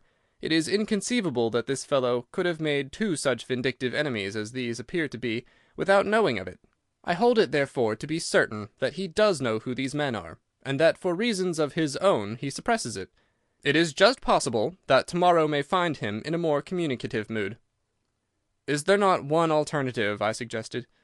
"Grotesquely improbably, no doubt, but still just conceivable. Might the whole story of the cataleptic Russian and his son be a concoction of Dr. Trevelyan's, who has for his own purposes been in Blessington's rooms?" I saw in the gaslight that Holmes wore an amused smile at this brilliant departure of mine. "My dear fellow," he said, "it was one of the first solutions which occurred to me. But I was soon able to corroborate the doctor's tale. This young man has left prints upon the stair carpet, which made it quite superfluous for me to ask to see those which he had made in the room. When I tell you that his shoes were square-toed instead of being pointed like Blessington's, and were quite an inch and a third longer than the doctor's, you will acknowledge that there can be no doubt as to his individuality. But we may sleep on it now, for I shall be surprised if we do not hear something further from Brook Street in the morning." Sherlock Holmes' prophecy was soon fulfilled, and in a dramatic fashion. At 7:30 next morning, in the first glimmer of daylight, I found him standing by my bedside in his dressing-gown. "There's a brougham waiting for us, Watson," said he. "What's the matter, then?" "The Brook Street business." "Any fresh news?" "Tragic, but ambiguous," said he, pulling up the blind. "Look at this, a sheet from a notebook, with 'For God's sake, come at once, P.T.' scrawled upon it in pencil. Our friend the doctor was hard put to it when he wrote this. Come along, my dear fellow, for it's an urgent call." In a quarter of an hour or so we were back at the physician's house. He came running out to meet us with a face of horror. "Oh, such a business!" he cried, with his hands to his temples. "What then?" "Blessington has committed suicide." Holmes whistled. "Yes, he hanged himself during the night." We had entered, and the doctor had preceded us into what was evidently his waiting room. "I really hardly know what I am doing," he cried. "The police are already upstairs. It has shaken me most dreadfully." "When did you find out?" "He has a cup of tea taken to him early every morning. When the maid entered, about 7, there the unfortunate fellow was hanging in the middle of the room. He had tied his cord to the hook on which the heavy lamp used to hang, and he had jumped off from the top of the very box that he showed us yesterday." Holmes stood for a moment in deep thought. "With your permission," said he at last, "I should like to go upstairs and look into the matter." We both ascended, followed by the doctor. It was a dreadful sight which met us as we entered the bedroom door. I have spoken of the impression of flabbiness which this man Blessington conveyed. As he dangled from the hook, it was exaggerated and intensified until he was scarce human in his appearance. The neck was drawn out like a plucked chicken's, making the rest of him seem the more obese and unnatural by the contrast. He was clad only in his long nightdress, and his swollen ankles and ungainly feet protruded starkly from beneath it. Beside him stood a smart-looking police inspector, who was taking notes in a pocket-book. "Ah, Mr. Holmes," said he heartily as my friend entered. "I am delighted to see you." "Good morning, Lanner," answered Holmes. "You won't think me an intruder, I am sure. Have you heard of the events which led up to this affair?" "Yes, I heard something of them." "Have you formed any opinion?" "As far as I can see, the man has been driven out of his senses by fright. This bed has been well slept in, you see. There's his impression, deep enough. It's about 5 in the morning, you know, that suicides are most common. That would be about his time for hanging himself. It seems to have been a very deliberate affair." "I should say that he has been dead about 3 hours, judging by the rigidity of the muscles," said I. "Noticed anything peculiar about the room?" asked Holmes. "Found a screwdriver and some screws on the wash-hand stand. Seems to have smoked heavily during the night, too. Here are 4 cigar ends that I picked out of the fireplace." Said Holmes. "Have you got his cigar holder?" "No, I have seen none." "His cigar case, then?" "Yes, it was in his pocket." Holmes opened it and smelled the single cigar which it contained. "Oh, this is an Havana, and these others are cigars of the peculiar sort which are imported by the Dutch from their East Indian colonies. They're usually wrapped in straw, you know, and are thinner for their length than any other brand." He picked up the 4 ends and examined them with his pocket lens. "2 of these have been smoked from a holder, and 2 without," said he. "2 have been cut by a not very sharp knife, and 2 have had the ends bitten off by a set of excellent teeth. This is no suicide, Mr. Lanner. It is a very deeply planned and cold-blooded murder." "Impossible!" cried the inspector. "And why?" "Why should anyone murder a man in so clumsy a fashion as by hanging him? That is what we have to find out." "How could they get in?" "Through the front door." It was barred in the morning." "Then it was barred after them." "How do you know?" "I saw traces. Excuse me a moment, and I may be able to give you some further information about it." He went over to the door, and turning the lock, he examined it in his methodical way. Then he took out the key, which was on the inside, and inspected that also. The bed, the carpet, the chairs, the mantelpiece, the dead body, and the rope were each in turn examined, until at last he professed himself satisfied, and with my aid and that of the inspector cut down the wretched object and laid it reverently under a sheet. "How about this rope?" he asked. "It is cut off this," said Dr. Trevelyan, drawing a large coil from under the bed. "He was morbidly nervous of fire, and always kept this beside him, so that he might escape by the window in case the stairs were burning." "That must have saved them trouble," said Holmes thoughtfully. "Yes, the actual facts are very plain. I shall be surprised if by the afternoon I cannot give you the reasons for them as well. I will take this photograph of Blessington which I see upon the mantelpiece, as it may help me in my inquiries." "But you've told us nothing!" cried the doctor. "Oh, there can be no doubt as to the sequence of events," said Holmes. "There were 3 of them in it, the young man, the old man, and a third, to whose identity I have no clue. The first 2, I need hardly remark, are the same who masqueraded as the Russian count and his son, so we can give a very full description of them. They were admitted by a confederate inside the house. If I might offer you a word of advice, Inspector, It would be to arrest the page, who, as I understand, has only recently come into your service, Doctor." "The young imp cannot be found," said Dr. Trevelyan. "The maid and the cook have just been searching for him." Holmes shrugged his shoulders. "He has played a not unimportant part in this drama," said he. "The three men having ascended the stairs, which they did on tiptoe, the elder man first, the younger man second, and the unknown man in the rear." "My dear Holmes!" I ejaculated. "Oh, there could be no question as to the superimposing of the footmarks. I had the advantage of learning which was which last night.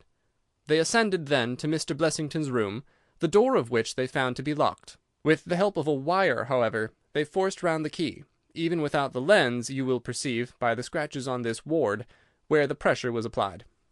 On entering the room, their first proceeding must have been to gag Mr. Blessington. He may have been asleep, or he may have been so paralyzed with terror as to have been unable to cry out. These walls are thick, and it is conceivable that his shriek, if he had time to utter one, was unheard. Having secured him, it is evident to me that a consultation of some sort was held. Probably it was something in the nature of a judicial proceeding. It must have lasted for some time, for it was then that these cigars were smoked. The older man sat in that wicker chair. It was he who used the cigar holder. The younger man sat over yonder. He knocked his ash off against the chest of drawers. The third fellow paced up and down. Blessington, I think, sat upright in the bed, but of that I cannot be absolutely certain. Well, it ended by their taking Blessington and hanging him. The matter was so prearranged that it is my belief that they brought with them some sort of block or pulley which might serve as a gallows. That screwdriver and those screws were, as I conceive, for fixing it up. Seeing the hook, however, they naturally saved themselves the trouble. Having finished their work, they made off, and the door was barred behind them by their confederate. We had all listened with the deepest interest to this sketch of the night's doings, which Holmes had deduced from signs so subtle and minute that even when he had pointed them out to us, we could scarcely follow him in his reasoning. The inspector hurried away on the instant to make inquiries about the page, while Holmes and I returned to Baker Street for breakfast. "I'll be back by 3, said he, when we had finished our meal. "Both the inspector and the doctor will meet me here at that hour, and I hope by that time to have cleared up any little obscurity which the case may still present." Our visitors arrived at the appointed time, but it was 3:15 before my friend put in an appearance. From his expression as he entered, however, I could see that all had gone well with him. "Any news, Inspector?" "We've got the boy, sir." "Excellent, and I have got the men." "You've got them?" we cried, all three. "Well, at least I have got their identity. This so-called Blessington is, as I expected, well known at headquarters, and so are his assailants. Their names are Biddle, Hayward, and Moffat." "The Worthington Bank gang!" cried the inspector. "Precisely," said Holmes. "Then Blessington must have been Sutton." "Exactly," said Holmes. "Why, that makes it as clear as crystal," said the inspector. But Trevelyan and I looked at each other in bewilderment. "You must surely remember the great Worthington Bank business," said Holmes. 5 men were in it, these 4, and a 5th called Cartwright. Tobin, the caretaker, was murdered, and the thieves got away with £7,000. This was in 1875. They were all 5 arrested, but the evidence against them was by no means conclusive.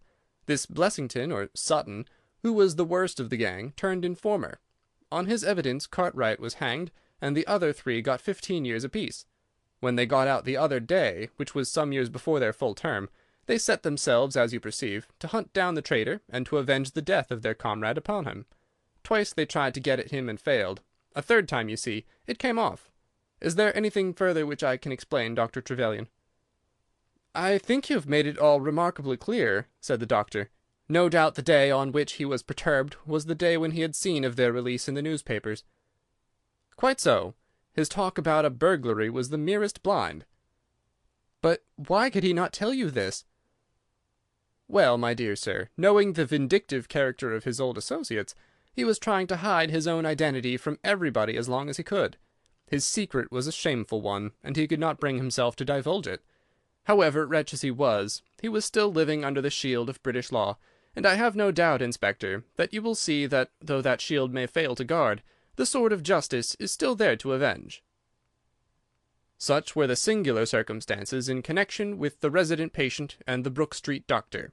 From that night nothing has been seen of the 3 murderers by the police, and it is surmised at Scotland Yard that they were among the passengers of the ill-fated steamer Norah Creina, which was lost some years ago with all hands upon the Portuguese coast, some leagues to the north of Oporto. The proceedings against the page broke down for want of evidence, and the Brook Street mystery, as it was called, has never until now been fully dealt with in any public print. End of Adventure 8. The Resident Patient. Chapter 9. Adventure 9. The Greek Interpreter. During my long and intimate acquaintance with Mr. Sherlock Holmes, I had never heard him refer to his relations, and hardly ever to his own early life. This reticence upon his part had increased the somewhat inhuman effect which he produced upon me, until sometimes I found myself regarding him as an isolated phenomenon, a brain without a heart, as deficient in human sympathy as he was preeminent in intelligence. His aversion to women and his disinclination to form new friendships were both typical of his unemotional character, but not more so than his complete suppression of every reference to his own people. I had come to believe that he was an orphan with no relatives living, but one day, to my very great surprise, he began to talk to me about his brother. It was after tea on a summer evening, and the conversation, which had roamed in a desultory spasmodic fashion from golf clubs to the causes of the change in the obliquity of the ecliptic, came round at last to the question of atavism and hereditary aptitudes. The point under discussion was, how far any singular gift in an individual was due to his ancestry, and how far to his own early training. "In your own case," said I, "from all that you have told me, it seems obvious that your faculty of observation and your peculiar facility for deduction are due to your own systematic training." "To some extent," he answered thoughtfully. "My ancestors were country squires, who appeared to have led much the same life as is natural to their class, but none the less my turn that way is in my veins, and may have come with my grandmother, who was the sister of Vernet, the French artist. Art in the blood is liable to take the strangest forms." "But how do you know that it is hereditary?" "Because my brother Mycroft possesses it in a larger degree than I do." This was news to me indeed. If there were another man with such singular powers in England, how was it that neither police nor public had heard of him? I put the question, with a hint that it was my companion's modesty which made him acknowledge his brother as his superior. Holmes laughed at my suggestion. "My dear Watson," said he, "I cannot agree with those who rank modesty among the virtues. To the logician all things should be seen exactly as they are, and to underestimate one's self is as much a departure from truth as to exaggerate one's own powers. When I say, therefore, that Mycroft has better powers of observation than I, you may take it that I am speaking the exact and literal truth." "Is he your junior?" "7 years my senior." "How comes it that he is unknown?" "Oh, he is very well known in his own circle." "Where, then?" "Well, in the Diogenes Club, for example." I'd never heard of the institution, and my face must have proclaimed as much, for Sherlock Holmes pulled out his watch. "The Diogenes Club is the queerest club in London, and Mycroft one of the queerest men. He is always there from 4:45 to 8:20. It's 6 now, so if you care for a stroll this beautiful evening, I shall be very happy to introduce you to 2 curiosities." 5 minutes later we were in the street walking towards Regent's Circus. "You wonder," said my companion, "why it is that Mycroft does not use his powers for detective work. He's incapable of it." "But I thought you said—" "I said that he was my superior in observation and deduction. If the art of the detective began and ended in reasoning from an armchair, my brother would be the greatest criminal agent that ever lived. But he has no ambition and no energy. He will not even go out of his way to verify his own solutions, and would rather be considered wrong than take the trouble to prove himself right. Again and again I have taken a problem to him, and have received an explanation which has afterwards proved to be the correct one, and yet he was absolutely incapable of working out the practical points which must be gone into before a case could be laid before a judge or jury." "It is not his profession, then?" "By no means. What is to me a means of livelihood is to him the merest hobby of a dilettante. He has an extraordinary faculty for figures, and audits the books in some of the government departments. Mycroft lodges in Pall Mall, and he walks round the corner into Whitehall every morning, and back every evening. From year's end to year's end he takes no other exercise, and is seen nowhere else, except only in the Diogenes Club, which is just opposite his rooms." "I cannot recall the name." "Very likely not. There are many men in London, you know, who, some from shyness, some from misanthropy, have no wish for the company of their fellows. Yet they are not averse to comfortable chairs and the latest periodicals. It is for the convenience of these that the Diogenes Club was started, and it now contains the most unsociable and unclubbable men in town. No member is permitted to take the least notice of any other one. Save in the strangers' room, no talking is under any circumstances allowed, and 3 offences, if brought to the notice of the committee, render the talker liable to expulsion. My brother was one of the founders, and I have myself found it a very soothing atmosphere. We had reached Pall Mall as we talked, and were walking down it from the St. James's End. Sherlock Holmes stopped at a door some little distance from the Carlton, and cautioning me not to speak, he led the way into the hall. Through the glass panelling I caught a glimpse of a large and luxurious room, in which a considerable number of men were sitting about and reading papers, each in his own little nook. Holmes showed me into a small chamber which looked out into Pall Mall, and then, leaving me for a minute, he came back with a companion whom I knew could only be his brother.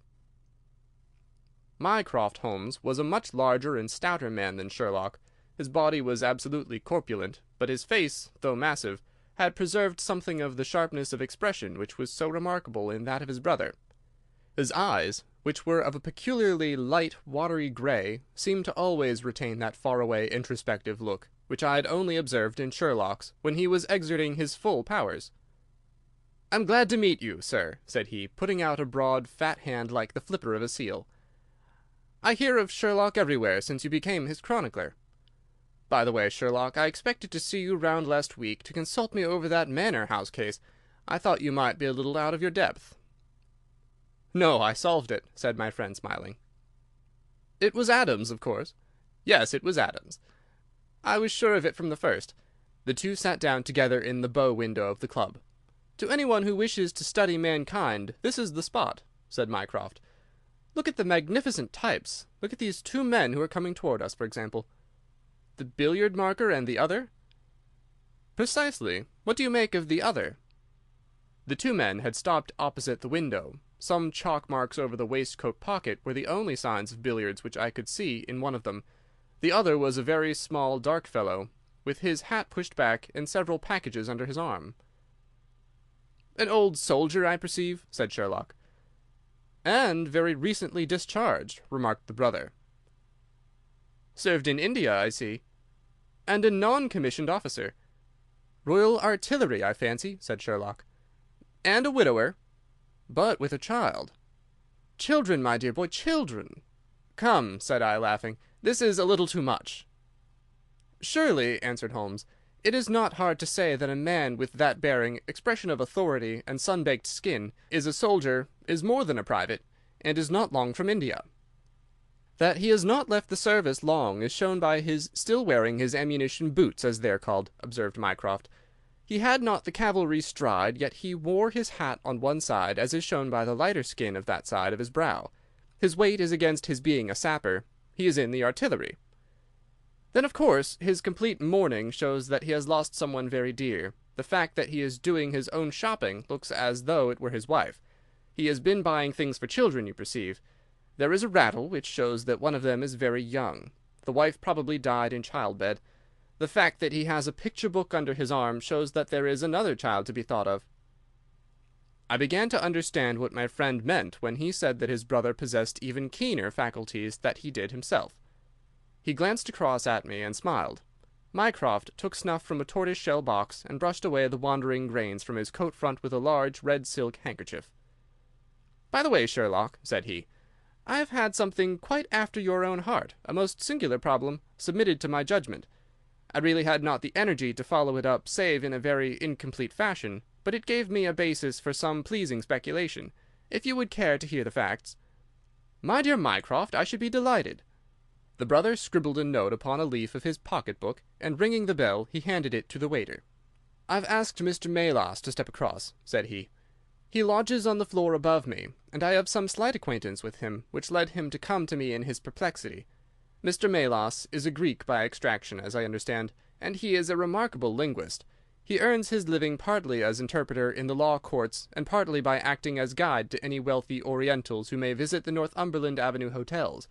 I think I will leave him to tell his very remarkable experience in his own fashion. A few minutes later we were joined by a short, stout man whose olive face and coal-black hair proclaimed his southern origin, though his speech was that of an educated Englishman. He shook hands eagerly with Sherlock Holmes, and his dark eyes sparkled with pleasure when he understood that the specialist was anxious to hear his story. "I do not believe that the police credit me, on my word I do not," said he in a wailing voice. "Just because they have never heard of it before, they think that such a thing cannot be. But I know that I shall never be easy in my mind until I know what has become of my poor man with the sticking plaster upon his face." "I am all attention," said Sherlock Holmes. "This is Wednesday evening," said Mr. Melas. "Well, then, it was Monday night, only 2 days ago, you understand, that all this happened. I am an interpreter, as perhaps my neighbour there has told you. I interpret all languages, or nearly all, but as I am Greek by birth and with a Grecian name, it is with that particular tongue that I am principally associated. For many years I have been the chief Greek interpreter in London, and my name is very well known in the hotels. It happens, not unfrequently, that I am sent for at strange hours by foreigners who get into difficulties, or by travellers who arrive late and wish my services. I was not surprised, therefore, on Monday night, when a Mr. Latimer, a very fashionably dressed young man, came up to my rooms and asked me to accompany him in a cab which was waiting at the door. A Greek friend had come to see him upon business, he said, and as he could speak nothing but his own tongue, the services of an interpreter were indispensable. He gave me to understand that his house was some little distance off, in Kensington, and he seemed to be in a great hurry, bustling me rapidly into the cab when we had descended to the street. I say into the cab, but I soon became doubtful as to whether it was not a carriage in which I found myself. It was certainly more roomy than the ordinary four-wheeled disgrace to London, and the fittings, though frayed, were of rich quality. Mr. Latimer seated himself opposite to me, and we started off through Charing Cross and up the Shaftesbury Avenue. We had come out upon Oxford Street, and I had ventured some remark as to this being a roundabout way to Kensington, when my words were arrested by the extraordinary conduct of my companion. He began by drawing a most formidable-looking bludgeon loaded with lead from his pocket, and switching it backward and forward several times, as if to test its weight and strength. Then he placed it, without a word, upon the seat beside him. Having done this, he drew up the windows on each side, and I found to my astonishment that they were covered with paper, so as to prevent my seeing through them. "I am sorry to cut off your view, Mr. Melas," said he. "The fact is that I have no intention that you should see what the place is to which we are driving. It might possibly be inconvenient to me if you could find your way there again." As you can imagine, I was utterly taken aback by such an address. My companion was a powerful, broad-shouldered young fellow, and apart from the weapon, I should not have had the slightest chance in a struggle with him. "This is very extraordinary conduct, Mr. Latimer," I stammered. "You must be aware that what you are doing is quite illegal." "It is somewhat of a liberty, no doubt," said he, "but we'll make it up to you. I must warn you, however, Mr. Melas, that if at any time tonight you attempt to raise an alarm or do anything which is against my interests, you will find it a very serious thing. I beg you to remember that no one knows where you are, and that whether you are in this carriage or in my house you are equally in my power." His words were quiet, but he had a rasping way of saying them which was very menacing. I sat in silence, wondering what on earth could be his reason for kidnapping me in this extraordinary fashion. Whatever it might be, it was perfectly clear that there was no possible use in my resisting, and that I could only wait to see what might befall. For nearly 2 hours we drove without my having the least clue as to where we were going. Sometimes the rattle of the stones told of a paved causeway, and at others our smooth, silent course suggested asphalt. But save by this variation in sound, there was nothing at all which could in the remotest way help me to form a guess as to where we were. The paper over each window was impenetrable to light, and a blue curtain was drawn across the glass work in front. It was 7:15 when we left Pall Mall, and my watch showed me that it was 10 minutes to 9 when at last we came to a standstill. My companion let down the window, and I caught a glimpse of a low, arched doorway with a lamp burning above it. As I was hurried from the carriage, it swung open, and I found myself inside the house, with a vague impression of a lawn and trees on each side of me as I entered. Whether these were private grounds, however, or bona fide country was more than I could possibly venture to say. There was a coloured gas lamp inside, which was turned so low that I could see little save that the hall was of some size and hung with pictures. In the dim light I could make out that the person who had opened the door was a small, mean-looking, middle-aged man with rounded shoulders. As he turned towards us, the glint of the light showed me that he was wearing glasses. "Is this Mr. Melas, Herald?" said he. "Yes." "Well done, well done. No ill will, Mr. Melas, I hope, but we could not get on without you. If you deal fair with us, you'll not regret it, but if you try any tricks, God help you." He spoke in a nervous, jerky fashion, and with little giggling laughs in between, but somehow he impressed me with fear more than the other. "What do you want with me?" I asked. "Only to ask a few questions of a Greek gentleman who is visiting us, and to let us have the answers. But say no more than you are told to say, or—" here came the nervous giggle again, "you had better never have been born." As he spoke he opened a door and showed the way into a room which appeared to be very richly furnished, but again the only light was afforded by a single lamp half turned down. The chamber was certainly large, and the way in which my feet sank into the carpet as I stepped across it told me of its richness. I caught glimpses of velvet chairs, a high white marble mantelpiece, and what seemed to be a suit of Japanese armour at one side of it. There was a chair just under the lamp, and the elderly man motioned that I should sit in it. The younger had left us, but he suddenly returned through another door, leading with him a gentleman clad in some sort of loose dressing-gown who moved slowly towards us. As he came into the circle of dim light, which enables me to see him more clearly, I was thrilled with horror at his appearance. He was deadly pale and terribly emaciated, with the protruding, brilliant eyes of a man whose spirit was greater than his strength. But what shocked me more than any signs of physical weakness was that his face was grotesquely criss-crossed with sticking plaster, and that one large pad of it was fastened over his mouth. "Have you the slate, Herald?" cried the older man, as this strange being fell rather than sat down into a chair. "Are his hands loose? Now then give him the pencil. You are to ask the questions, Mr. Melas, and he will write the answers. Ask him first of all whether he is prepared to sign the papers."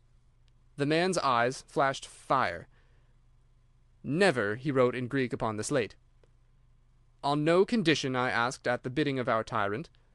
"Only if I see her married in my presence by a Greek priest whom I know." The man giggled in his venomous way. "You know what awaits you, then?" "I care nothing for myself." These are samples of the questions and answers which made up our strange, half-spoken, half-written conversation. Again and again I had to ask him whether he would give in and sign the documents. Again and again I had the same indignant reply. But soon a happy thought came to me. I took to adding on little sentences of my own to each question, innocent ones at first, to test whether either of our companions knew anything of the matter, and then, as I found that they showed no signs, I played a more dangerous game. Our conversation ran something like this. "You can do no good by this obstinacy. Who are you?" "I care not. I am a stranger in London." "Your fate will be upon your own head. How long have you been here?" "Let it be so. 3 weeks." "The property can never be yours. What ails you?" "It shall not go to villains. They are starving me." "You shall go free if you sign. What house is this?" "I will never sign. I do not know." "You are not doing her any service. What is your name?" "Let me hear her say so. Cratides." "You shall see her if you sign. Where are you from?" "Then I shall never see her. Athens." Another 5 minutes, Mr. Holmes, and I should have wormed out the whole story under their very noses. My very next question might have cleared the matter up, but at that instant the door opened, and a woman stepped into the room. I could not see her clearly enough to know more than that she was tall and graceful, with black hair, and clad in some sort of loose white gown. "Herald," said she, speaking English with a broken accent, "I could not stay away longer. It is so lonely up there with only— Oh, my God, it is Paul!" These last words were in Greek, and at the same instant the man with a convulsive effort tore the plaster from his lips, and screaming out, "Sophie! Sophie!" rushed into the woman's arms. Their embrace was but for an instant, however, for the younger man seized the woman and pushed her out of the room, while the elder easily overpowered his emaciated victim, and dragged him away through the other door. For a moment I was left alone in the room, and I sprang to my feet with some vague idea that I might in some way get a clue to what this house was in which I found myself. Fortunately, however, I took no steps, for looking up I saw that the older man was standing in the doorway with his eyes fixed upon me. "That will do, Mr. Melas," said he. "You perceive that we have taken you into our confidence over some very private business. We should not have troubled you, only that our friend who speaks Greek and who began these negotiations has been forced to return to the East. It was quite necessary for us to find someone to take his place, and we were fortunate in hearing of your powers." I bowed. "There are 5 sovereigns here," said he, walking up to me, "which will, I hope, be a sufficient fee. But remember," he added, tapping me lightly on the chest and giggling, "if you speak to a human soul about this, one human soul, mind, well, may God have mercy upon your soul." I cannot tell you the loathing and horror with which this insignificant-looking man inspired me. I could see him better now as the lamplight shone upon him. His features were peaky and sallow, and his little pointed beard was thready and ill-nourished. He pushed his face forward as he spoke, and his lips and eyelids were continually twitching like a man with St. Vitus's dance. I could not help thinking that his strange, catchy little laugh was also a symptom of some nervous malady. The terror of his face lay in his eyes, however, steel-grey and glistening coldly, with a malignant, inexorable cruelty in their depths. "We shall know if you speak of this," said he. "We have our own means of information. Now you will find the carriage waiting, and my friend will see you on your way." I was hurried through the hall and into the vehicle again, obtaining that momentary glimpse of trees and a garden. Mr. Latimer followed closely at my heels, and took his place opposite to me without a word. In silence we again drove for an interminable distance with the windows raised, until at last, just after midnight, the carriage pulled up. "You will get down here, Mr. Melas," said my companion. "I'm sorry to leave you so far from your house, but there is no alternative. Any attempt upon your part to follow the carriage can only end in injury to yourself." He opened the door as he spoke, and I had hardly time to spring out when the coachman lashed the horse and the carriage rattled away. I looked around me in astonishment. I was on some sort of a heathy common mottled over with dark clumps of furze bushes. Far away stretched a line of houses with a light here and there in the upper windows. On the other side I saw the red signal lamps of a railway. The carriage which had brought me was already out of sight. I stood gazing round and wondering where on earth I might be, when I saw someone coming towards me in the darkness. As he came up to me I made out that he was a railway porter. "Can you tell me what this place is?" I asked. "Wandsworth Common," said he. "Can I get a train into town?"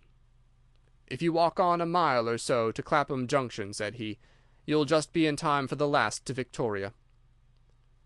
So that was the end of my adventure, Mr. Holmes. I do not know where I was, nor whom I spoke with, nor anything save what I have told you. But I know that there is foul play going on, and I want to help that unhappy man if I can.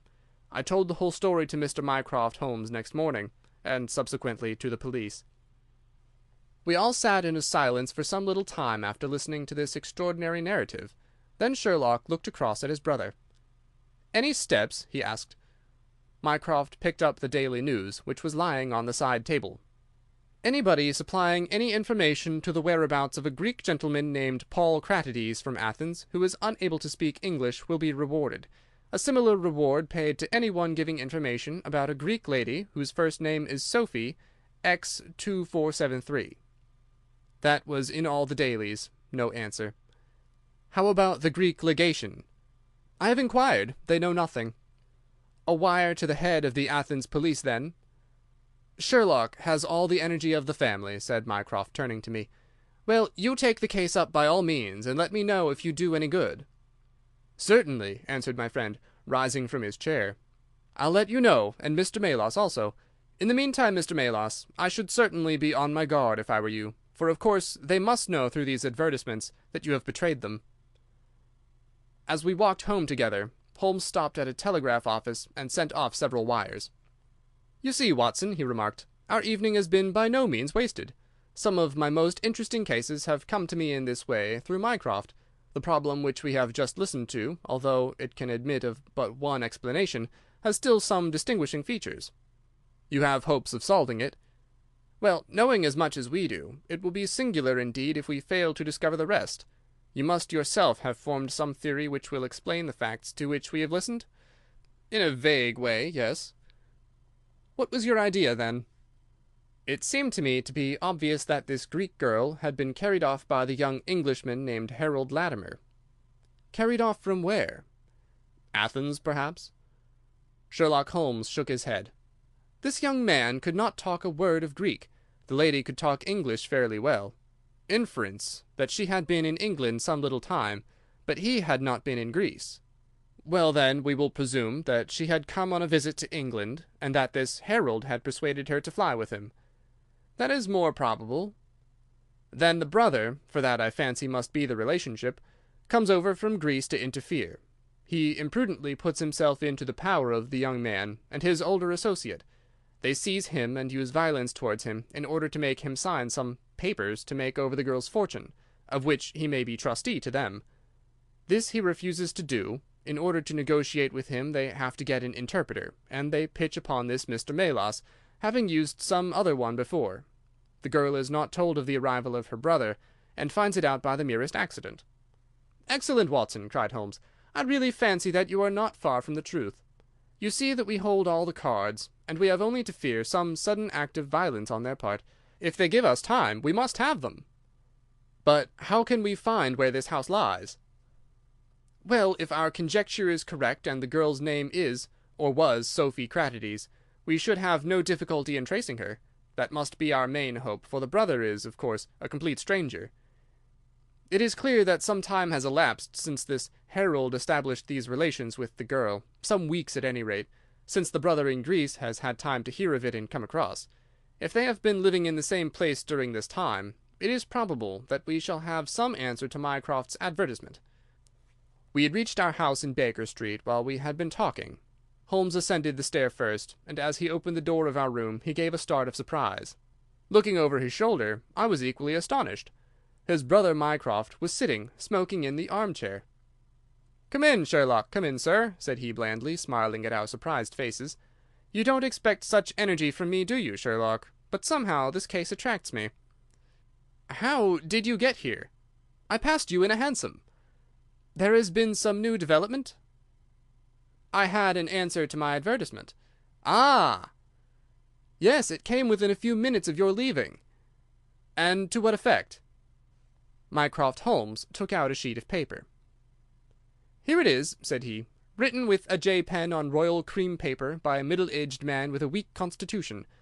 'Sir,' he says, 'in answer to your advertisement of today's date, I beg to inform you that I know the young lady in question very well. If you should care to call upon me, I should give you some particulars as to her painful history. She is living at present at the Myrtles, Beckenham. Yours faithfully, J. Davenport.'" "He writes from Lower Brixton," said Mycroft Holmes. "Do you not think that we might drive to him now, Sherlock, and learn these particulars?" "My dear Mycroft, the brother's life is more valuable than the sister's story. I think we should call at Scotland Yard for Inspector Gregson, and go straight out to Beckenham. We know that a man is being done to death, and every hour may be vital." "Better pick up Mr. Melas on our way," I suggested. "We may need an interpreter." "Excellent," said Sherlock Holmes. "Send the boy for a four-wheeler, and we shall be off at once." He opened the table drawer as he spoke, and I noticed that he slipped his revolver into his pocket. "Yes," said he in answer to my glance, "I should say, from what we have heard, that we are dealing with a particularly dangerous gang." It was almost dark before we found ourselves in Pall Mall at the rooms of Mr. Melas. A gentleman had just called for him, and he was gone. "Can you tell me where?" asked Mycroft Holmes. "I don't know, sir," answered the woman who had opened the door. "I only know that he drove away with the gentleman in a carriage." "Did the gentleman give a name?" "No, sir." "He wasn't a tall, handsome, dark young man?" "Oh, no, sir. He was a little gentleman with glasses, thin in the face, but very pleasant in his ways, for he was laughing all the time that he was talking." "Come along," cried Sherlock Holmes abruptly. "This grows serious," he observed as we drove to Scotland Yard. "These men have got hold of Melas again. He is a man of no physical courage, as they are well aware from their experience the other night. This villain was able to terrorize him the instant that he got into his presence. No doubt they want his professional services, but having used him they may be inclined to punish him for what they will regard as his treachery. Our hope was that by taking train we might get to Beckenham as soon or sooner than the carriage. On reaching Scotland Yard, however, it was more than an hour before we could get Inspector Gregson and comply with the legal formalities which would enable us to enter the house. It was 9:45 before we reached London Bridge, and 9:30 before the four of us alighted on the Beckenham platform. A drive of half a mile brought us to the Myrtles, a large dark house standing back from the road in its own grounds. Here we dismissed our cab and made our way up the drive together. "The windows are all dark," remarked the inspector. "The house seems deserted." "Our birds are flown and the nest empty," said Holmes. "Why do you say so?" "A carriage heavily loaded with luggage has passed out during the last hour." The inspector laughed. "I saw the wheel tracks in the light of the gate lamp, but where does the luggage come in?" "You may have observed the same wheel tracks going the other way, but the outward bound ones were very much deeper, so much so that we can say for a certainty that there was a very considerable weight on the carriage." "You get a trifle beyond me there," said the inspector, shrugging his shoulder. "It will not be an easy door to force, but we will try if we cannot make some one hear us." He hammered loudly at the knocker and pulled at the bell, but without any success. Holmes had slipped away, but he came back in a few minutes. "I have a window open," said he. "It is a mercy that you are on the side of the force and not against it, Mr. Holmes," remarked the inspector, as he noted the clever way in which my friend had forced back the catch. "Well, I think that under the circumstances we may enter without an invitation." One after the other we made our way into a large apartment, which was evidently that in which Mr. Melas had found himself. The inspector had lit his lantern, and by its light we could see the two doors, the curtain, the lamp, and the suit of Japanese mail as he had described them. On the table lay 2 glasses, an empty brandy bottle, and the remains of a meal. "What is that?" asked Holmes suddenly. We all stood and listened. A low, moaning sound was coming from somewhere over our heads. Holmes rushed to the door and out into the hall. The dismal noise came from upstairs. He dashed up, the inspector and I at his heels, while his brother Mycroft followed as quickly as his great bulk would permit. 3 doors faced up upon the second floor, and it was from the central of these that the sinister sounds were issuing, sinking sometimes into a dull mumble and rising again into a shrill whine. It was locked, but the key had been left on the outside. Holmes flung open the door and rushed in, but he was out again in an instant with his hand to his throat. "It's charcoal," he cried. "Give it time, it will clear." Peering in, we could see that the only light in the room came from a dull blue flame which flickered from a small brass tripod in the centre. It threw a livid, unnatural circle upon the floor, while in the shadows beyond we saw the vague loom of 2 figures which crouched against the wall. From the open door there reeked a horrible poisonous exhalation which set us gasping and coughing. Holmes rushed to the top of the stairs to draw in the fresh air, and then, dashing into the room, he threw up the window and hurled the brazen tripod out into the garden. "We can enter in a minute," he gasped, darting out again. "Where is a candle? I doubt if we could strike a match in that atmosphere. Hold the light at the door, and we shall get them out, Mycroft, now." With a rush we got to the poisoned men and dragged them out into the well-lit hall. Both of them were blue-lipped and insensible, with swollen, congested faces and protruding eyes. Indeed, so distorted were their features that, save for his black beard and stout figure, we might have failed to recognize in one of them the Greek interpreter who had parted from us only a few hours before at the Diogenes Club. His hands and feet were securely strapped together, and he bore over one eye the marks of a violent blow. The other, who was secured in a similar fashion, was a tall man in the last stage of emaciation, with several strips of sticking plaster arranged in a grotesque pattern over his face. He had ceased to moan as we laid him down, and a glance showed me that for him at least our aid had come too late. Mr. Melas, however, still lived, and in less than an hour, with the aid of ammonia and brandy, I had the satisfaction of seeing him open his eyes, and of knowing that my hand had drawn him back from that dark valley in which all paths meet. It was a simple story which he had to tell, and one which did but confirm our own deductions. His visitor, on entering his rooms, had drawn a life-preserver from his sleeve, and had so impressed him with the fear of instant and inevitable death that he had kidnapped him for the second time. Indeed, it was almost mesmeric, the effect which this giggling ruffian had produced upon the unfortunate linguist, for he could not speak of him save with trembling hands and a blanched cheek. he had been taken swiftly to Beckenham, and had acted as interpreter in a second interview, even more dramatic than the first, in which the two Englishmen had menaced their prisoner with instant death if he did not comply with their demands. Finally, finding him proof against every threat, they had hurled him back into his prison, and after reproaching Melas with his treachery, which appeared from the newspaper advertisement, they had stunned him with a blow from a stick, and he remembered nothing more until he found us bending over him. And this was the singular case of the Grecian interpreter, the explanation of which is still involved in some mystery. We were able to find out, by communicating with the gentleman who had answered the advertisement, that the unfortunate young lady came of a wealthy Grecian family, and that she had been on a visit to some friends in England. While there, she had met a young man named Harold Latimer, who had acquired an ascendancy over her, and had eventually persuaded her to fly with him. Her friends, shocked at the event, had contented themselves with informing her brother at Athens, and had then washed their hands of the matter. The brother, on his arrival in England, had imprudently placed himself in the power of Latimer and of his associate, whose name was Wilson Kemp, a man of the foulest antecedents.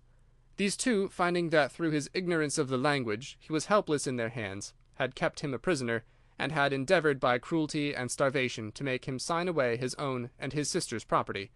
They had kept him in the house without the girl's knowledge, and the plaster over the face had been for the purpose of making recognition difficult in case she should ever catch a glimpse of him. Her feminine perception, however, had instantly seen through the disguise, when on the occasion of the interpreter's visit she had seen him for the first time. The poor girl, however, was herself a prisoner, for there was no one about the house except the man who acted as coachman, and his wife, both of whom were tools of the conspirators. Finding that their secret was out, and that their prisoner was not to be coerced, the two villains with the girl had fled away at a few hours' notice from the furnished house which they had hired, having first, as they thought, taken vengeance both upon the man who had defied and the one who had betrayed them. Months afterwards, a curious newspaper cutting reached us from Budapest. It told how two Englishmen, who had been travelling with a woman, had met with a tragic end. They had each been stabbed, it seems, and the Hungarian police were of opinion that they had quarrelled and had inflicted mortal injuries upon each other. Holmes, however, is, I fancy, of a different way of thinking, and holds to this day that if one could find the Grecian girl, one might learn how the wrongs of herself and her brother came to be avenged. End of Adventure 9. The Greek Interpreter. Chapter 10. Adventure 10. The Naval Treaty. The July which immediately succeeded my marriage was made memorable by 3 cases of interest, in which I had the privilege of being associated with Sherlock Holmes, and of studying his methods. I find them recorded in my notes under the headings of The Adventure of the Second Stain, The Adventure of the Naval Treaty, and The Adventure of the Tied Captain. The first of these, however, deals with interest of such importance, and implicates so many of the first families in the kingdom, that for many years it will be impossible to make it public. No case, however, in which Holmes was engaged has ever illustrated the value of his analytical methods so clearly, or has impressed those who were associated with him so deeply. I still retain an almost verbatim report of the interview in which he demonstrated the true facts of the case to Monsieur Dubuque of the Paris police, and Fritz von Waldbaum, the well-known specialist of Danzig, both of whom had wasted their energies upon what proved to be side issues. The new century will have come, however, before the story can be safely told. Meanwhile, I pass on to the second on my list, which promised also at one time to be of national importance, and was marked by several incidents which give it a quite unique character. During my school days, I had been intimately associated with a lad named Percy Phelps, who was of much the same age as myself, though he was 2 classes ahead of me. He was a very brilliant boy, and carried away every prize which the school had to offer, finished his exploits by winning a scholarship which sent him on to continue his triumphant career at Cambridge. He was, I remember, extremely well connected, and even when we were all little boys together, we knew that his mother's brother was Lord Holdhurst, the great Conservative politician. This gaudy relationship did him little good at school. On the contrary, it seemed rather a piquant thing to us to chevy him about the playground and hit him over the shins with a wicket. But it was another thing when he came out into the world. I heard vaguely that his abilities and the influences which he commanded had won him a good position at the Foreign Office, and then he passed completely out of my mind until the following letter recalled his existence. Briarbrae, Woking. My dear Watson, I have no doubt that you can remember Tadpole Phelps, who was in the 5th form when you were in the 3rd. It is possible even that you may have heard that through my uncle's influence I obtained a good appointment at the Foreign Office, and that I was in a situation of trust and honour until a horrible misfortune came suddenly to blast my career. There is no use writing of the details of that dreadful event. In the event of your acceding to my request, it is probable that I shall have to narrate them to you. I have only just recovered from 9 weeks of brain fever, and am still exceedingly weak. Do you think that you could bring your friend Mr. Holmes down to see me? I should like to have his opinion of the case, though the authorities assure me that nothing more can be done. Do try to bring him down, and as soon as possible. Every minute seems an hour while I live in this state of horrible suspense. Assure him that if I have not asked his advice sooner, it was not because I did not appreciate his talents, but because I have been off my head ever since the blow fell. Now I am clear again, though I dare not think of it too much for fear of a relapse. I am still so weak that I have to write, as you see, by dictating. Do try to bring him. Your old schoolfellow, Percy Phelps. There was something that touched me as I read this letter, something pitiable in the reiterated appeals to bring Holmes. So moved was I, that even had it been a difficult matter, I should have tried it, but of course I knew well that Holmes loved his art, so that he was ever as ready to bring his aid as his client could be to receive it. My wife agreed with me that not a moment should be lost in laying the matter before him, and so within an hour of breakfast time I found myself back once more in the old rooms in Baker Street. Holmes was seated at his side table, clad in his dressing gown, and working hard over a chemical investigation. A large curved retort was boiling furiously in the bluish flame of a Bunsen burner, and the distilled drops were condensing into a 2-liter measure. My friend hardly glanced up as I entered, and I, seeing that his investigation must be of importance, seated myself in an armchair and waited. He dipped into this bottle or that, drawing out a few drops of each with his glass pipette, and finally brought a test tube containing a solution over the table. In his right hand he held a slip of litmus paper. "You come at a crisis, Watson," said he.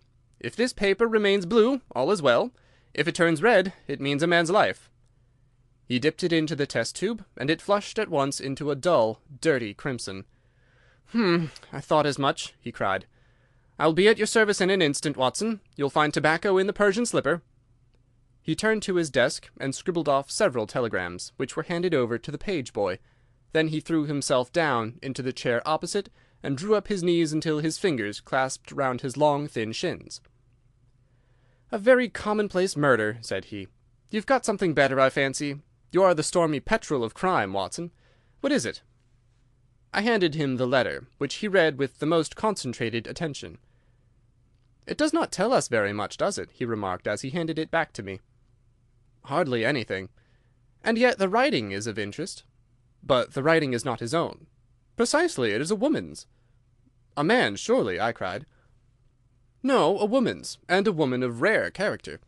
You see, at the commencement of an investigation, it is something to know that your client is in close contact with someone who, for good or evil, has an exceptional nature. My interest is already awakened in the case. If you are ready, we will start at once for Woking, and see this diplomatist who is in such evil case, and the lady to whom he dictates his letters."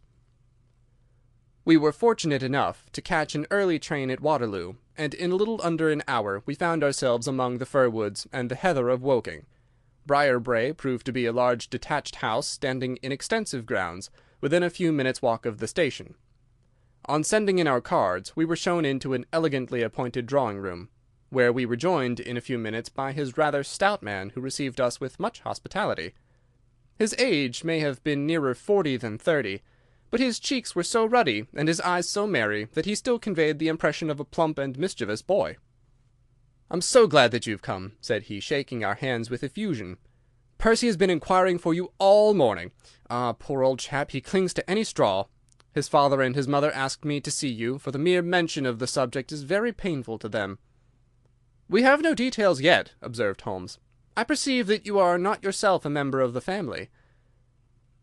Our acquaintance looked surprised, and then glancing down, he began to laugh. "Of course you saw the J.H. monogram on my locket," said he. "For a moment I thought you had done something clever. Joseph Harrison is my name, and as Percy is to marry my sister Annie, I shall at least be a relation by marriage.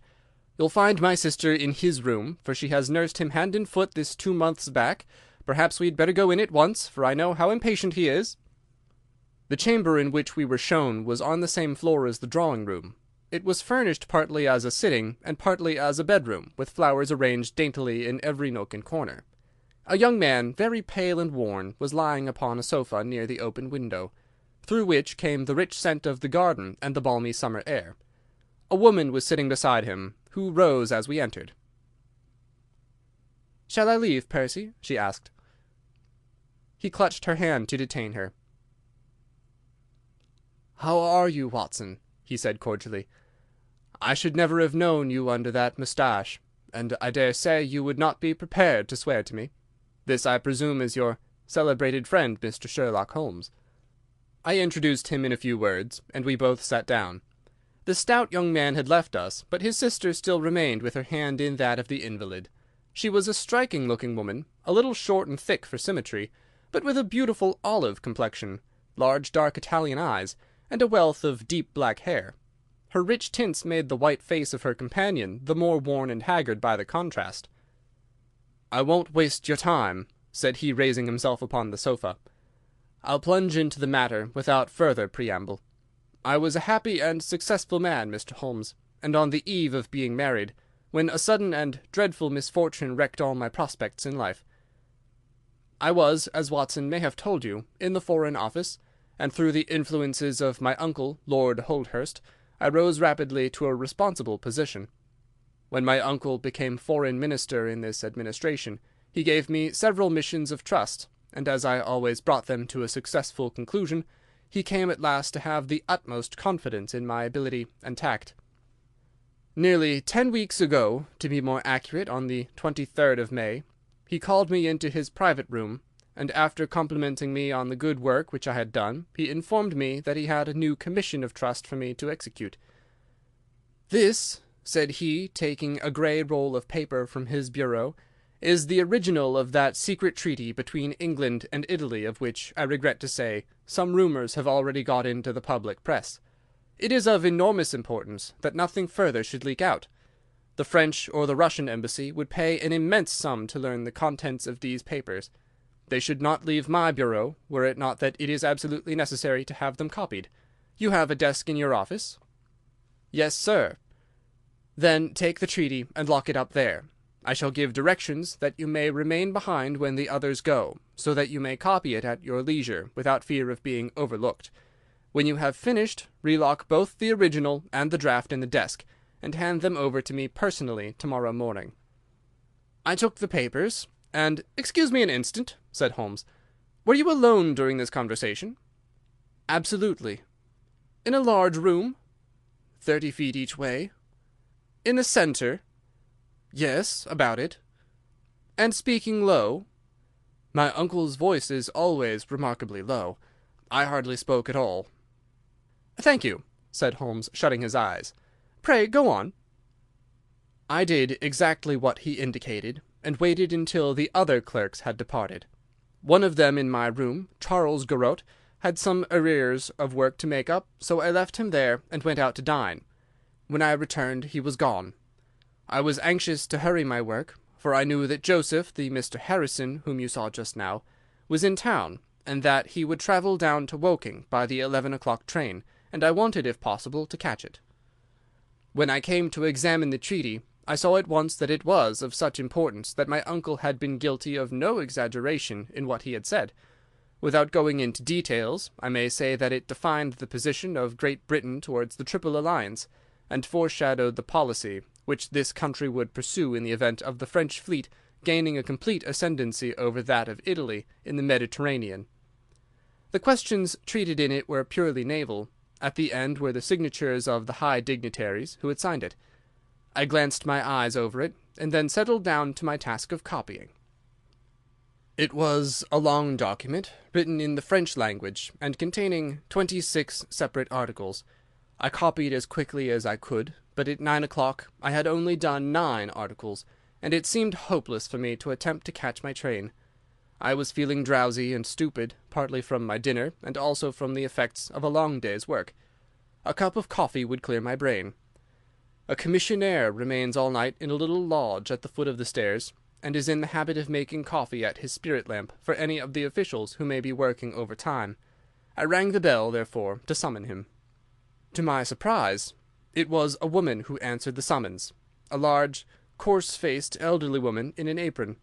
She explained that she was the commissionnaire's wife, who did the charring, and I gave her the order for the coffee. I wrote 2 more articles, and then, feeling more drowsy than ever, I rose and walked up and down the room to stretch my legs. My coffee had not yet come, and I wondered what the cause of the delay could be. Opening the door, I started down the corridor to find out. There was a straight passage, dimly lighted, which led from the room in which I had been working, and was the only exit from it.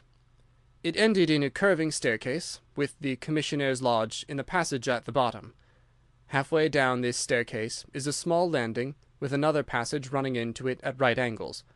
This second one leads by means of a second small stair to a side door, used by servants, and also as a short cut by clerks when coming from Charles Street. Here is a rough chart of the place. "Thank you. I think that I quite follow you," said Sherlock Holmes. "It is of the utmost importance that you should notice this point." I went down the stairs and into the hall, where I found the commissionaire fast asleep in his box, with the kettle boiling furiously upon the spirit lamp. I took off the kettle and blew out the lamp, for the water was spurting over the floor. Then I put out my hand, and was about to shake the man, who was still sleeping soundly, when a bell over his head rang loudly, and he woke with a start. "Mr. Phelps, sir," said he, looking at me in bewilderment. "I came down to see if my coffee was ready." "I was boiling the kettle when I fell asleep, sir." He looked at me, and then up at the still quivering bell, with an ever-growing astonishment upon his face. "If you was here, sir, then who rang the bell?" he asked. "The bell!" I cried. "What bell is it?" "It's the bell of the room you were working in." A cold hand seemed to close round my heart. Someone, then, was in that room where my precious treaty lay upon the table. I ran frantically up the stair and along the passage. There was no one in the corridors, Mr. Holmes. There was no one in the room. All was exactly as I left it, save only that the papers which had been committed to my care had been taken from the desk on which they lay. The copy was there, and the original was gone. Holmes sat up in his chair and rubbed his hands. I could see that the problem was entirely to his heart. "Pray, what did you do then?" he murmured. I recognized in an instant that the thief must have come up the stairs from the side door. Of course, I must have met him if he had come the other way. "You were satisfied that he could not have been concealed in the room all the time, or in the corridor which you have just described as dimly lighted?" "It is absolutely impossible. A rat could not conceal himself either in the room or the corridor. There is no cover at all." "Thank you. Pray proceed." "The commissionaire, seeing by my pale face that something was to be feared, had followed me upstairs. Now we both rushed along the corridor and down the steep steps which led to Charles Street. The door at the bottom was closed, but unlocked. We flung it open and rushed out. I can distinctly remember that as we did so there came 3 chimes from a neighbouring clock. It was 10:15. "That is of enormous importance," said Holmes, making a note upon his shirt cuff.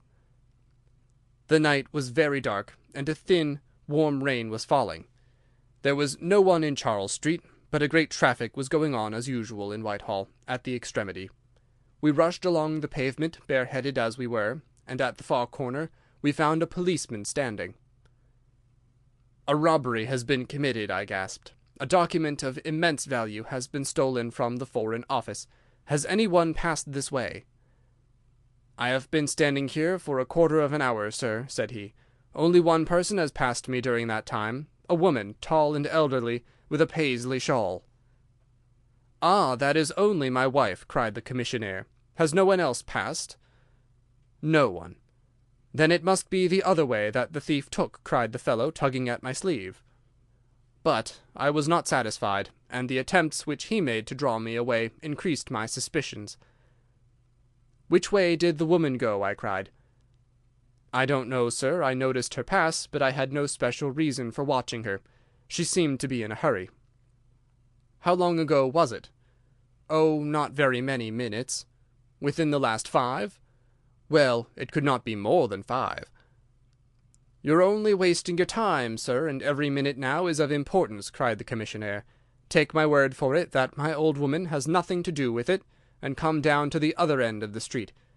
Well, if you won't, I will." And with that he rushed off in the other direction. But I was after him in an instant, and caught him by the sleeve. "Where do you live?" said I. 16 Ivy Lane, Brixton," he answered. "But don't let yourself be drawn away upon a false scent, Mr. Phelps. Come to the other end of the street, and let us see if we can hear of anything." Nothing was to be lost by following his advice. With the policeman we both hurried down, but only to find the street full of traffic. Many people coming and going, but all only too eager to get to a place of safety upon so wet a night. There was no lounger who could tell us who had passed. Then we returned to the office, and searched the stairs and the passage without result.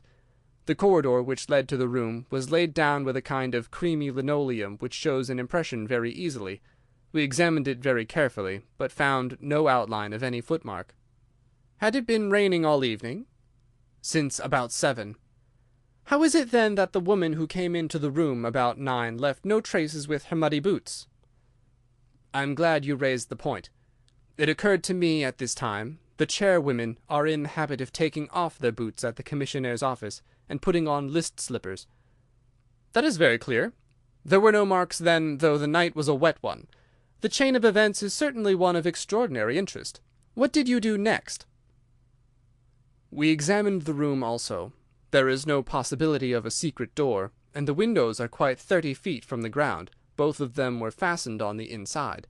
The carpet prevents any possibility of a trap-door, and the ceiling is of the ordinary whitewashed kind. I will pledge my life that whoever stole my papers could only have come through the door." "How about the fireplace?" "They use none. There is a stove. The bell rope hangs from the wire just to the right of my desk. Whoever rang it must have come right up to the desk to do it. But why should any criminal wish to ring the bell? It is a most insoluble mystery." "Certainly the incident was unusual. What were your next steps? You examined the room, I presume, to see if the intruder had left any traces, any cigar end or dropped glove or hair-pin or other trifle?" "There was nothing of the sort." "No smell?" "Well, we never thought of that." "Ah, a scent of tobacco would have been worth a great deal to us in such an investigation." "I never smoke myself, so I think I should have observed it if there had been any smell of tobacco. There was absolutely no clue of any kind. The only tangible fact was that the commissionnaire's wife, Mrs. Tangey was the name, had hurried out of the place. He could give no explanation save that it was about the time when the woman always went home. The policeman and I agreed that our best plan would be to seize the woman before she could get rid of the papers, presuming that she had them. The alarm had reached Scotland Yard by this time, and Mr. Forbes, the detective, came round at once and took up the case with a great deal of energy. We hired a hansom, and in half an hour we were at the address which had been given to us. A young woman opened the door, who proved to be Mrs. Tangey's eldest daughter. Her mother had not come back yet, and we were shown into the front room to wait. About 10 minutes later a knock came at the door, and here we made the one serious mistake for which I blame myself. Instead of opening the door ourselves, we allowed the girl to do so. We heard her say, "Mother, there are 2 men in the house waiting to see you," and an instant afterwards we heard the patter of feet rushing down the passage. Forbes flung open the door, and we both ran into the back room or kitchen, but the woman had got there before us. She stared at us with defiant eyes, and then, suddenly recognizing me, an expression of absolute astonishment came over her face. "Why, if it isn't Mr. Phelps of the office!" she cried. "Come, come, who did you think we were when you ran away from us?" asked my companion. "I thought you were the brokers," said she. "We have had some trouble with a tradesman." "That's not quite good enough," answered Forbes. "We have reason to believe that you have taken a paper of importance from the Foreign Office, and that you ran in here to dispose of it. You must come back with us to Scotland Yard to be searched." It was in vain that she protested and resisted. A 4-wheeler was brought, and we all 3 drove back in it. We had first made an examination of the kitchen, and especially of the kitchen fire, to see whether she might have made away with the papers during the instant that she was alone. There were no signs, however, of any ashes or scraps. When we reached Scotland Yard, she was handed over at once to the female searcher. I waited in an agony of suspense until she came back with her report. There were no signs of the papers. Then, for the first time, the horror of my situation came in its full force. Hitherto I had been acting, and action had numbed thought. I had been so confident of regaining the treaty at once that I had not dared to think of what would be the consequence if I failed to do so. But now there was nothing more to be done, and I had leisure to realize my position. It was horrible. Watson there would tell you that I was a nervous, sensitive boy at school. It is my nature. I thought of my uncle and of his colleagues in the cabinet, of the shame which I had brought upon him, upon myself, upon everyone connected with me. What though I was the victim of an extraordinary accident? No allowance is made for accidents where diplomatic interests are at stake. I was ruined, shamefully, hopelessly ruined. I don't know what I did.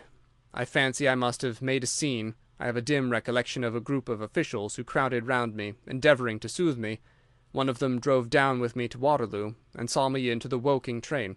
I believe that he would have come all the way had it not been that Dr. Ferrier, who lives near me, was going down by that very train.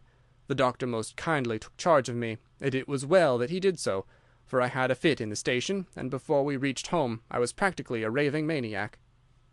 You can imagine the state of things here when they were roused from their beds by the doctor's ringing and found me in this condition. Poor Annie here and my mother were broken-hearted. Dr. Ferrier had just heard enough from the detective at the station to be able to give an idea of what had happened, and his story did not mend matters. It was evident to all that I was in for a long illness, so Joseph was bundled out of his cheery bedroom, and it was turned into a sick-room for me. Here I have lain, Mr. Holmes, for over 9 weeks, unconscious, and raving with brain fever. If it had not been for Miss Harrison here and for the doctor's care, I should not be speaking to you now. She has nursed me by day, and a hired nurse has looked after me by night, for in my mad fits I was capable of anything. Slowly my reason is cleared, but it is only during the last 3 days that my memory has quite returned. Sometimes I wish that it never had. The first thing that I did was to wire Mr. Forbes, who had the case in hand. He came out, and assured me that, though everything has been done, no trace of a clue has been discovered. The commissionaire and his wife have been examined in every way without any light being thrown upon the matter. The suspicions of the police then rested upon young Gorot, who, as you may remember, stayed overtime in the office that night. His remaining behind and his French name were really the only 2 points which could suggest suspicion. But, as a matter of fact, I did not begin work until he had gone, and his people are of Huguenot extraction, but as English in sympathy and tradition as you and I are. Nothing was found to implicate him in any way, and there the matter dropped. I turn to you, Mr. Holmes, as absolutely my last hope. If you fail me, then my honour as well as my position are forever forfeited." The invalid sank back down upon his cushions, tired out by this long recital, while his nurse poured him out a glass of some stimulating medicine. Holmes sat silently, with his head thrown back and his eyes closed, in an attitude which might seem listless to a stranger, but which, I knew, betokened the most intense self-absorption. "Your statement has been so explicit," said he at last, "that you have really left me very few questions to ask. There is one of the very utmost importance, however. Did you tell any one that you had this special task to perform?" "No one." "Not Miss Harrison here, for example?" "No. I had not been back to Woking between getting the order and executing the commission." "And none of your people had by chance been to see you?" "None." "Did any of them know their way about in the office?" "Oh, yes, all of them had been shown over it." "Still, of course, if you said nothing to any one about the treaty, these inquiries are irrelevant." "I said nothing." "Do you know anything of the commissionaire?" "Nothing, except that he is an old soldier." "What regiment?" "Oh, I've heard Coldstream Guards." "Thank you. I have no doubt I can get details from Forbes. The authorities are excellent at amassing facts, though they do not always use them to advantage. What a lovely thing a rose is!" He walked past the couch to the open window, and held up the drooping stalk of a moss rose, looking down at the dainty blend of crimson and green. It was a new phase of his character to me, for I had never before seen him show any keen interest in natural objects. "There is nothing in which deduction is so necessary as in religion," said he, leaning with his back against the shutters. "It can be built up as an exact science by the reasoner. Our highest assurance of the goodness of Providence seems to me to rest in the flowers. All other things, our powers, our desires, our food, are all really necessary for our existence in the first instance. But this rose is an extra. Its smell and its colour are an embellishment of life, not a condition of it. It is only goodness which gives extras, and so I say again that we have much to hope from the flowers." Percy Phelps and his nurse looked at Holmes during this demonstration with surprise and a good deal of disappointment written upon their faces. He had fallen into a reverie, with the moss rose between his fingers. It had lasted some minutes before the young lady broke in upon it. "Do you see any prospect of solving this mystery, Mr. Holmes?" she asked, with a touch of asperity in her voice. "Oh, the mystery," he answered, coming back with a start to the realities of life. "Well, it would be absurd to deny that the case is a very abstruse and complicated one, but I can promise you that I will look into the matter and let you know any points which may strike me." "Do you see any clue?"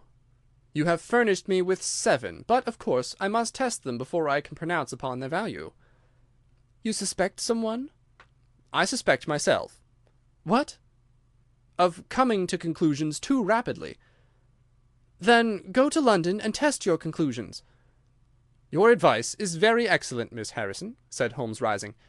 "I think, Watson, we cannot do better. Do not allow yourself to indulge in false hopes, Mr. Phelps. The affair is a very tangled one." "I shall be in a fever until I see you again," cried the diplomatist. "Well, I'll come out by the same train tomorrow, though it's more than likely that my report will be a negative one." "God bless you for promising to come," cried our client. "It gives me a fresh life to know that something is being done. By the way, I have had a letter from Lord Holdhurst." "Ha! What did he say?" "He was cold, but not harsh. I dare say my severe illness prevented him from being that. He repeated that the matter was of the utmost importance, and added that no steps would be taken about my future, by which he means, of course, my dismissal, until my health was restored, and I had an opportunity of repairing my misfortune." "Well, that was reasonable and considerate," said Holmes. "Come, Watson, for we've a good day's work before us in town." Mr. Joseph Harrison drove us down to the station, and we were soon whirling up in a Portsmouth train.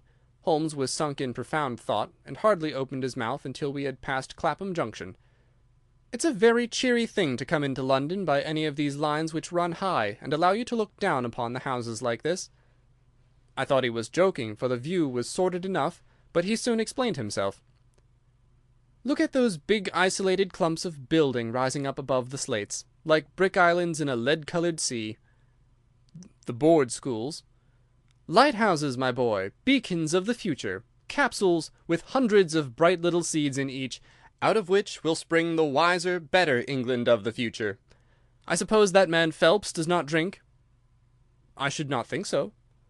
"Nor should I, but we are bound to take every possibility into account. The poor devil has certainly got himself into very deep water, and it's a question whether we shall ever be able to get him ashore. What did you think of Miss Harrison?" "A girl of strong character." "Yes, but she is a good sort, or I am mistaken.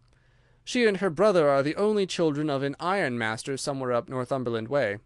He got engaged to her when travelling last winter, and she came down to be introduced to his people, with her brother as an escort. Then came the smash, and she stayed on to nurse her lover, while brother Joseph, finding himself pretty snug, stayed on too. I've been making a few independent inquiries, you see. But to-day must be a day of inquiries."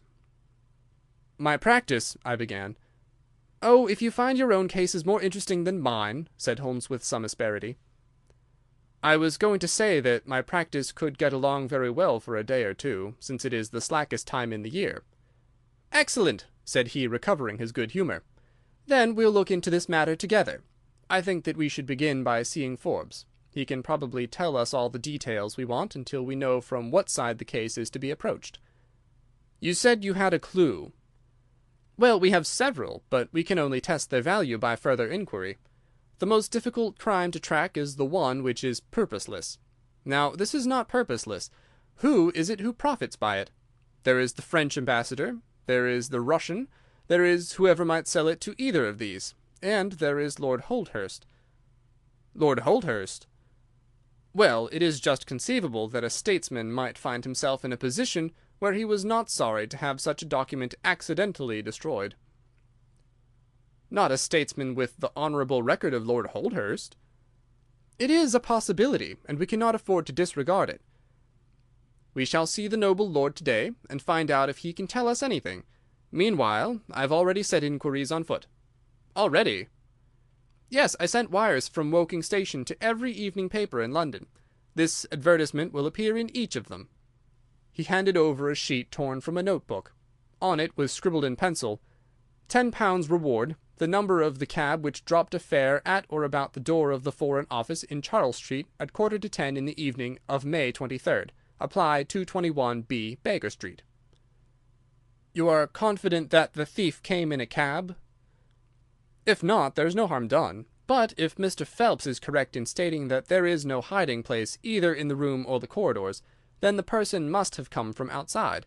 If he came from outside on so wet a night, and yet left no trace of damp upon the linoleum, which was examined within a few minutes of his passing, then it is exceedingly probable that he came in a cab. Yes, I think that we may safely deduce a cab. It sounds plausible. That is one of the clues of which I spoke. It may lead us to something, and then, of course, there is the bell, which is the most distinctive feature of the case. Why should that bell ring? Was it the thief who did it out of bravado? Or was it someone who was with the thief who did it in order to prevent the crime? Or was it an accident? Or was it— He sank back into the state of intense and silent thought from which he had emerged, but it seemed to me, accustomed as I was to his every mood, that some new possibility had dawned suddenly upon him. It was 3:20 when we reached our terminus, and after a hasty luncheon at the buffet we pushed on at once to Scotland Yard. Holmes had already wired to Forbes, and we found him waiting to receive us, a small foxy man with a sharp but by no means amiable expression. He was decidedly frigid in his manner to us, especially when he heard the errand upon which we had come. "I've heard of your methods before now, Mr. Holmes," said he tartly. "You are ready enough to use all the information that the police can lay at your disposal, and then you try to finish the case yourself and bring discredit on them." "On the contrary," said Holmes, "out of my last 53 cases, my name has only appeared in 4, and the police have had all the credit in 49. I don't blame you for not knowing this, for you are young and inexperienced, but if you wish to get on in your new duties, you will work with me and not against me." "I'd be very glad of a hint or two," said the detective, changing his manner. "I've certainly had no credit from the case so far. What steps have you taken?" "Tanguy, the commissionaire, has been shadowed. He left the Guards with a good character, and we can find nothing against him. His wife is a bad lot, though. I fancy she knows more about this than appears." "Have you shadowed her?" "We have set one of our women on to her. Mrs. Tanguy drinks, and our woman has been with her twice when she was well on, but she could get nothing out of her." "I understand that they have had brokers in the house?" "Yes, but they were paid off." "Where did that money come from?" "That was all right. His pension was due. They have not shown any signs of being in funds." "What explanation did she give of having answered the bell when Mr. Phelps rang for the coffee?" "She said that her husband was very tired, and she wished to relieve him." "Well, certainly that would agree with his being found a little later asleep in his chair. There is nothing against them, then, but the woman's character. Did you ask her why she hurried away that night? Her taste attracted the attention of the police constable." "She was later than usual, and wanted to get home." "Did you point out to her that you and Mr. Phelps, who started at least 20 minutes after her, got home before her?" "She explains that by the difference between a bus and a hansom." "Did she make it clear why, on reaching her house, she ran into the back kitchen?" "Because she had the money there with which to pay off the brokers." "She has at least an answer for everything. Did you ask her whether in leaving she met anyone or saw anyone loitering about Charles Street?" "She saw no one but the constable." "Well, you seem to have cross-examined her pretty thoroughly. What else have you done?" The clerk Gorot has been shadowed all these 9 weeks, but without result. We can show nothing against him." "Anything else?" "Well, we have nothing else to go upon. No evidence of any kind." "Have you formed a theory about how that bell rang?" "Well, I must confess that it beats me. It was a cool hand, whoever it was, to go and give the alarm like that." "Yes, it was a queer thing to do. Many thanks to you for what you've told me. If I can put the man into your hands, you shall hear from me. Come along, Watson." "Where are we going now?" I asked as we left the office.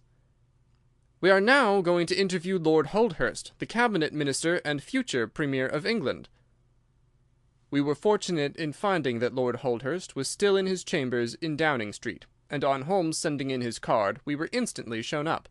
The statesman received us with that old-fashioned courtesy for which he is remarkable, and seated us on the 2 luxuriant lounges on either side of the fireplace. Standing on the rug between us, with his slight tall figure, his sharp features, thoughtful face, and curling hair prematurely tinged with grey, he seemed to represent that not too common type, a nobleman who is in truth noble. "Your name is very familiar to me, Mr. Holmes," said he, smiling, "and of course I cannot pretend to be ignorant of the object of your visit. There has only been one occurrence in these offices which could call for your attention. In whose interest are you acting, may I ask?" "In that of Mr. Percy Phelps," answered Holmes. "Ah, my unfortunate nephew. You can understand that our kinship makes it the more impossible for me to screen him in any way. I fear that the incident must have a very prejudicial effect upon his career." "But if the document is found?" "Ah, that, of course, would be different." "I had 1 or 2 questions which I wished to ask you, Lord Holdhurst." "I shall be happy to give you any information in my power." "Was it in this room that you gave your instructions as to the copying of the document?" "It was." "Then you could hardly have been overheard." "It is out of the question." "Did you ever mention to anyone that it was your intention to give anyone the treaty to be copied?" "Never." "You are certain of that?" "Absolutely." "Well, since you never said so, and Mr. Phelps never said so, and nobody else knew anything of the matter, then the thief's presence in the room was purely accidental. He saw his chance, and he took it." The statesman smiled. "You take me out of my province there," said he. Holmes considered for a moment. "There is another very important point which I wish to discuss with you," said he. "You feared, as I understand, that very grave results might follow from the details of this treaty being known." A shadow passed over the expressive face of the statesman. "Very grave results indeed." "And have they occurred?" "Not yet." "If the treaty had reached, let us say, the French or Russian Foreign Office, you would expect to hear of it?" "I should," said Lord Holdhurst, with a wry face. "Since nearly 10 weeks have elapsed, then, and nothing has been heard, it is not unfair to suppose that for some reason the treaty has not reached them." Lord Holdhurst shrugged his shoulders. "We can hardly suppose, Mr. Holmes, that the thief took the treaty in order to frame it and hang it up." "Perhaps he is waiting for a better price." "If he waits a little longer he will get no price at all. The treaty will cease to be secret in a few months." "That is important," said Holmes. "Of course, it is a possible supposition that the thief has had a sudden illness." "An attack of brain fever, for example?" asked the statesman, flashing a swift glance at him. "I did not say so," said Holmes imperturbably. "And now, Lord Holdhurst, we have already taken up too much of your valuable time, and we shall wish you good day." "Every success to your investigation, be the criminal who it may," answered the nobleman, and he bowed us out of the door. "He's a fine fellow," said Holmes as we came out into Whitehall, "but he has a struggle to keep up his position. He's far from rich and has many calls. You noticed, of course, that his boots had been resoled. Now, Watson, I won't detain you from your legitimate work any longer. I shall do nothing more to-day, unless I have an answer to my cab advertisement, but I should be extremely obliged to you if you would come down with me to Woking to-morrow by the same train which we took yesterday." I met him accordingly next morning, and we travelled down to Woking together. He had had no answer to his advertisement, he said, and no fresh light had been thrown upon the case.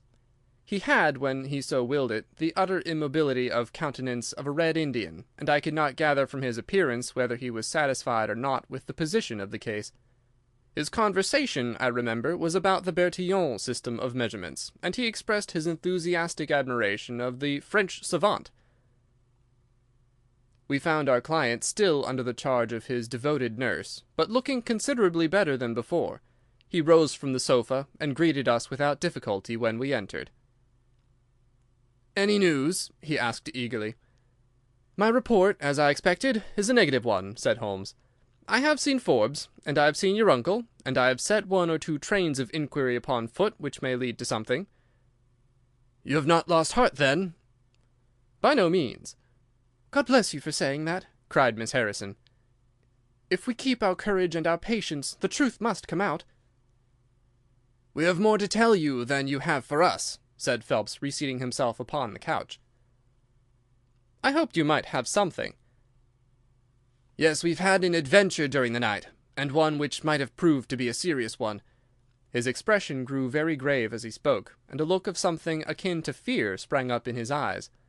"Do you know," said he, "that I begin to believe that I am the unconscious centre of some monstrous conspiracy, and that my life is aimed at as well as my honour." "Ah!" cried Holmes. "It sounds incredible, for I have not, as far as I know, an enemy in the world. Yet from last night's experience I can come to no other conclusion." "Pray let me hear it." "You must know that last night was the very first night that I have ever slept without a nurse in the room. I was so much better than I thought I could dispense with one. I had a night light burning, however. Well, about 2 in the morning I had sunk into a light sleep when I was suddenly aroused by a slight noise. It was like the sound which a mouse makes when it is gnawing a plank, and I lay listening to it for some time under the impression that it must come from that cause. Then it grew louder, and suddenly there came from the window a sharp metallic snick. I sat up in amazement.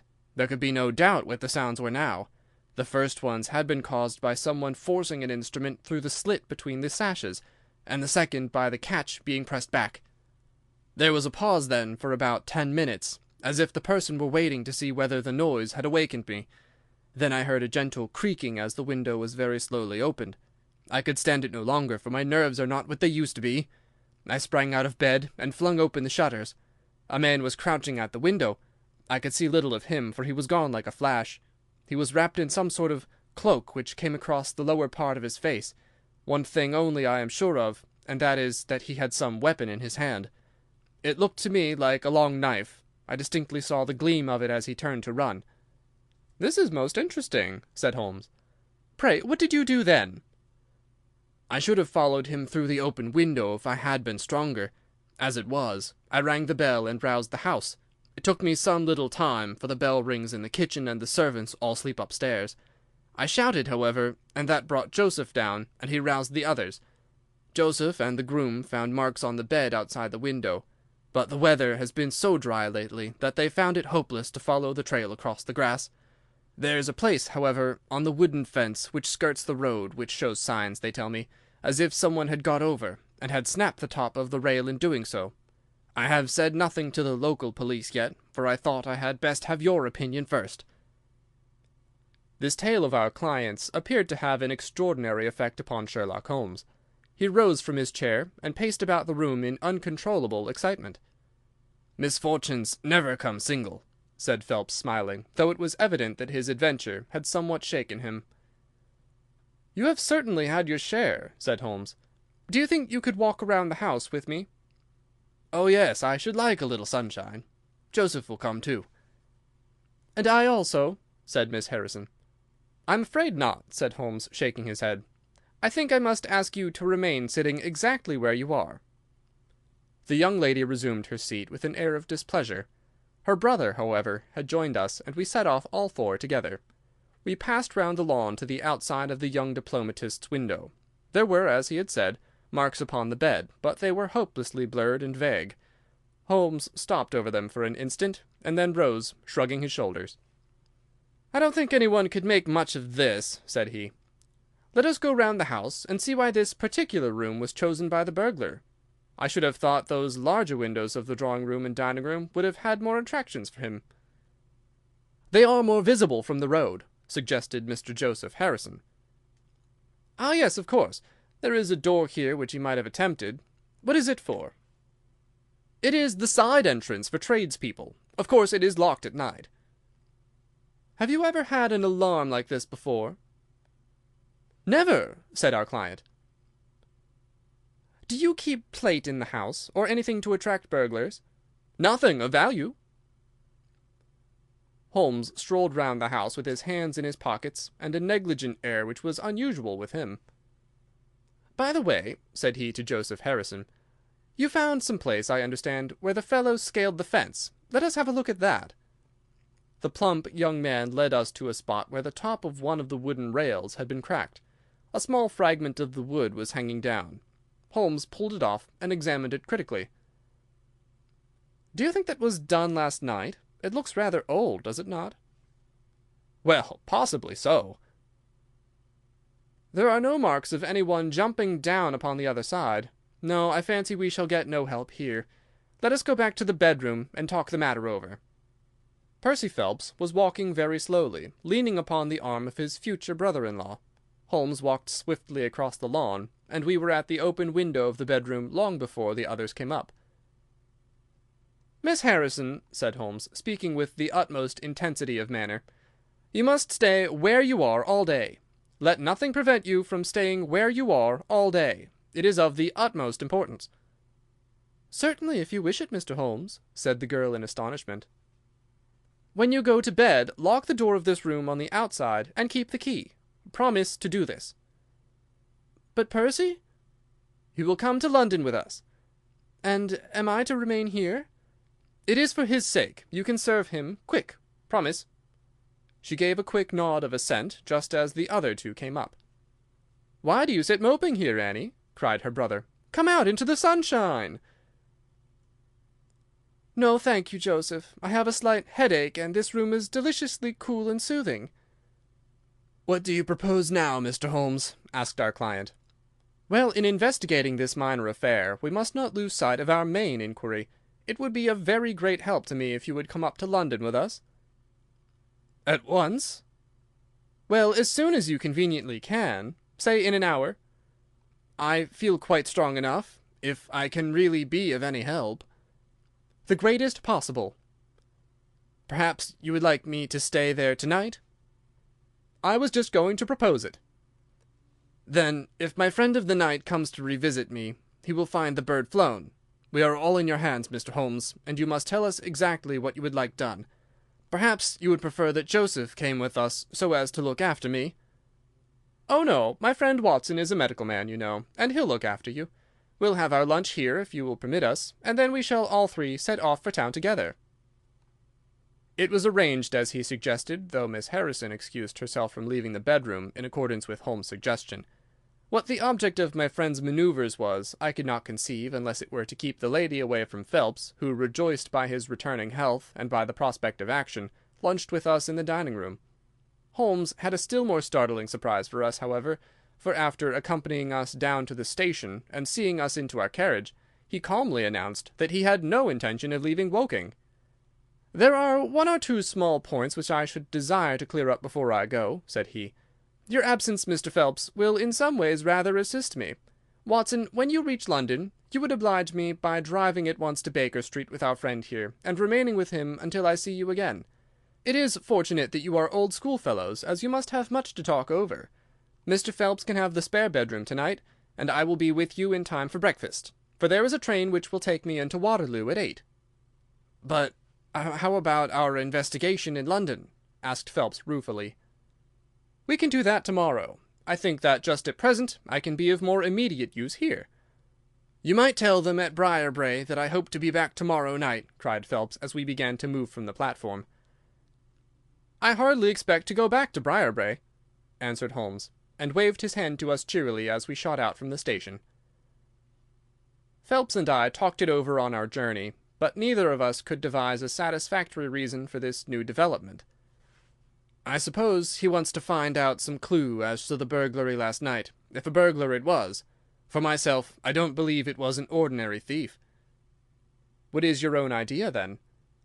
"Upon my word, you may put it down to my weak nerves or not, but I believe there is some deep political intrigue going on around me, and that, for some reason that passes my understanding, my life is aimed at by the conspirators. It sounds high-flown and absurd, but consider the facts. Why should a thief try to break in at a bedroom window where there could be no hope of any plunder? And why should he come with a long knife in his hand?" "You're sure it was not a housebreaker's jimmy?" "Oh, no, it was a knife. I saw the flash of the blade quite distinctly." "But why on earth should you be pursued with such animosity?" "Ah, that is the question. Well, if Holmes takes the same view, that would account for his action, would it not?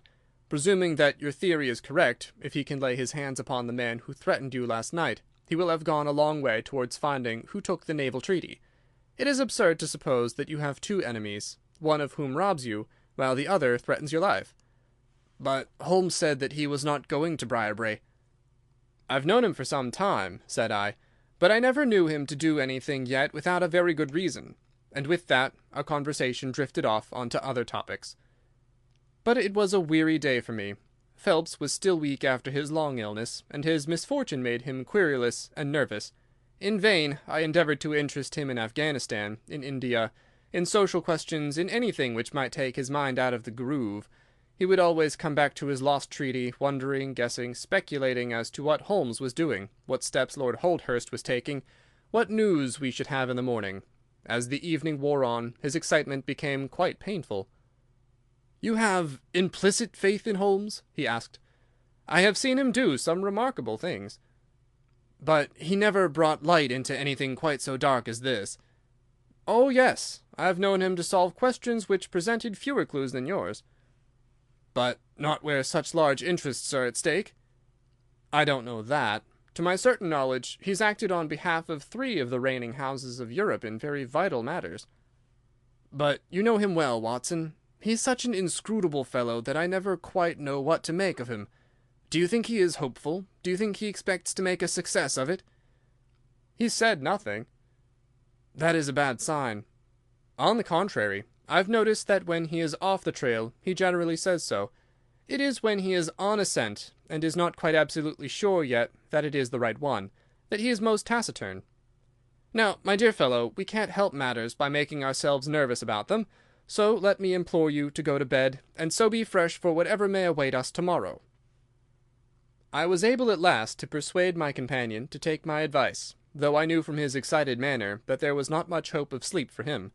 Indeed, his mood was infectious, for I lay tossing half the night myself, brooding over this strange problem, and inventing 100 theories, each of which was more impossible than the last. Why had Holmes remained at Woking? Why had he asked Miss Harrison to remain in the sick-room all day? Why had he been so careful not to inform the people at Briarbrae that he intended to remain near them? I cudgelled my brains until I fell asleep in the endeavour to find some explanation which would cover all these facts. It was 7 o'clock when I awoke, and I set off at once for Phelps' room, to find him haggard and spent after a sleepless night. His first question was whether Holmes had arrived yet. "He'll be here when he promised," said I, "and not an instant sooner or later." And my words were true, for shortly after 8 a hansom dashed up to the door, and our friend got out of it. Standing in the window, we saw that his left hand was swathed in a bandage, and that his face was very grim and pale. He entered the house, but it was some little time before he came upstairs. "He looks like a beaten man," cried Phelps. I was forced to confess that he was right. "After all," said I, "the clue of the matter lies probably here in town." Phelps gave a groan. "I don't know how it is," said he, "but I had hoped for so much from his return. But surely his hand was not tied up like that yesterday. What can be the matter?" "You're not wounded, Holmes?" I asked as my friend entered the room. "Tut, it is only a scratch through my own clumsiness," he answered, nodding his good mornings to us. "This case of yours, Mr. Phelps, is certainly one of the darkest which I've ever investigated." "I feared that you would find it beyond you." "It has been a most remarkable experience." "That bandage tells of adventures," said I. "Won't you tell us what has happened?" "After breakfast, my dear Watson. Remember that I have breathed 30 miles of Surrey air this morning. I suppose that there has been no answer from my cabman advertisement. Well, well, we cannot expect to score every time." The table was all laid, and just as I was about to ring, Mrs. Hudson entered with the tea and coffee. A few minutes later she brought in 3 covers, and we all drew up to the table, Holmes ravenous, I curious, and Phelps in the gloomiest state of depression. "Mrs. Hudson has risen to the occasion," said Holmes, uncovering a dish of curried chicken. "Her cuisine is a little limited, but she has as good an idea of breakfast as a Scotchwoman. What have you here, Watson?" "Ham and eggs," I answered. "Good. What are you going to take, Mr. Phelps? Curried fowl or eggs? Or will you help yourself?" "Thank you, I can eat nothing," said Phelps. "Oh, come, try the dish before you." "Thank you, I would really rather not." "Well, then," said Holmes with a mischievous twinkle, "I suppose that you have no objection to helping me." Phelps raised the cover, and as he did so he uttered a scream, and sat there staring with a face as white as the plate upon which he looked. Across the centre of it was lying a little cylinder of blue-grey paper. He caught it up, devoured it with his eyes, and then danced madly about the room, pressing it to his bosom, and shrieking out in his delight. Then he fell back into an armchair, so limp and exhausted from his own emotions that we had to pour brandy down his throat to keep him from fainting. "There, there," said Holmes, soothing, patting him upon the shoulder. "It was too bad to spring it on you like this, but Watson here will tell you that I never can resist a touch of the dramatic." Phelps seized his hand and kissed it. "God bless you," he cried. "You have saved my honour." "Well, my own was at stake, you know," said Holmes. "I assure you it is just as hateful to me to fail in a case as it can be to you to blunder over a commission." Phelps thrust away the precious document into the innermost pocket of his coat. "I have not the heart to interrupt your breakfast any further, and yet I am dying to know how you got it and where it was." Sherlock Holmes swallowed a cup of coffee, and turned his attention to the ham and eggs. Then he rose, lit his pipe, and settled himself down into his chair. "I'll tell you what I did first, and how I came to do it afterwards," said he. "After leaving you at the station, I went for a charming walk through some admirable Surrey scenery to a pretty little village called Ripley, where I had my tea at an inn, and took the precaution of filling my flask and of putting a paper of sandwiches in my pocket. There I remained until evening, when I set off for Woking again, and found myself in the high road outside Briarbrae just after sunset. Well, I waited until the road was clear. It is never a very frequented one at any time, I fancy, and then I clambered over the fence into the grounds." "Surely the gate was open?" ejaculated Phelps. "Yes, but I have a peculiar taste in these matters. I chose the place where the 3 fir trees stand, and behind their screen I got over without the least chance of any one in the house being able to see me. I crouched down among the bushes on the other side, and crawled from one to the other, witness the disreputable state of my trouser knees, until I had reached the clump of rhododendrons just opposite to your bedroom window. There I squatted down and awaited developments. The blind was not down in your room, and I could see Miss Harrison sitting there reading by the table. It was 10:15 when she closed her book, fastened the shutters, and retired. I heard her shut the door, and felt quite sure that she had turned the key in the lock." "The key!" ejaculated Phelps. "Yes, I had given Miss Harrison instructions to lock the door on the outside, and take the key with her when she went to bed. She carried out every one of my injunctions to the letter, and certainly without her cooperation you would not have that paper in your coat pocket. She departed then, and the lights went out, and I was left squatting in the rhododendron bush. The night was fine, but still it was a very weary vigil. Of course it has the sort of excitement about it that the sportsman feels when he lies beside the water-course and waits for the big game. It was very long, though, almost as long, Watson, as when you and I waited in that deadly room when we looked into the little problem of the speckled band. There was a church clock down at Woking which struck the quarters, and I thought more than once that it had stopped. At last, however, about 2 in the morning, I suddenly heard the gentle sound of a bolt being pushed back and the creaking of a key. A moment later the servants' door was opened, and Mr. Joseph Harrison stepped out into the moonlight." "Joseph!" ejaculated Phelps. "He was bareheaded, but he had a black coat thrown over his shoulder, so that he could conceal his face in an instant if there were any alarm. He walked on tiptoe under the shadow of the wall, and when he reached the window he worked a long bladed knife through the sash and pushed back the catch. Then he flung open the window, and putting his knife through the crack in the shutters, he thrust the bar up and swung them open. From where I lay I had a perfect view of the inside of the room and of every one of his movements. He lit the 2 candles which stood upon the mantelpiece, and then he proceeded to turn back the corner of the carpet in the neighbourhood of the door. Presently he stopped and picked out a square piece of board, such as is usually left to enable plumbers to get at the joints of the gas-pipes. This one covered, as a matter of fact, the T-joint which gives off the pipe which supplies the kitchen underneath. Out of this hiding-place he drew that little cylinder of paper, pushed down the board, rearranged the carpet, blew out the candles, and walked straight into my arms as I stood waiting for him outside the window. Well, he has rather more viciousness than I gave him credit for, has Master Joseph. He flew at me with his knife, and I had to grasp him twice and got a cut over the knuckles before I had the upper hand of him. He looked murder out of the only eye he could see with when we had finished, but he listened to reason and gave up the papers. Having got them, I let my man go, but I wired full particulars to Forbes this morning. If he is quick enough to catch his bird, well and good. But if, as I shrewdly expect, he finds the nest empty before he gets there, why, all the better for the government. I fancy that Lord Holdhurst for one, and Mr. Percy Phelps for another, would very much rather that affair never got as far as a police court. "My God!" gasped our client. "Do you tell me that during these long 10 weeks of agony the stolen papers were within the very room with me all the time?"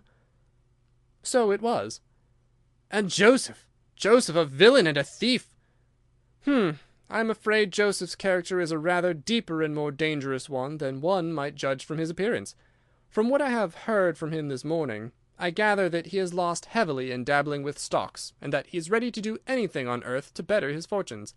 Being an absolutely selfish man, when a chance presented itself, he did not allow either his sister's happiness or your reputation to hold his hand." Percy Phelps sank back in his chair. "My head whirls," said he. "Your words have dazed me." "The principal difficulty in your case," remarked Holmes in his didactic fashion, "lay in the fact of there being too much evidence. What was vital was overlaid and hidden by what was irrelevant. Of all the facts which were presented to us, we had to pick just those which we deemed to be essential, and then piece them together in their order, so as to reconstruct this very remarkable chain of events. I had already begun to suspect Joseph from the fact that you had intended to travel home with him that night, and that, therefore, it was a likely enough thing that he should call for you, knowing the Foreign Office well upon his way. When I heard that someone had been so anxious to get into the bedroom, in which no one but Joseph could have concealed anything, you told us in your narrative how you had turned Joseph out when you arrived with the doctor. My suspicions all changed to certainties, especially as the attempt was made on the first night upon which the nurse was absent, showing that the intruder was well acquainted with the ways of the house." "How blind I've been!" "The facts of the case, as far as I have worked them out, are these.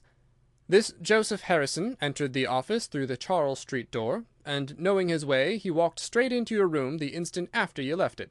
Finding no one there, he promptly rang the bell, and at the instant that he did so, his eyes caught the paper upon the table. A glance showed him that chance had put in his way a state document of immense value, and in an instant he had thrust it into his pocket and was gone. A few minutes elapsed, as you remember, before the sleepy commissionaire drew your attention to the bell, and those were just enough to give the thief time to make his escape. He had made his way to Woking by the first train, and having examined his booty and assured himself that it really was of immense value, he had concealed it in what he thought was a very safe place, with the intention of taking it out again in a day or two, and carrying it to the French embassy, or wherever he thought that a long price was to be had. Then came your sudden return. He, without a moment's warning, was bundled out of his room, and from that time onward there were always at least 2 of you there to prevent him from regaining his treasure. The situation to him must have been a maddening one. But at last he thought he saw his chance. He tried to steal in, but was baffled by your wakefulness. You remember that you did not take your usual draught that night." "I remember." "I fancy that he had taken steps to make that draught efficacious, and that he quite relied upon your being unconscious. Of course, I understood that he would repeat the attempt whenever it could be done with safety. Your leaving the room gave him the chance he wanted. I kept Miss Harrison in it all day, so that he might not anticipate us. Then, having given him the idea that the coast was clear, I kept guard as I have described. I already knew that the papers were probably in the room, but I had no desire to rip up all the planking and skirting in search of them. I let him take them, therefore, from the hiding-place, and so saved myself an infinity of trouble. Is there any other point which I can make clear?" "Why did he try the window on the first occasion?" I asked. when he might have entered by the door.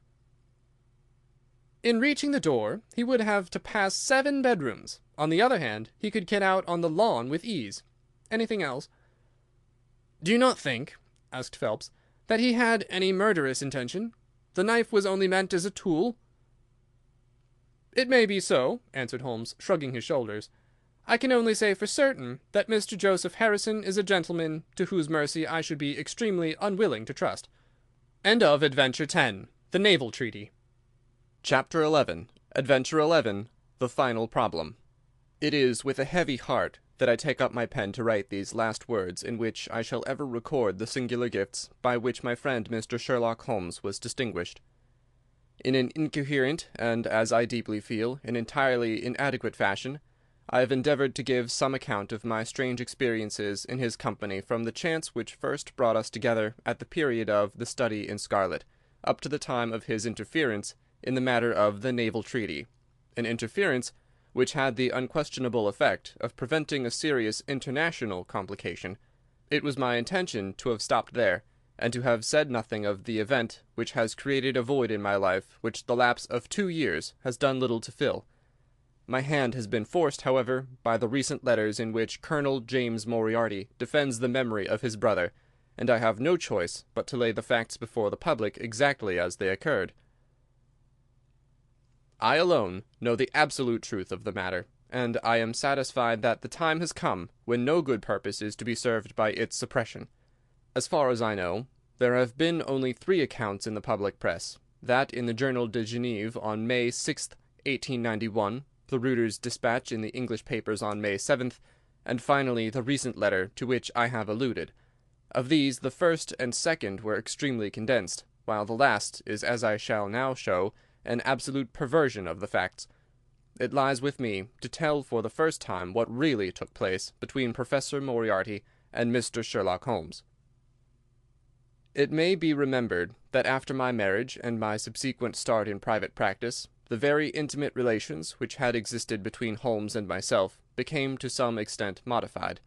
He still came to me from time to time when he desired a companion in his investigation, but these occasions grew more and more seldom, until I find that in the year 1890 there were only 3 cases of which I retain any record.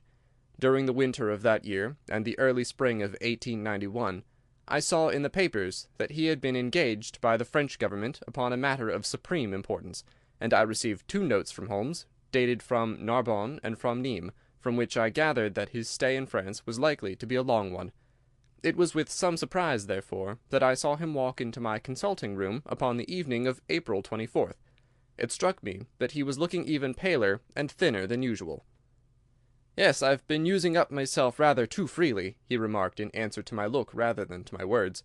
"I've been a little pressed of late. Have you any objection to my closing your shutters?" The only light in the room came from the lamp upon the table at which I had been reading. Holmes edged his way round the wall, and flinging the shutters together, he bolted them securely. "You are afraid of something?" I asked. "Well, I am." "Of what?" "Of air guns." "My dear Holmes, what do you mean?" "I think that you know me well enough, Watson, to understand that I am by no means a nervous man. At the same time, it is stupidity rather than courage to refuse to recognize danger when it is close upon you. Might I trouble you for a match?" He drew in the smoke of his cigarette, as if the soothing influence was grateful to him. "I must apologize for calling so late," said he, "and I must further beg you to be so unconventional as to allow me to leave your house presently by scrambling over your back garden wall." "But what does it all mean?" I asked. He held out his hand, and I saw in the light of the lamp that 2 of his knuckles were burst and bleeding. "It is not an airy nothing, you see," said he, smiling. "On the contrary, it is solid enough for a man to break his hand over. Is Mrs. Watson in?" "She is away upon a visit." "Indeed, you're alone?" "Quite." "Then it makes it the easier for me to propose that you should come away with me for a week to the Continent." "Where?" "Oh, anywhere. It's all the same to me." There was something very strange in all this. It was not Holmes' nature to take an aimless holiday, and something about his pale, worn face told me that his nerves were at their highest tension. He saw the question in my eyes, and putting his finger-tips together and his elbows upon his knees, He explained the situation. "You have probably never heard of Professor Moriarty," said he. "Never." "Aye, there's the genius and the wonder of the thing," he cried. "The man pervades London, and no one has heard of him. That's what puts him on a pinnacle in the records of crime. I tell you, Watson, in all seriousness, that if I could beat that man, if I could free society of him, I should feel that my own career had reached its summit, and I should be prepared to turn to some more placid line in life. Between ourselves, the recent cases in which I have been of assistance to the royal family of Scandinavia and to the French Republic have left me in such a position that I could continue to live in the quiet fashion which is most congenial to me, and to concentrate my attention upon my chemical researches. But I could not rest, Watson, I could not sit quiet in my chair, if I thought that such a man as Professor Moriarty were walking the streets of London unchallenged." "What has he done, then?" "His career has been an extraordinary one. He is a man of good birth and excellent education, endowed by nature with a phenomenal mathematical faculty. At the age of 21 he wrote a treatise upon the binomial theorem, which has had a European vogue. On the strength of it he won the mathematical chair at one of our smaller universities, and had, to all appearances, a most brilliant career before him. But the man had hereditary tendencies of the most diabolical kind. A criminal strain ran in his blood, which, instead of being modified, was increased and rendered infinitely more dangerous by his extraordinary mental powers. Dark rumours gathered round him in the university town, and eventually he was compelled to resign his chair, and to come down to London, where he set up as an army coach. So much is known to the world, but what I am telling you now is what I have myself discovered. As you are aware, Watson, there is no one who knows the higher criminal world of London so well as I do. For years past I have continually been conscious of some power behind the malefactor, some deep organizing power which forever stands in the way of the law, and throws its shield over the wrongdoer. Again and again, in cases of the most varying sorts, forgery cases, robberies, murders, I have felt the presence of this force, and I have deduced its action in many of those undiscovered crimes in which I have not been personally consulted. For years I have endeavoured to break through the veil which shrouded it, and at last the time came when I seized my thread and followed it, until it led me, after 1,000 cunning windings, to ex-Professor Moriarty of mathematical celebrity. He is the Napoleon of crime, Watson. He is the organizer of half that is evil and of nearly all that is undetected in this great city. He is a genius, a philosopher, an abstract thinker. He has a brain of the first order, but sits motionless like a spider in the centre of its web. But that web has 1,000 radiations, and he knows well every quiver of each of them. He does little himself. He only plans. But his agents are numerous and splendidly organized. Is there a crime to be done, a paper to be abstracted, we will say a house to be rifled, a man to be removed, the word is passed to the professor, the matter is organized and carried out. The agent may be caught. In that case, money is found for his bail or his defence, but the central power which uses the agent is never caught, never so much as suspected. This was the organization which I deduced, Watson, and which I devoted my whole energy to exposing and breaking up. But the professor was fenced round with safeguards so cunningly devised that, do what I would, it seemed impossible to get evidence which would convict in a court of law. You know my powers, my dear Watson, and yet at the end of 3 months I was forced to confess that I had at last met an antagonist who was my intellectual equal. My horror at his crimes was lost in my admiration at his skill. But at last he made a trip, only a little trip, but it was more than he could afford when I was so close upon him. I had my chance, and starting from that point, I have woven my net round him, until now it is all ready to close. In 3 days, that is to say on Monday next, matters will be ripe, and the professor, with all the principal members of his gang, will be in the hands of the police. Then will come the greatest criminal trial of the century, the clearing up of over 40 mysteries, and the rope for all of them. But if we move at all prematurely, you understand, they may slip out of our hands, even at the last moment. Now, if I could have done this without the knowledge of Professor Moriarty, all would have been well, but he was too wily for that. He saw every step which I took to draw my toils round him. Again and again he strove to break away, but I as often headed him off. I tell you, my friend, that if a detailed account of that silent contest could be written, it would take its place as the most brilliant bit of thrust and parry work in the history of detection. Never have I risen to such a height. and never have I been so hard pressed by an opponent. He cut deep, and yet I just undercut him. This morning the last steps were taken, and 3 days only were wanted to complete this business. I was sitting in my room thinking the matter over, when the door opened, and Professor Moriarty stood before me. My nerves are fairly proof, Watson, but I must confess to a start when I saw the very man who had been so much in my thoughts standing there on my threshold. His appearance was quite familiar to me. He is extremely tall and thin, his forehead domes out in a white curve, and his 2 eyes are deeply sunken in his head. He is clean-shaven, pale, and ascetic-looking, retaining something of the professor in his features. His shoulders are rounded from much study, and his face protrudes forward, and is forever slowly oscillating from side to side, in a curiously reptilian fashion. He peered at me with great curiosity in his puckered eyes. "You have less frontal development than I should have expected," said he at last. "It is a dangerous habit to finger loaded firearms in the pocket of one's dressing gown." The fact is that upon his entrance I had instantly recognized the extreme personal danger in which I lay. The only conceivable escape for him lay in silencing my tongue. In an instant I had slipped the revolver from the drawer into my pocket, and was covering him through the cloth. At his remark I drew the weapon out, and laid it cocked upon the table. He still smiled and blinked, but there was something about his eyes which made me feel very glad that I had it there. "You evidently don't know me," said he. "On the contrary," I answered, "I think it is fairly evident that I do. Pray take a chair. I can spare you 5 minutes if you have anything to say." "All that I have to say has already crossed your mind," said he. "Then possibly my answer has crossed yours," I replied. "You stand fast." "Absolutely." He clapped his hand into his pocket, and I raised the pistol from the table. But he merely drew out a memorandum book in which he had scribbled some dates. "You crossed my path on the 4th of January," said he. "On the 23rd you incommoded me. By the middle of February I was seriously inconvenienced by you. At the end of March I was absolutely hampered in my plans, and now, at the close of April, I find myself placed in such a position through your continual persecution that I am in positive danger of losing my liberty. The situation is becoming an impossible one." "Have you any suggestion to make?" I asked. "You must drop it, Mr. Holmes," said he, swaying his face about. "You really must, you know." "After Monday," said I. "Tut, tut," said he, "I am quite sure that a man of your intelligence will see that there can be but one outcome to this affair. It is necessary that you should withdraw. You have worked things in such a fashion that we have only one resource left. It has been an intellectual treat to me to see the way in which you have grappled with this affair, and I say, unaffectedly, that it would be a grief to me to be forced to take any extreme measure. You smile, sir, but I assure you that it really would." "Danger is part of my trade," I remarked. "That is not danger," said he.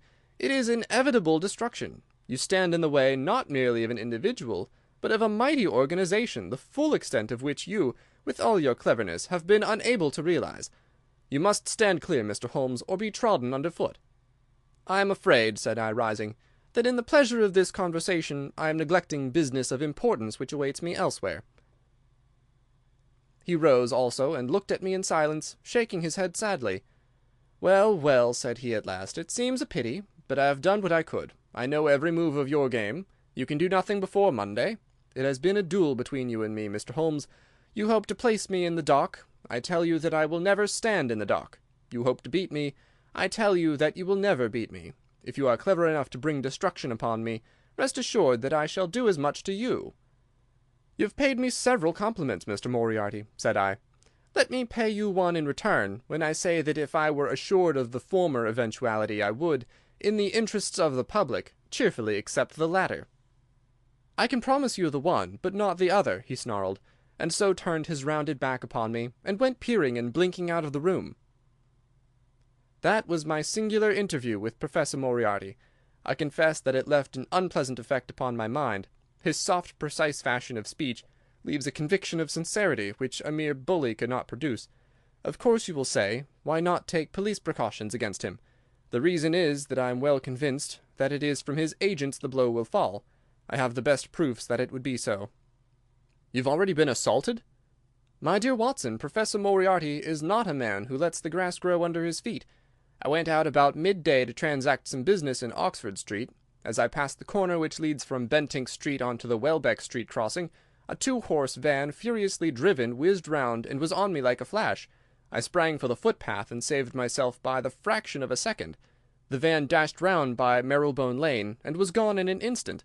I kept to the pavement after that, Watson, but as I walked down Vere Street a brick came down from the roof of one of the houses and was shattered to fragments at my feet. I called the police and had the place examined. There were slates and bricks piled up on the roof preparatory to some repairs, and they would have me believe that the wind had toppled over one of these.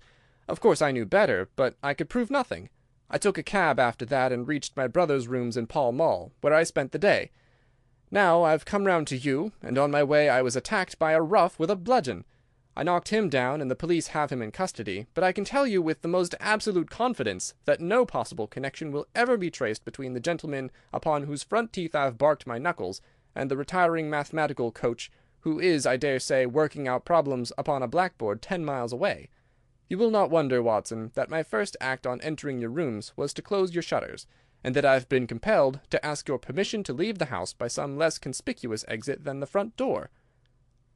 I'd often admired my friend's courage, but never more than now, as he sat quietly checking off a series of incidents which must have combined to make up a day of horror. "You'll spend the night here?" I said. "No, my friend, you might find me a dangerous guest. I have my plans laid, and all will be well. Matters have gone so far now that they can move without my help as far as the arrest goes, though my presence is necessary for a conviction. It is obvious, therefore, that I cannot do better than get away for the few days which remain before the police are at liberty to act. It would be a great pleasure to me, therefore, if you could come on to the Continent with me." "The practice is quiet," said I, "and I have an accommodating neighbour. I should be glad to come." "And to start tomorrow morning?" "If necessary." "Oh, yes, it is most necessary. Then these are your instructions, and I beg, my dear Watson, that you will obey them to the letter, for you are now playing a double-handed game with me against the cleverest rogue and the most powerful syndicate of criminals in Europe. Now listen. You will dispatch whatever luggage you intend to take by a trusty messenger unaddressed to Victoria tonight.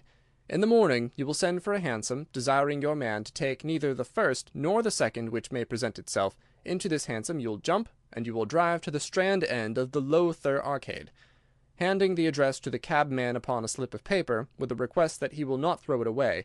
Have your fare ready, and the instant that your cab stops, dash through the arcade, timing yourself to reach the other side at 9:15. You will find a small brougham waiting close to the curb, driven by a fellow with a heavy black cloak tipped at the collar with red. Into this you will step, and you will reach Victoria in time for the Continental Express." "Where shall I meet you?" "At the station. The second first-class carriage from the front will be reserved for us." "The carriage is our rendezvous, then?" "Yes." It was in vain that I asked Holmes to remain for the evening. It was evident to me that he thought he might bring trouble to the roof he was under, and that was the motive which impelled him to go. With a few hurried words as to our plans for the morrow, he rose and came out with me into the garden, clambering over the wall which leads into Mortimer Street, and immediately whistling for a hansom, in which I heard him drive away. In the morning I obeyed Holmes' injunctions to the letter.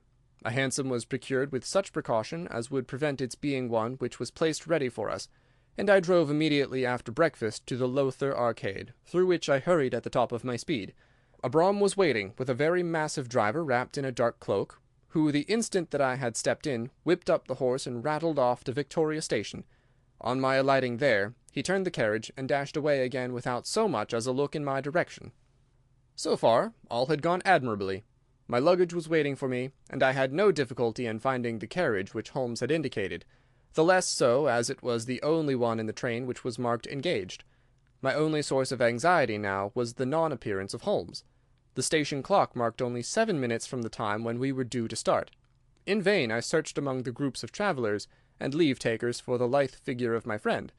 There was no sign of him. I spent a few minutes in assisting a venerable Italian priest who was endeavouring to make a porter understand, in his broken English, that his luggage was to be booked through to Paris. Then, having taken another look around, I returned to my carriage, where I found that the porter, in spite of the ticket, had given me my decrepit Italian friend as a travelling companion. It was useless for me to explain to him that his presence was an intrusion, for my Italian was even more limited than his English, so I shrugged my shoulders resignedly, and continued to look out anxiously for my friend. A chill of fear had come over me, as I thought that his absence might mean that some blow had fallen during the night. Already the doors had all been shut and the whistle blown when— "My dear Watson," said a voice, "you have not even condescended to say good morning." I turned in uncontrollable astonishment. The aged ecclesiastic had turned his face towards me. For an instant the wrinkles were smoothed away, the nose drew away from the chin, the lower lip ceased to protrude, and the mouth to mumble. The dull eyes regained their fire, the drooping figure expanded. The next, the whole frame collapsed again, and Holmes had gone as quickly as he had come. "Good heavens!" I cried. "How you startled me!" "Every precaution is still necessary," he whispered. "I have reason to think that they are hot upon our trail. Ah, there's Moriarty himself." The train had already begun to move as Holmes spoke. Glancing back, I saw a tall man pushing his way furiously through the crowd, and waving his hand as if he desired to have the train stopped. It was too late, however, for we were rapidly gathering momentum, and an instant later had shot clear of the station. "With all our precautions, you see that we have cut it rather fine," said Holmes, laughing. He rose, and throwing off the black cassock and hat which had formed his disguise, he packed them away in a handbag. "Have you seen the morning paper, Watson?" "No." "You haven't seen about Baker Street, then?" "Baker Street?" "They set fire to our rooms last night. No great harm was done." "Good heavens, Holmes, this is intolerable." "They must have lost my track completely after their bludgeon man was arrested. Otherwise they could not have imagined that I had returned to my rooms. They have evidently taken the precaution of watching you, however, and that is what has brought Moriarty to Victoria. You could not have made any slip in coming?" "I did exactly what you advised." "Did you find your brougham?" "Yes, it was waiting." "Did you recognize your coachman?" "No." "It was my brother Mycroft. It is an advantage to get about in such a case without taking a mercenary into your confidence. But we must plan what we are to do about Moriarty now. As this is an express, and as the boat runs in connection with it, I should think we have shaken him off very effectively." "My dear Watson, you evidently did not realize my meaning when I said that this man may be taken as being quite on the same intellectual plane as myself. You do not imagine that if I were the pursuer, I should allow myself to be baffled by so slight an obstacle. Why, then, should you think so meanly of him?" "What will he do?" "What I should do?" "What would you do, then?" "Engage a special." "But it must be late." "By no means. This train stops at Canterbury, and there is always at least a quarter of an hour's delay at the boat. He will catch us there." "One would think that we were the criminals. Let us have him arrested on his arrival." "It would be to ruin the work of 3 months. We should get the big fish, but the smaller would dart right and left out of the net. On Monday we should have them all. No, an arrest is inadmissible." "What then?" "We shall get out at Canterbury." "And then?" "Well, then we must make a cross-country journey to Newhaven, and so over to Dieppe. Moriarty will again do what I should do. He will get on to Paris, mark down our luggage, and wait for 2 days at the depot. In the meantime, we shall treat ourselves to a couple of carpet-bags, encourage the manufactures of the countries through which we travel, and make our way at our leisure into Switzerland via Luxembourg and Basel." At Canterbury, therefore, we alighted, and only to find that we should have to wait an hour before we could get a train to Newhaven. I was still looking rather ruefully after the rapid disappearing luggage van which contained my wardrobe, when Holmes pulled my sleeve and pointed up the line. "Already, you see," said he. Far away from among the Kentish woods there rose a thin spray of smoke. A minute later a carriage and engine could be seen flying along the open curve which leads to the station. We had hardly time to take our place behind a pile of luggage when it passed with a rattle and a roar, beating a blast of hot air into our faces. "There he goes," said Holmes, as we watched the carriage swing and rock over the points. "There are limits, you see, to our friend's intelligence. It would have been a coup de maître had he deduced what I would deduce, and acted accordingly." "And what would he have done had he overtaken us?" "There cannot be the least doubt that he would have made a murderous attack upon me. It is, however, a game at which two may play. The question now is whether we should take a premature lunch here, or run our chance of starving before we reach the buffet at Newhaven." We made our way to Brussels that night, and spent 2 days there, moving on upon the 3rd day as far as Strasbourg. On the Monday morning Holmes had telegraphed to the London police, and in the evening we found a reply waiting for us at our hotel. Holmes tore it open, and then with a bitter curse hurled it into the grate. "I might have known it," he groaned. "He has escaped." "Moriarty?" "They've secured the whole gang with the exception of him. He's given them the slip. Of course, when I had left the country there was no one to cope with him, but I did think that I had put the game in their hands. I think that you had better return to England, Watson." "Why?" "Because you will find me a dangerous companion now. This man's occupation is gone. He is lost if he returns to London. If I read his character right, he will devote his whole energies to revenging himself upon me. He said as much in our short interview, and I fancy that he meant it. I should certainly recommend you to return to your practice." It was hardly an appeal to be successful with one who was an old campaigner as well as an old friend. We sat in the Strasbourg salle à manger arguing the question for half an hour, but the same night we had resumed our journey, and were well on our way to Geneva. For a charming week we wandered up the valley of the Rhone, and then branching off at Luc, we made our way over the Gemmi Pass, still deep in snow, and so by way of Interlaken to Meiringen. It was a lovely trip, the dainty green of the spring below, the virgin white of the winter above, but it was clear to me that never for one instant did Holmes forget the shadow which lay across him.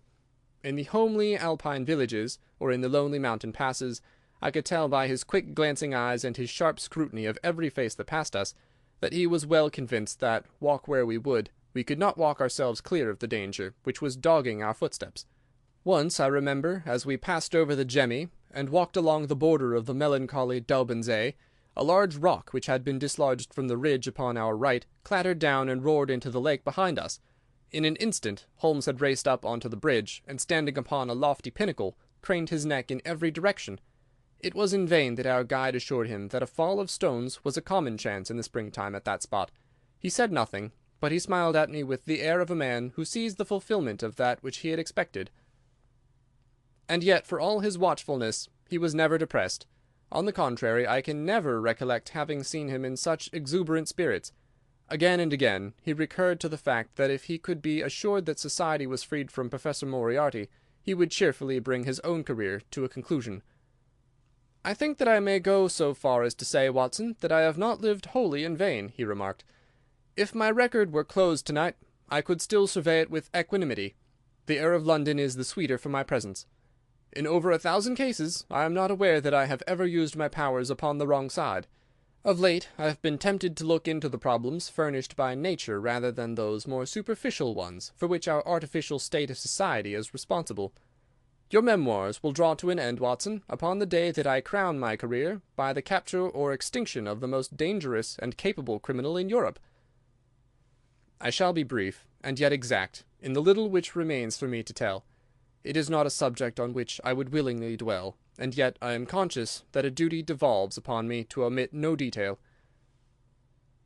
It was on the 3rd of May that we reached a little village of Meiringen, where we put up at the Englischer Hof, then kept by Peter Stuyler the elder. Our landlord was an intelligent man, and spoke excellent English, having served for 3 years as waiter at the Grosvenor Hotel in London. At his advice, on the afternoon of the 4th, we set off together, with the intention of crossing the hills, and spending the night at the hamlet of Rosenlaui. We had strict injunctions, however, on no account to pass the falls of Reichenbach, which are about half-way up the hill, without making a small detour to see them. It is indeed a fearful place. The torrent, swallowed by the melting snow, plunges into a tremendous abyss, from which the spray rolls up like the smoke of a burning house. The shaft into which the river hurls itself is an immense chasm, lined by glistening coal-black rock, and narrowing into a creaming, boiling pit of incalculable depth, which brims over and shoots the stream onward over its jagged lip. The long sweep of green water roaring forever down, and the thick flickering curtain of spray hissing forever upward, turn a man giddy with their constant whirl and clamour. We stood near the edge, peering down at the gleam of the breaking water far below us, against the black rocks, and listening to the half-human shout which came booming up with the spray out of the abyss. The path has been cut half-way round the fall to afford a complete view, but it ends abruptly, and the traveller has to return as he came. We had turned to do so, when we saw a Swiss lad come running along it with a letter in his hand. It bore the mark of the hotel which we had just left, and was addressed to me by the landlord. It appeared that within a very few minutes of our leaving, an English lady had arrived who was in the last stage of consumption. She had wintered at Davos Platz, and was journeying now to join her friend at Lucerne, when a sudden hemorrhage had overtaken her. It was thought that she could hardly live a few hours, but it would be a great consolation to her to see an English doctor, and if I would only return, etc. The good Styler assured me in a postscript that he would himself look upon my compliance as a very great favour, since the lady absolutely refused to see a Swiss physician, and he could not but feel that he was incurring a great responsibility. The appeal was one which could not be ignored. It was impossible to refuse the request of a fellow countrywoman dying in a strange land, yet I had my scruples about leaving Holmes. It was finally agreed, however, that he should retain the young Swiss messenger with him as guide and companion while I returned to Meiringen. My friend would stay some little time at the fall, he said, and would then walk slowly over the hill to Rosenlaui, where I had to rejoin him in the evening. As I turned away, I saw Holmes with his back against a rock and his arms folded, gazing down at the rush of the waters. It was the last that I was ever destined to see of him in this world. When I was near the bottom of the descent, I looked back. It was impossible from that position to see the fall, but I could see the curving path which winds over the shoulder of the hill and leads to it. Along this a man was, I remember, walking very rapidly. I could see his black figure clearly outlined against the green behind him. I noted him and the energy with which he walked, but he passed from my mind again as I hurried on upon my errand. It may have been a little over an hour before I reached Meiringen. Old Styler was standing at the porch of his hotel. "Well," said I as I came hurrying up, "I trust that she is no worse." A look of surprise passed over his face, and at the first quiver of his eyebrows my heart turned to lead in my breast. "You did not write this?" I said, pulling the letter from my pocket. "There is no sick Englishwoman in the hotel?" "Certainly not," he cried. "But it has the hotel mark upon it. It must have been written by that tall Englishman who came in after you'd gone. He said—" But I waited for none of the landlord's explanations. In a tingle of fear I was already running down the village street, and making for the path which I had so lately descended. It had taken me an hour to come down. For all my efforts, 2 more had passed before I found myself at the fall of Reichenbach once more. There was Holmes' alpine stock still leaning against the rock by which I had left him, but there was no sign of him, and it was in vain that I shouted. My only answer was my own voice reverberating in a rolling echo from the cliffs around me. It was the sight of that alpine stock which turned me cold and sick. He had not gone to Rosenlaui then. He had remained on that 3-foot path, with sheer wall on one side and sheer drop on the other, until his enemy had overtaken him. The young Swiss had gone too. He had probably been in the pay of Moriarty, and had left the 2 men together. And then what had happened? Who was to tell us what had happened then? I stood for a minute or 2 to collect myself, for I was dazed with the horror of the thing. Then I began to think of Holmes' own methods, and to try to practise them in reading this tragedy. It was, alas, only too easy to do.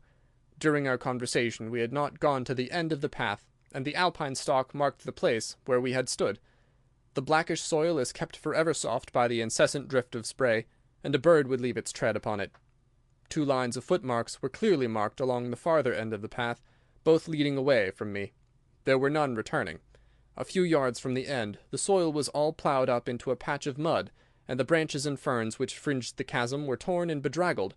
I lay upon my face and peered over with the spray spouting up all around me.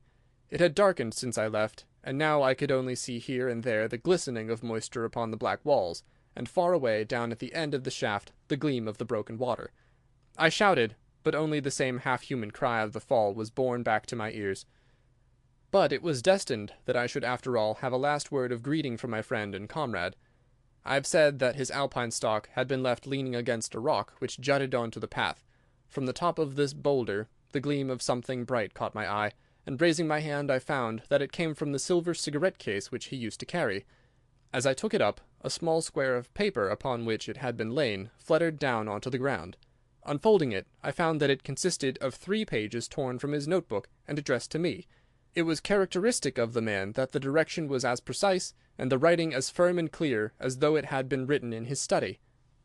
"My dear Watson," it said, "I write these few lines through the courtesy of Mr. Moriarty, who awaits my convenience for the final discussion of those questions which lie between us.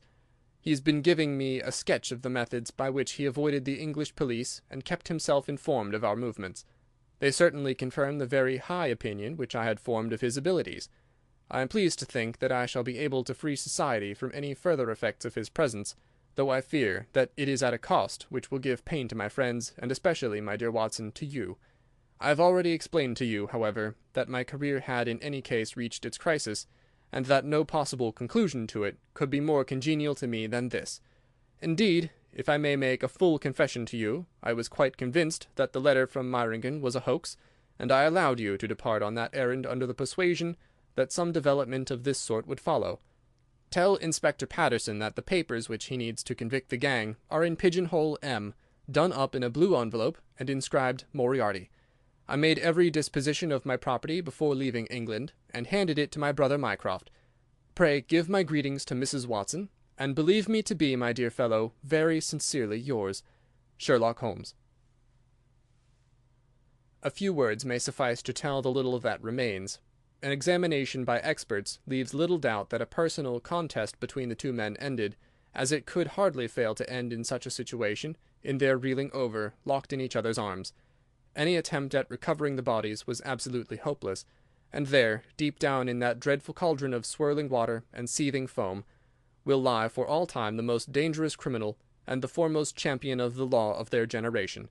The Swiss youth was never found again, and there can be no doubt that he was one of the numerous agents whom Moriarty kept in his employ. As to the gang, it will be within the memory of the public how completely the evidence which Holmes had accumulated exposed their organization, and how heavily the hand of the dead man weighed upon them. Of their terrible chief, few details came out during the proceedings, and if I have now been compelled to make a clear statement of his career, it is due to those injudicious champions who have endeavoured to clear his memory by attacks upon him, whom I shall ever regard as the best and the wisest man whom I have ever known. End of Adventure 11, The Final Problem, and end of the Memoirs of Sherlock Holmes, by Sir Arthur Conan Doyle.